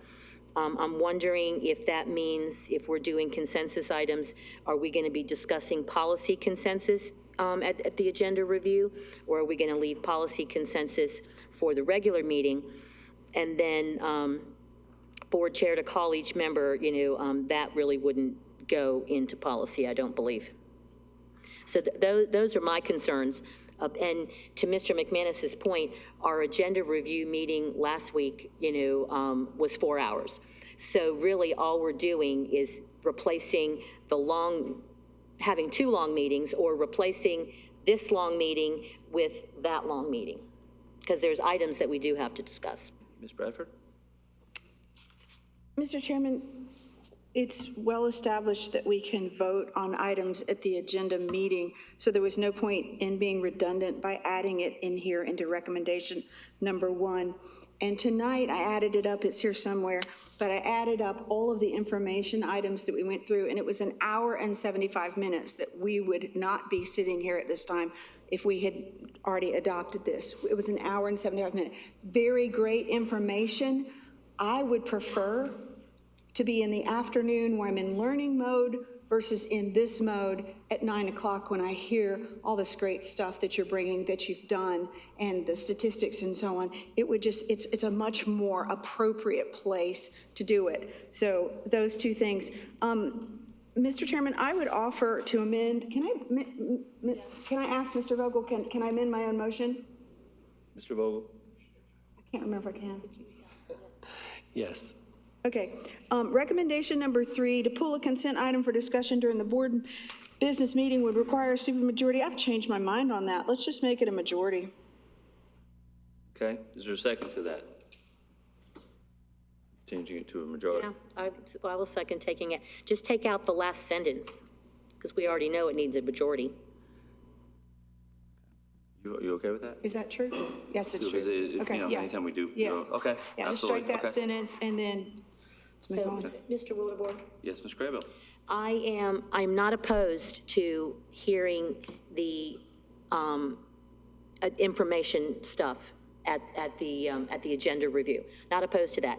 And I'm not opposed to anything in here, except for I want to be clear if we can vote, because if the public if we are expected to vote and it doesn't show up in the description, then I'm going to call foul that we should not be voting. So, and one of the things that the ad hoc committee had brought forth, I thought I heard them say, is we're only, I read it. The board meeting, we're only doing business of the board. And agenda review, information, full discussion, all questions and concerns are asked and answered. It does not say we will vote. And so that is not been clearly established that we will vote.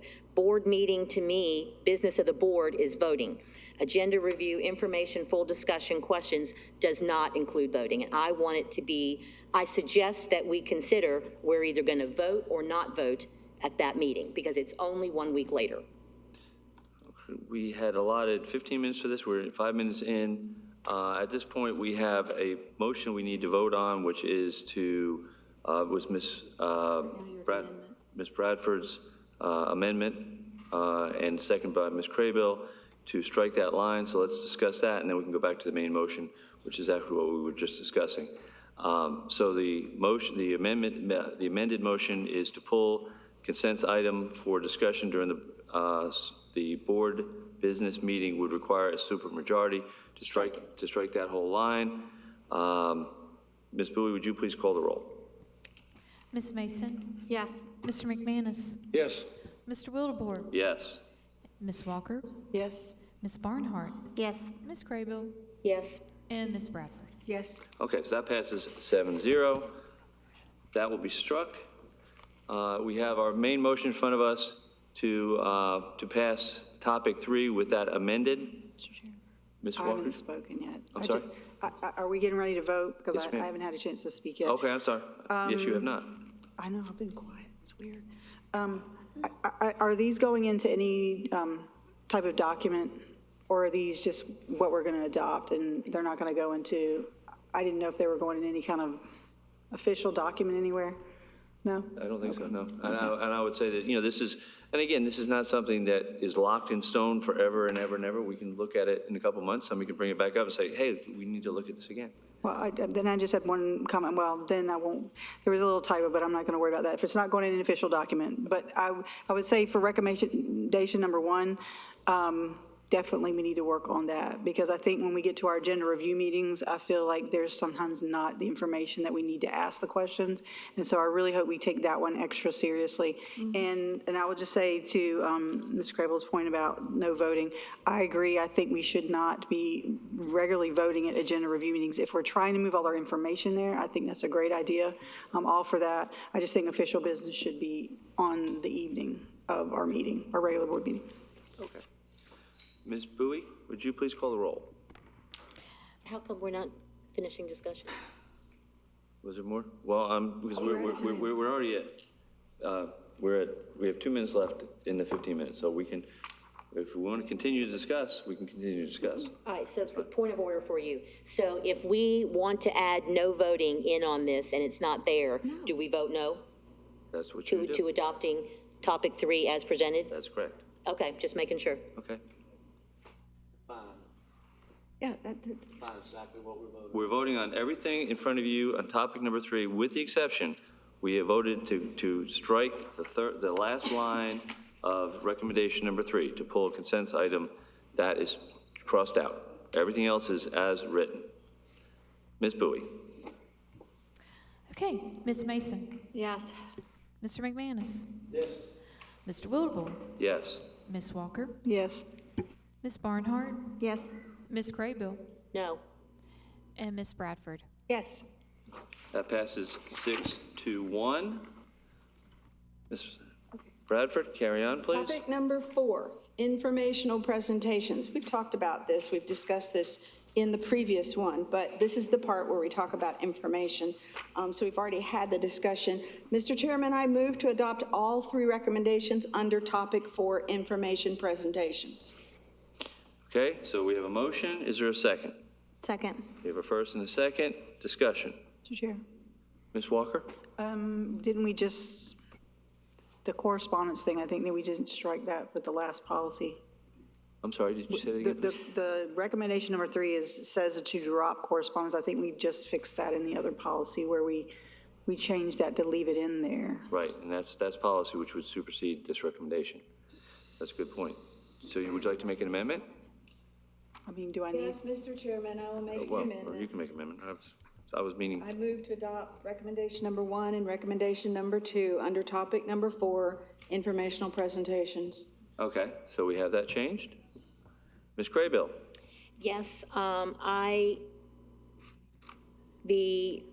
it's not a recommendation, but I don't know where the informational stuff, I don't know what that first paragraph means, but I am opposed to limiting our agenda item headings. I think that is an arbitrary and not accurate description of what we're doing. So if we are limiting our headings, then I'm gonna have to vote no. But I don't see it in the rest of the, I don't see it in recommendation 1 or 2. So I'm respectfully asking for a clarification on that.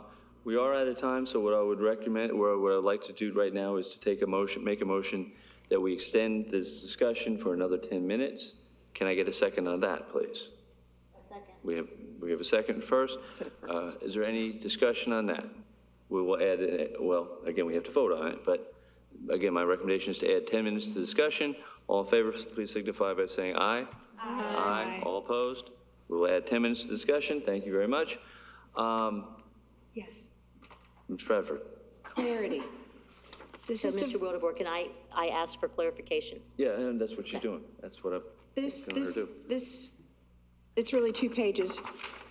It's divided into 4 sections. One is topic 3, that it deals with agenda items on the agenda. We've dealt with that now, but we had a lot of discussion about all these other parts. We're now talking about topic number 4, informational presentations. So we're only talking about recommendation 1, recommendation 2, under topic number 4. Topic number 4, recommendation number 1, recommendation number 2. There's no time limit there in that section. It's not there. And looking at my chart, we had an amendment, and we did not get a second, so I will go ahead and second that so that we can carry on this conversation. She had deleted number 3. So just to clarify for everybody that Ms. Bradford, but Ms. Bradford declared or deleted recommendation number 3. We had the motion there was not a second. So let's go ahead and vote on that, and then we can get back to the primary motion. The motion in front of us again is to delete recommendation number 3. All in favor, please signify by saying aye. Aye. All opposed? Carries 7-0. That recommendation 3 is deleted. We're now discussing the motion in front of us to adopt recommendations 1 and 2. Ms. Mason? My only concern with recommendation number 2 is that some of the committees that I'm on meet like the day after, or they meet between the agenda review and the actual meeting. And so I don't want to limit how much we are able to talk about, because I know that there are events that some of the committees plan out. I know that some of the other board members have really promoted some of the events, like the curriculum event. And so I want to still be able to do that, and I would like to leave that, the committee reports on there. Ms. Barnhart? Mr. Chairman, I would think that that would be able to go under announcements. Like, I think that's a good point to bring up and make, and so, but the committee report itself, if I'm reading this correctly, then that would allow for it to be at the next agenda review, but the announcement can still be made for different events, and I think they should be at the regular board meeting as well, so. Mr. McManus? You can also consider adding those reports that were ready at that time, and then some might not be ready. Any other discussion? If not, let's go ahead. Look one more time. Nope. All right, so in front of us are to accept topic number 4, recommendations 1 and 2. Ms. Bowie, would you please call the roll? Ms. Mason? Yes. Mr. McManus? Yes. Mr. Wildebohr? Yes. Ms. Walker? Yes. Ms. Barnhart? Yes. Ms. Craybill? Yes. And Ms. Bradford? Yes. That passes 7-0. Ms. Bradford? Okay, topic number 6, closed sessions and agenda review and board meetings. We are only talking about topic number 6. Topic number 6. There are 3 recommendations. Mr. Chair, I move that we approve all 3 recommendations, recommendation number 1, recommendation number 2, recommendation number 3, under topic number 6. Okay, there's a motion. Is there a second? Second. We have a first and a second.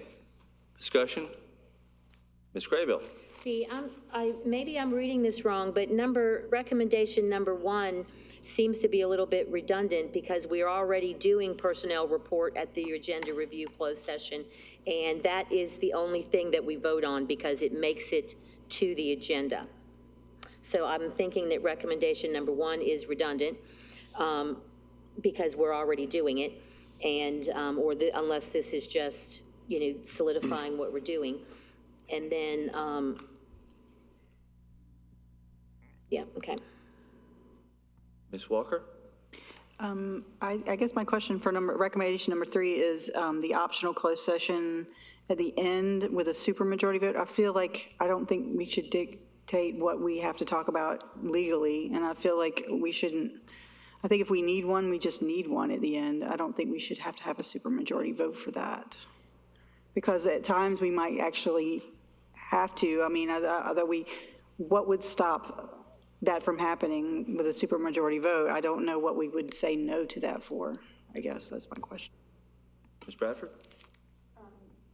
To address those 2 concerns, this ad hoc committee has been in force for 3 or 4 months now. And before we started doing this, we had the personnel reports in the board meetings. But since we've been working as an ad hoc committee, we've already made recommendation number 1 sort of start, but this sort of makes it real. That's the way we're doing it.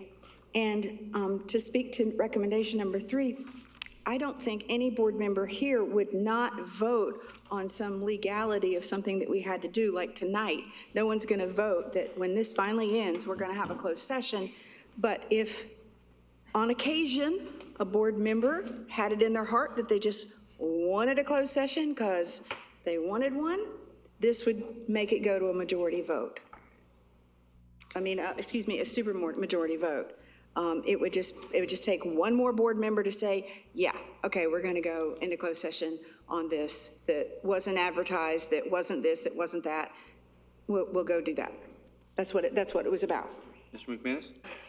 In retrospect, maybe we just need to eliminate that. I don't really remember us ever having any animosity towards an additional closed session because we all realized it was important, whatever the subject matter might be.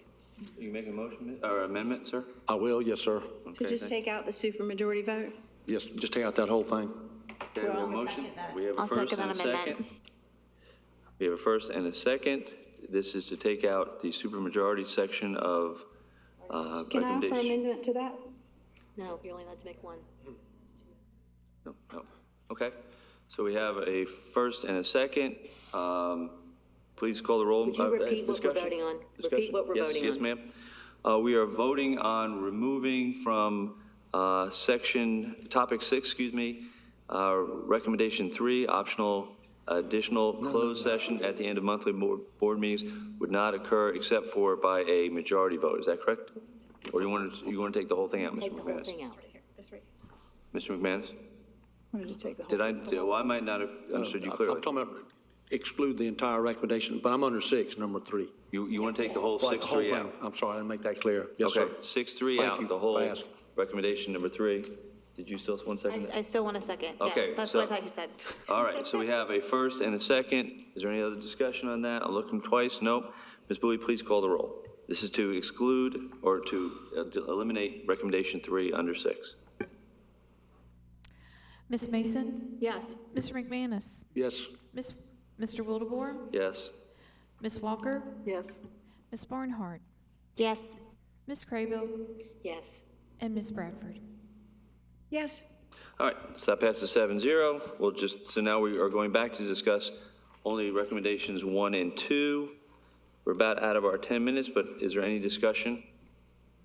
If not, Can we I have just ask 152. a point of clarification? Yes, ma'am. Topic 6 says closed sessions at agenda review and board meetings.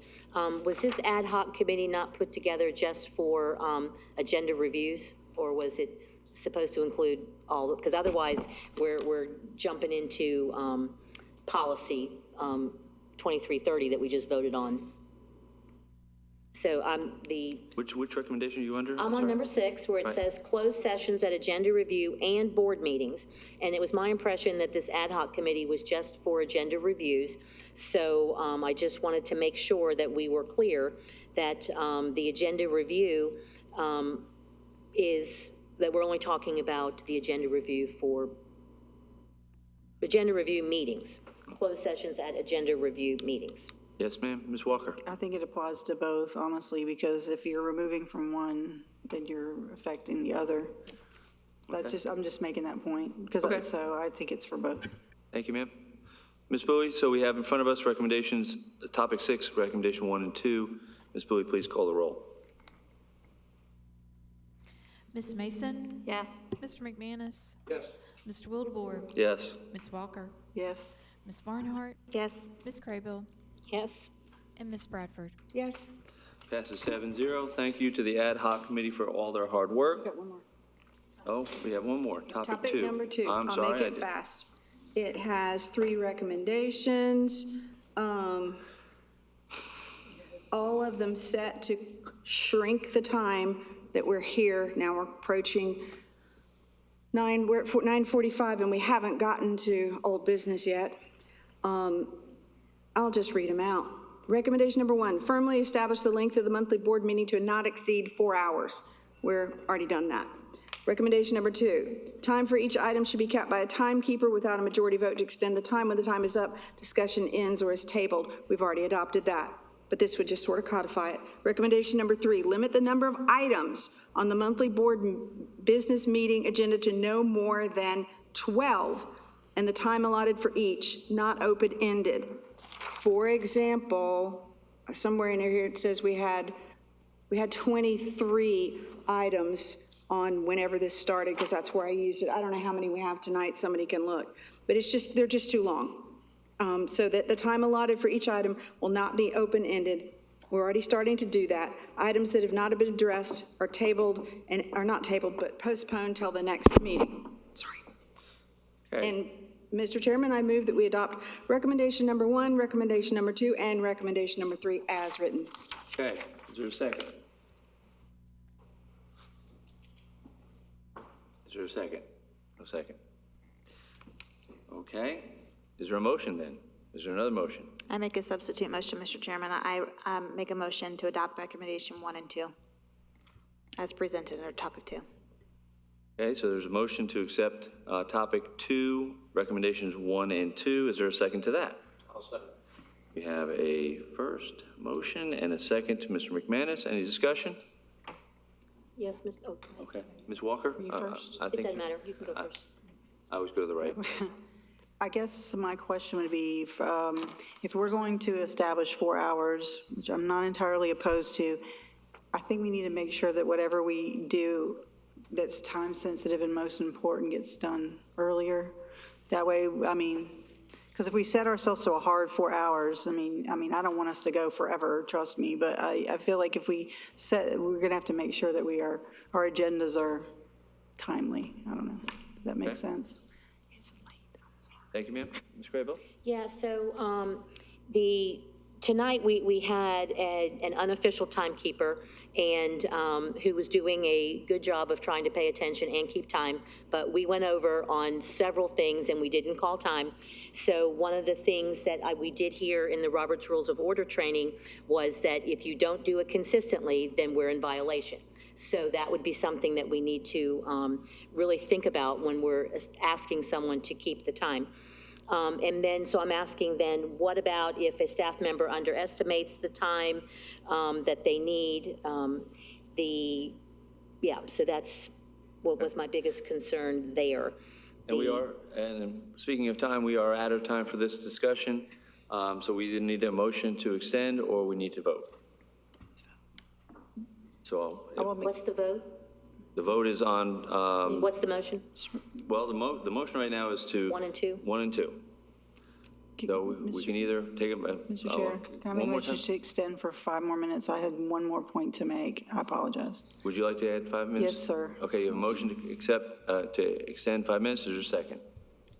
No one? Second. Okay, first and second. 15 minutes. I'm sorry, we have to vote on that Oh, first, and then I'm we'll go sorry. back to it. But all in favor of adding 5 minutes to this discussion, please signify by saying aye. Aye. All opposed? No. Okay, so that passes 6-1. And we will carry on with Ms. Walker. So I guess, good Lord, hold on a second.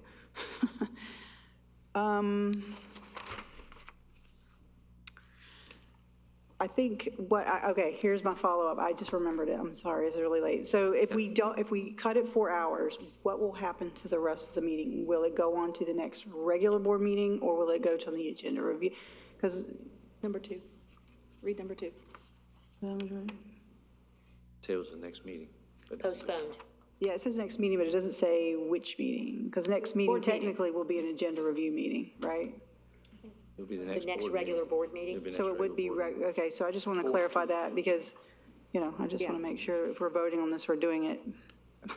I understand that it's going to be at the next regular board meeting. Was that amendment? Do you want to amend it to add that word? Excuse me? I mean, if you wouldn't mind, I would love to amend it to put regular board meeting, just so we're clear. So we have a motion to, amendment to. Second. To make that regular board meeting. We have a second. Any discussion? If not, let's all signify by saying aye. Aye. Any opposed? Carry 7-0. Now, any other discussion? If not, our main motion is to topic 2, recommendations 1 and 2. Ms. Bowie, please call the roll. Ms. Mason? Yes. Mr. McManus? Yes. Mr. Wildebohr? Yes. Ms. Walker? Yes. Ms. Barnhart? Yes. Ms. Graybill? Yes. And Ms. Bradford? Yes. Passes 7-0. Again, thank you to the committee for their hard work. I appreciate that. We're going to carry on with our next. Mr. Chairman, Ma'am? I can't remember how you do it, but we need a break. Oh. Just 2 minutes. We need a break? All right, let's take a 2-minute break. A what? 2 minute 2-minute bathroom break. break. We'll be back at 9:55. Whose clock are we looking at? Because my computer says 9:52 and my watch says 9:52.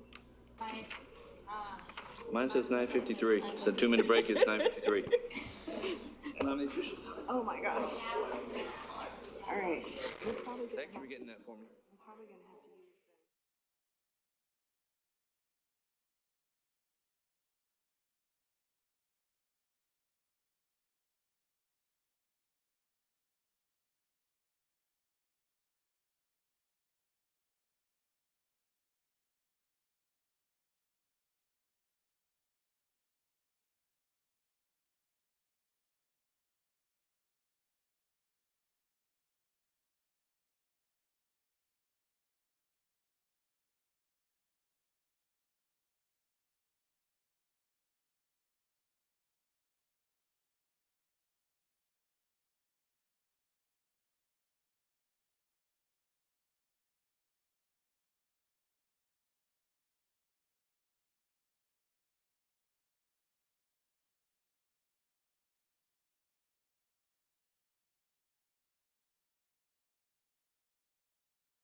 2, 1, 1.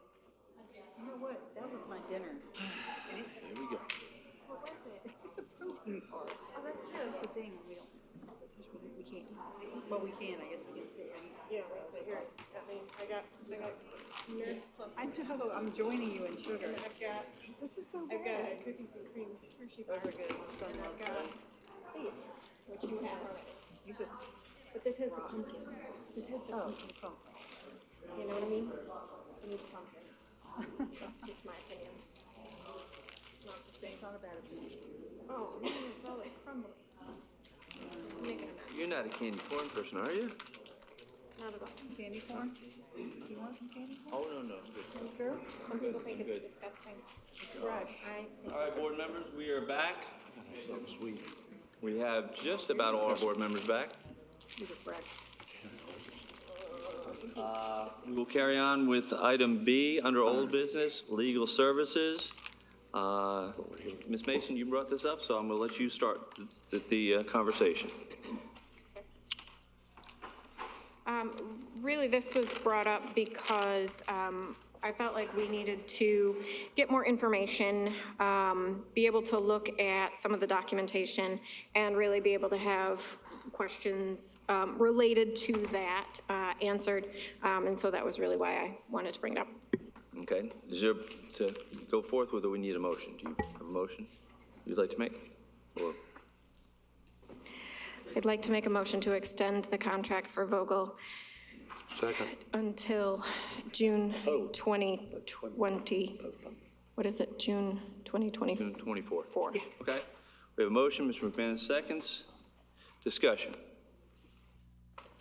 This is again to extend Mr. Vogel's contract from, which would expire in the end of December, now to June of 2024, so basically the full fiscal year that. Say that again. I may have misunderstood. She made a motion to extend, she made a motion to extend Mr. Vogel's contract till June of 2024. Other than until December, which was, I think, Yeah, so from December. I do not say, I'm sorry. Oh, you do not second, okay. I'll second. All right, hold on for a second, I gotta start racing stuff. All right, we have a second from Ms. Bradford. Because of the discussion, we have 15 minutes allotted, so, and again, we can always extend that, but let's go through, I'm gonna have kind of an order, that way there we can, gives everybody an opportunity to speak. Ms. Mason, since you brought the motion up, would you please speak first? I looked through and did a comparison between our previous law firm and the current, and just noted different things based on cost. The cost for a previous, so what I did was I took the 2 months that we had with Vogel, which were dated August and September, and then I took the corresponding months that we had Tharrington Smith, and I kind of did a comparison that way, just to see cost-wise how we were utilizing the legal services. And the biggest point that I saw was that Tharrington Smith, at least for the August invoice, was $45,000 compared to our August invoice of $32,000. I know that there are concerns that people have, and I guess there would need to be some sort of stipulation. I think that the concern is that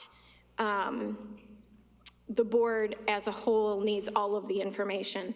And so I would like to request that if we do this, that with every board member inquiry, that there's like a summary from the law firm sent to all members of the board so that we can all be on the same page and we can all have the same information.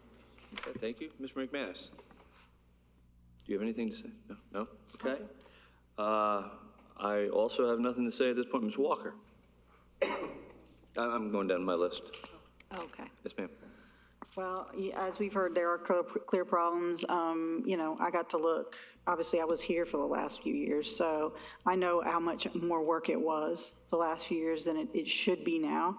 I don't think, and we haven't even discussed money, I assume, and we're still doing hourly, which, honestly, I have a lot of questions about what we're being charged. I mean, I'm just concerned that, I personally am concerned because I don't feel the trust. And there are a few reasons for that, but we had the concerns with the FERPA violation, other things. If we're gonna get summaries, are we gonna be charged for that too? I just feel like if someone gets advice, then we should all get it, and I don't think we should be charged extra for that. Because I really want to make sure that we're being good stewards of our taxpayer money here, and I don't feel like so far that is the case. So I don't really feel, there's a lot more I can say, but I don't want to. I think I have made it known what my concerns are. Definitely the FERPA violation is a problem for me. I would like to know, I'd like to have a guarantee that that won't happen again, because I feel, and especially if the district says, we feel this is a violation, then that should be listened to, and it should be done in a timely manner. I think that's a very big concern for me. Also, last thing I'll say about the bill, I feel that's a lot of money to have someone come into our meetings. You talk about a 3.5 hour drive both ways. It's a big concern. I think what we should have waited till December, honestly, because that way we could have really kind of had a look at, how we are, using our money, and maybe had looked at other options that are closer for us. So, and I will just say this, I said the last thing. I have one more last thing, which is basically, I don't appreciate the emails that we get politically for this law firm. I feel like the email we got originally from Mr. White was very, very, that crossed the line for me big time. And I don't appreciate getting sent things to me that pressure is on for conservative members to vote. And I'm not being personal, I just know I've seen that and I've shared that with you all. I think that is really against our ethics policy to be doing that kind of stuff, which is very partisan. And I try hard not to be that way, and I really don't think there's a place for it in the Board of Education, for our county, for any county, but I will just speak on our behalf. And I don't want to see that anymore. I don't know if I can stop that, which I don't think I can, but I'm voicing my opposition right now to that kind of behavior. The statement here, I've sent it to you guys, so you've seen it. So I would appreciate no more of that, because I need some trust too, and I don't have that with this particular firm. So that's mine. All right, thank you, Ms. Walker. Next is Ms. Barnhart.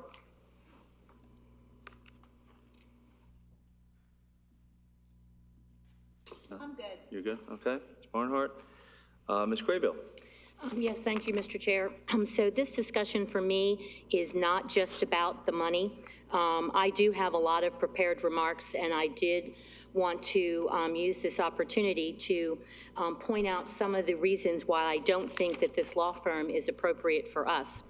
That, first of all, they started out telling us that they were still in the running for their Cabarrus Board attorney, when in the minutes from the Cabarrus Board meeting on January the 9th, it stated clearly that the contract with Hartzell and White and Vogel was terminated. And so they started out wrong, on the wrong foot with us. They have only been, and Mr. Vogel was only, and you can correct me if I am wrong, but it looked like the RFQ for the Vogel law firm in 2021. So they've only been, we're only the board counsel there for less than 2 years. So they touted themselves as a unique boutique organization that could provide us with all kinds of services, and yet we just heard at our last meeting that they were going to contract with someone locally that is who had tried to get us to hire them in the first place. So that to me was the board chair should have known, and the board attorney should have known that part of the contract says that under assignment, Vogel should not assign, subcontract, or otherwise transfer any interest in this contract without the prior written approval of the board. It did not happen, so thankfully, but the board attorney should have known that. At his first official exposure to our district, he instructed our leadership and principals to violate one of our policies, and specifically Policy 4005, the rights of separated or divorced parents, which could have led to a huge safety violation with that has since been corrected. But when I asked him about it, his remarks were, he said he was unaware of our policy. So our board attorney not being aware of our policies before making statements to the whole school system is, I felt like the superintendent's evaluation process was a big confusion. He didn't appear to understand our policy and how to use that. He also, it bothers me that we only have several board members that get regular communication, that being the board chair and the vice chair, and the chair of the policy committee, chair of the ad hoc committee, which are pretty much all the same people. I've only received 23 emails from Mr. Vogel, either to me personally or to the whole board, and yet I didn't count them all up, but the whole thing on July and August has emails to the board chair and board vice chair. One of the things included an ACLU complaint, which prompted one of our policies, and none of us even knew about that. How the policy committee chair got a hold of that information, I don't know. But I'm on that committee, and I was not aware of that. When Mr. Vogel did make an email about policy and important correspondence about the Parents' Bill of Rights, only Ms. Bradford and Ms. Barnhart were included in that. So I took offense to that. The objection to the instructional hearing cost us $3,243 with many, many emails between the board chair and the board vice chair, including up to the day of several the day before, several emails. Our hearing binder, probably the most important document that we will ever review. Pages weren't numbered. We had no idea how to find everything in there quickly and succinctly. Policy 3200, the selection of course materials was not included in the background information, and yet it was what most of the deliberation hinged on. So I thought our board attorney should have been a little more relevant to that. And I've noted that Mr. Sink, also in the Vogel Law Firm, is here with us tonight, and noted that he was having sidebar conversations with Ms. Gates, which only leads more to my suspicion that there was a lot more talking going on than we knew about. The policy committee cost us $3,055 with that, and I don't really feel like I saw any of the benefits of that. So I also wanted to call the attention that we can ask him at any time to review his records, including those if he offers health care to his employees. I don't know if small boutique companies, law firms do that. And I'm also very concerned about the FERPA violation. If Mr. Vogel is the primary reviewer of the redactions, then that should not have ever happened for the length of time that it did. So there is a steep learning curve for these kind of jobs. I do understand that. But in the steep learning curve, time is not when you extend contracts. The steep learning curve was supposed to be addressed in the first 6 months.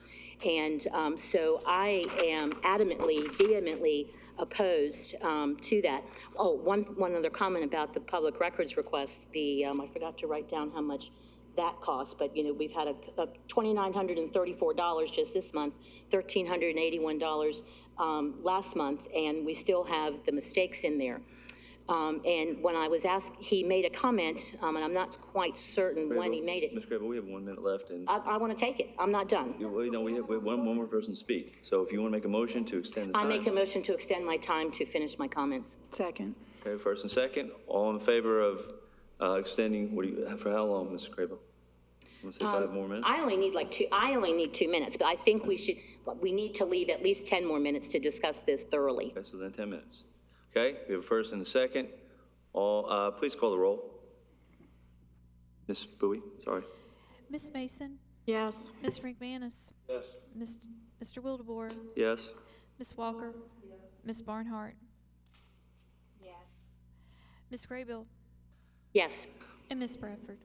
Yes. Okay, that passes 7-0. So when he was talking to us that there had been an uptick in public records requests, that there was some sort of error in the preparation of one of them. And the comment was, it's okay, this happens. Well, we can't have this happens when we're talking about public records requests and potentially confidential information. Okay, thank you. So so in point, I don't think that we should be comparing directly month to month, Therington and Smith and Vogel, because what is happening in our school district, although at certain months is similar, it is not the same, so it is not a fair comparison. He had promised us that he could offer us all the services. He cannot, because he's having to go out and find other people in order to save costs. He had originally said 22.5 and then made a mention to us that, perhaps if we'd have gone with a retainer, then we wouldn't be complaining about all of the travel. Well, that's for us to decide and not to be considered for point of reference. But I'm just really concerned that Mr. Vogel is providing advice only to a few people on the board and not to the whole entire board, and that is not what it says in his contract, and it's not what our policies indicate and dictate. That the board chair cannot make decisions on his own, and the board vice chair has no duties other than to fill in for the fill in for the board chair. And so I don't know why the vice chair gets copied on everything, and why even emails to me have to be copied back to the vice chair and the chair. So there's a lot of things in here that I think that they need to continue to prove their worth and to prove their expertise, and I don't think that they've done it. Thank you, ma'am. Ms. Bradford, this last one, then I'll go around to anybody that needs to speak one more time, or anybody that has not spoken, excuse me. Thank you, Mr. Chairman. I'm going to say my couple of points, but I would really appreciate it if you would explain the concept of chair and vice chair, and how if the chair is somehow incapacitated, that the vice chair would then have to take over, and without being informed of everything that's going on, they would be completely in the dark. For members who don't speak to the attorney, I always ask Mr. Chairman for permission before I call an email. I have no control over the information coming out, but if it's silly if you're not asking for the things that you need clarification on. It's just absolutely silly that it's just silly. But as a couple of points here, Ms. Mason did a great job of checking out the math, but I also looked, and somebody said tonight about the highest bill. November 2022, there were 4 public records requests, only 4. And the bill for Therington Smiths was $51,315.92. $51,000. This last month, well, actually in the first month that Mr. Vogel has been billing us, he had 27 public records requests. To me, that's a lot. But we have this, for the public's information, we have this board portal where we can ask a question and everybody gets the answer at the same time, and it's supposed to kind of cut down on time. And I've been off of it because I had computer issues, but I noticed this week, ticket 477, filed on 9/23, was asking for unredacted Vogel invoices. And it cost our staff 8 hours for one person and 1 hour, 9 hours a total, paying our staff to answer that request made by the board member to my far right so that she could find out a piece of information. To your left, FYI. What? And then there's a second ticket out there that's unfulfilled that's probably going to cost us another 9 hours of taking a central office staff worker who's desperately needed at their job to go down this trail of I gotcha. So I'm in favor of doing this. I think we need to put this to rest. I'm just in favor of it. Thank you. And I'm going to go around to those that have not had an opportunity to speak. The first one would be Mr. McManus. Okay, thank you. You're welcome. If I'm out of line, please let me know. I don't think I am. I received an email dated August 23rd of 23, and this was when 3 members of the present board were responding to the GOP after yell out at one of the meetings about not doing what they were elected to do. And there were 20 items listed of what they had done. Number 4 said, hired an unbiased and highly experienced legal counsel. Today I received an email. I do not know where it came from, but it says Board of Education to action. I think this also was, well, it is. It was to the GOP about the Vogel Law Firm is the only conservative law firm in the state and has been under attack by Democrats. I'm not sure that's unbiased, and that's why I hesitate. We need to wait till December to see where we are or where we aren't. But to me, this clearly indicates that there is biasness. Thank you, Mr. Chair. Thank you. Ms. Barnhart, do you have anything you'd like to share? Well, I'm partially considering extending this discussion for another 51 minutes because I did think this is going to take an hour and 16 minutes for proper discussion. This is October, and the contract is set to end in December. So as a board, if we waited for a discussion to be in December, then we would potentially be without counsel because we would have to take a few months to even have that into consideration. And so while as a board, we agreed on the contract time, I think it's fair to consider an extension or a transition out here in October. I was already in favor of this last month, and I'm still in favor of it. Okay, we have just over a minute left. We've heard from everyone at this point. The motion in front of us, and with a second, is to extend Mr. Vogel, or excuse me, the Vogel Law Firm, PLLC, which is now to end in December through the end of June. Ms. Bowie, would you please call the roll? Are we at point of order? Are we at the end of our 10 minutes that I asked for? I don't think people We talked. actually have 2 minutes left. Okay, then I would like to request that we go back around. Okay, well, because I haven't something to had say. an opportunity to speak yet, so I will take my time to speak. This is a very interesting, and as I said before, everyone gets an opportunity to speak. I have not spoken on this, and since we have just a little bit of time, I am going to discuss, this is a very difficult situation. I think it is. I was the one, if you remember, that kept the votes were there last time for a year contract. I was the one that said, we had said it would be 6 months, and so it was a 4-3 vote that kept it to a 4-3 vote, to a 6-month situation. I think that's very important to remember. We've never had an attorney, to my knowledge, that we've ever had a 6-month term for. And I think it is a situation, as I shared with one of my fellow board members the other day in a discussion, that if we are going to move to a different law firm, now's the time to start doing that, because we need to look at that opportunity to find a new law firm if that's the will of the board. So with that in mind, I think it is important that we do give that extra time to do that. As my fellow board member just mentioned, if we waited until December, at the end of December, we vote. The vote is 4-3 to go to a new law firm. Then what do we do? Do we extend we're scrambling at that point. So I think it was a smart idea to do this a little bit before, so that we do have that opportunity to look at what we want to do as a board. If we choose to stay with the Vogel Law Firm, then we choose that. If we choose, on the other hand, not to do that, if we choose to go to a new law firm, then we do need some time to go ahead. And I don't know that we'd be able to get an RFP out in time anyway. But that's what I was thinking about the whole situation. It is going to be, it's going to be a tough vote.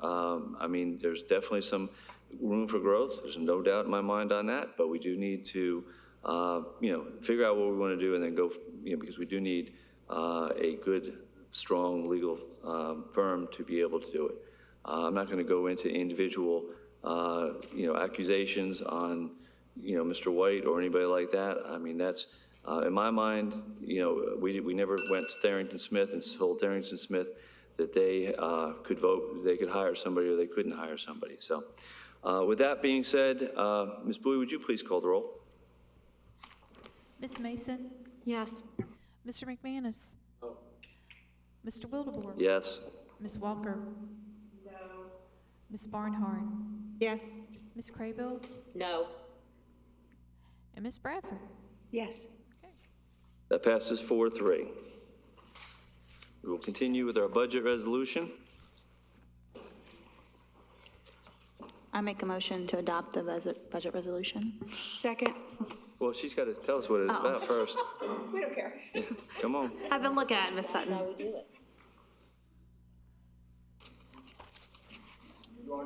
So I just, Yes, sir. I just wanted to give just a little bit of information. Dr. Faust gave a really good update earlier, so I won't go back through all of the information that was previously shared. But I just wanted to confirm with you, in case you were wondering, the budget plan that we brought to you in April, the state budget that was passed was in line with this, with the 4% raise that we had included in our budget document. The only difference was the bus driver raise was more, but we have state funding available for that, so that's not going to impact our local budget. So I just wanted you guys to know that we can move forward with the plan that's already been presented, and that's what the resolution is before you tonight. So just request your approval. All right. Do I hear a motion? I make a motion to adopt the budget amendment as presented. Okay, we have a first and a second. Is there any discussion or any questions? Ms. Craybill? Does this budget resolution hinge on the athletic stipend schedule, or are we talking about that separately? So that was included in the original budget plan from April. It's the same, the only changes to the athletic stipends was the 4% increase that we talked about, and we were adding the esports and also adding the girls swim coach, the high schools. May I ask a question? Yes, please. So, wondering why the middle school athletic directors make less than the coaches, and why the high school athletic directors make less than some of the coaches? It's based on how long the seasons are and how many games are in a week. So that the athletic director and coordinator, it goes all year long? Okay, so you're talking about the middle school? Middle school and high school. I mean, the middle school athletic directors make $280, and that is less than all the coaches except for the cheerleaders. So, I mean, they have year-round duties and require, and some of them, like at middle school, well, yeah, they all teach. They all have regular jobs too. So, and then at the high school level, they make $440 a year, and we've got like our head football coach making almost $1,200, and we have our summer weight trainer. They actually don't. They don't make more. That's through the season. Yeah, the annual if you go amount back is more. up to the middle school, the athletic director is 10 months of $2,800, and then the baseball coach is the $1,140 because it's a season. The annual amount is higher. Yeah, they make more per month, but not. Okay, thank you. Okay, we have a motion and a second in front of us. Any questions? Is that hand up? Yes, sir. Please. Anyone who's ever worked with coaches, be it middle or high school, the hours that they put in, this is zero. They deserve every bit of it. They influence our children. They make them behave. Some of them follow them everywhere they go. They call them. They take them out. They are so key to development of our kids in middle for high school. So you can't pay them enough. So I hope we just keep right on pushing it up. Just like teachers, they deserve it. They are teachers. Yes, sir. Agree with you 100%. All in favor of the motion in front of us to accept this, please signify by saying aye. Aye. Aye. All opposed? Passes 7-0. Thank you very much. Committee reports. Head Start Committee. Sure, board members, you have before you the September 2023, and it's the enrollment data for August in Head Start. I was talking with Ms. Miles about, since we have an encompassing program that has both Head Start and NC Pre-K, and we have local classes, so moving forward, we're going to be looking at showing you not only the Head Start liaison, but then kind of encompassing the other pre-K classes so that you're aware of all of those. But I had forwarded a few of the letters of approval and support of the Head Start grant that we just had to reapply for. The application is due on November 6th. And so that's going to be in the process and in the works. And we're meeting together as a committee this month again. So if there's any specific questions about the for Ms. data. Barnhart. Ms. Walker? Why does it say 0 wait list? Is that just because that's for this current year? I know we got a report that there were a lot on the wait list, so. Specifically for the Head Start program, we've filled all the slots in the Head Start program, is how I would translate that. Yeah. I'm getting a nod over there, so. Any other questions? If not, we'll carry on with ACE's report. Ms. Mason. I am excited to announce the New Hanover County Schools Advisory Council for Exceptional Students is presenting a parent and caregiver virtual forum. They want parents to join for a Q&A forum to engage about topics regarding special education in New Hanover County Schools on Monday, October 16th from 6:30 to 8. There are flyers that I believe are being handed out. I've also seen posts of this on social media where parents can register, and you can ask for whatever translation interpreting services you need. Those will be worked out as well. Excellent. Thank you, Ms. Mason. Legislative Committee, Ms. Barnhart.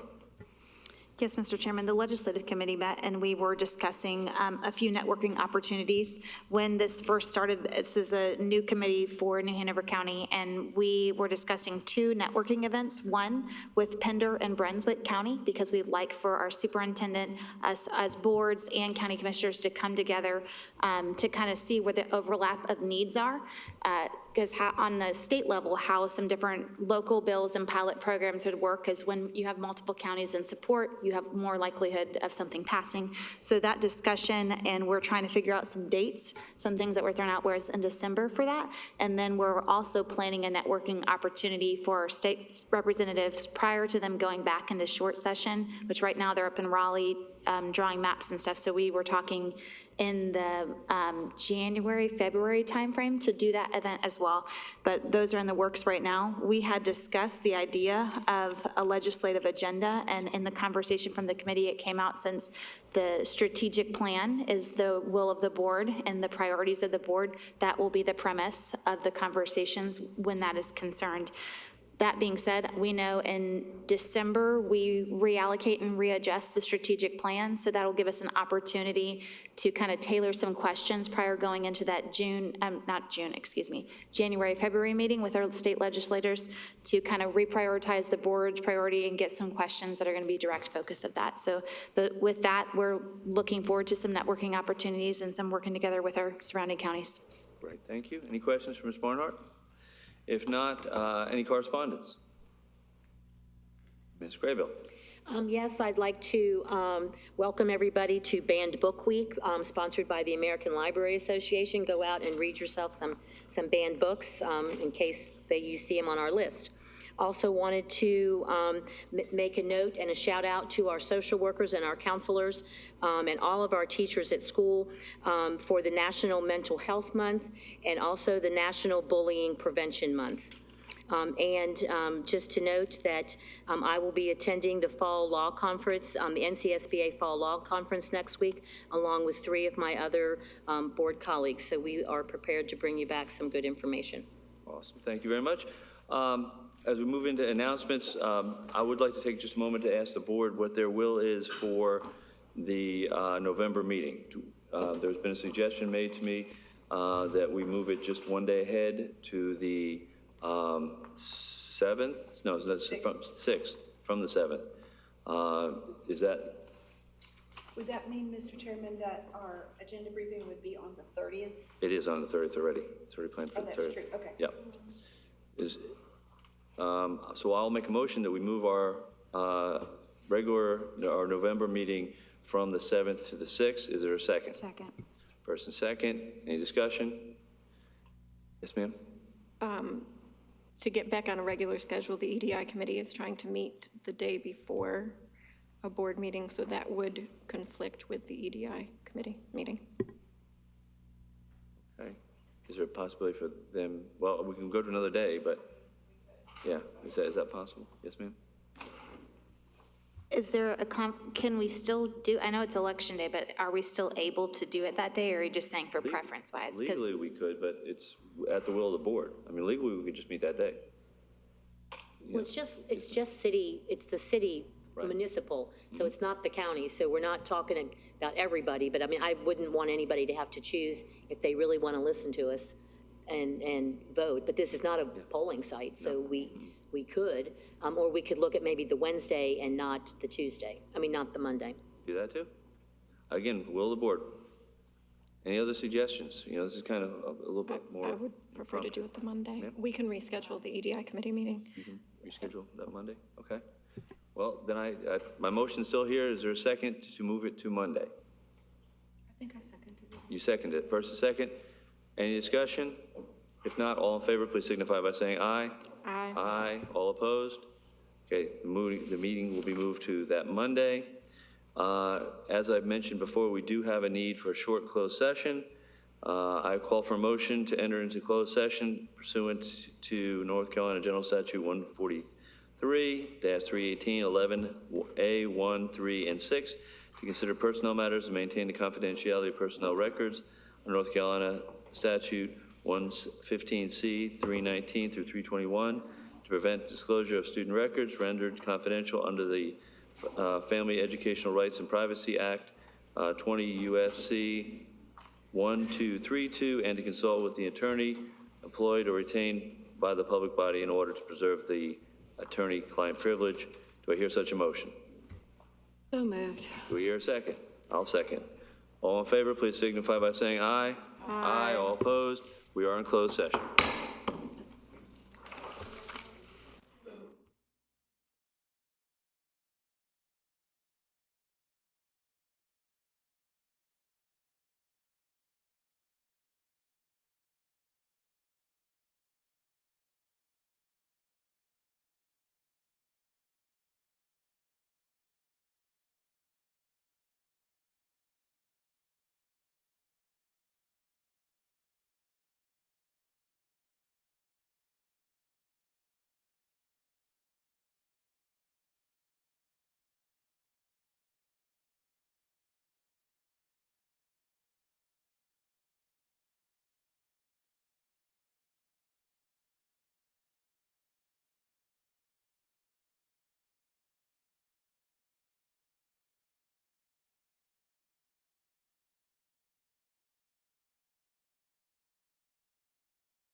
The moving of the regular board meeting, I did not read all the rest of the announcements, so the calendar committee will meet on Wednesday, October 4th at 4 o'clock in the Board of Education Center. The audience seating capacity is 150. General public will have an option to view remotely on the New Hanover County YouTube TV YouTube. The Equity, Diversity, and Inclusion Committee will meet on Thursday, October 5th at 5 p.m.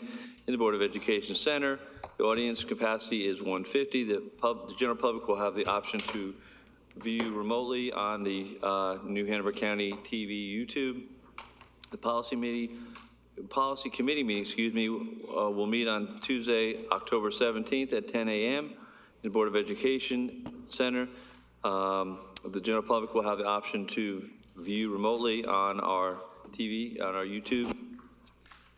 The Board of Education will host a town hall on Tuesday, October 17th at 5 p.m. in the Board of Education. General public will have the option to view remotely on the New Hanover County TV YouTube.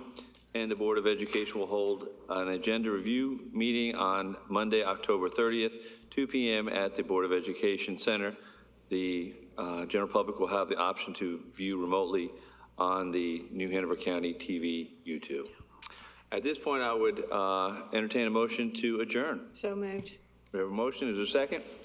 Second. Second. All in favor, say aye. Aye. Aye. We are adjourned.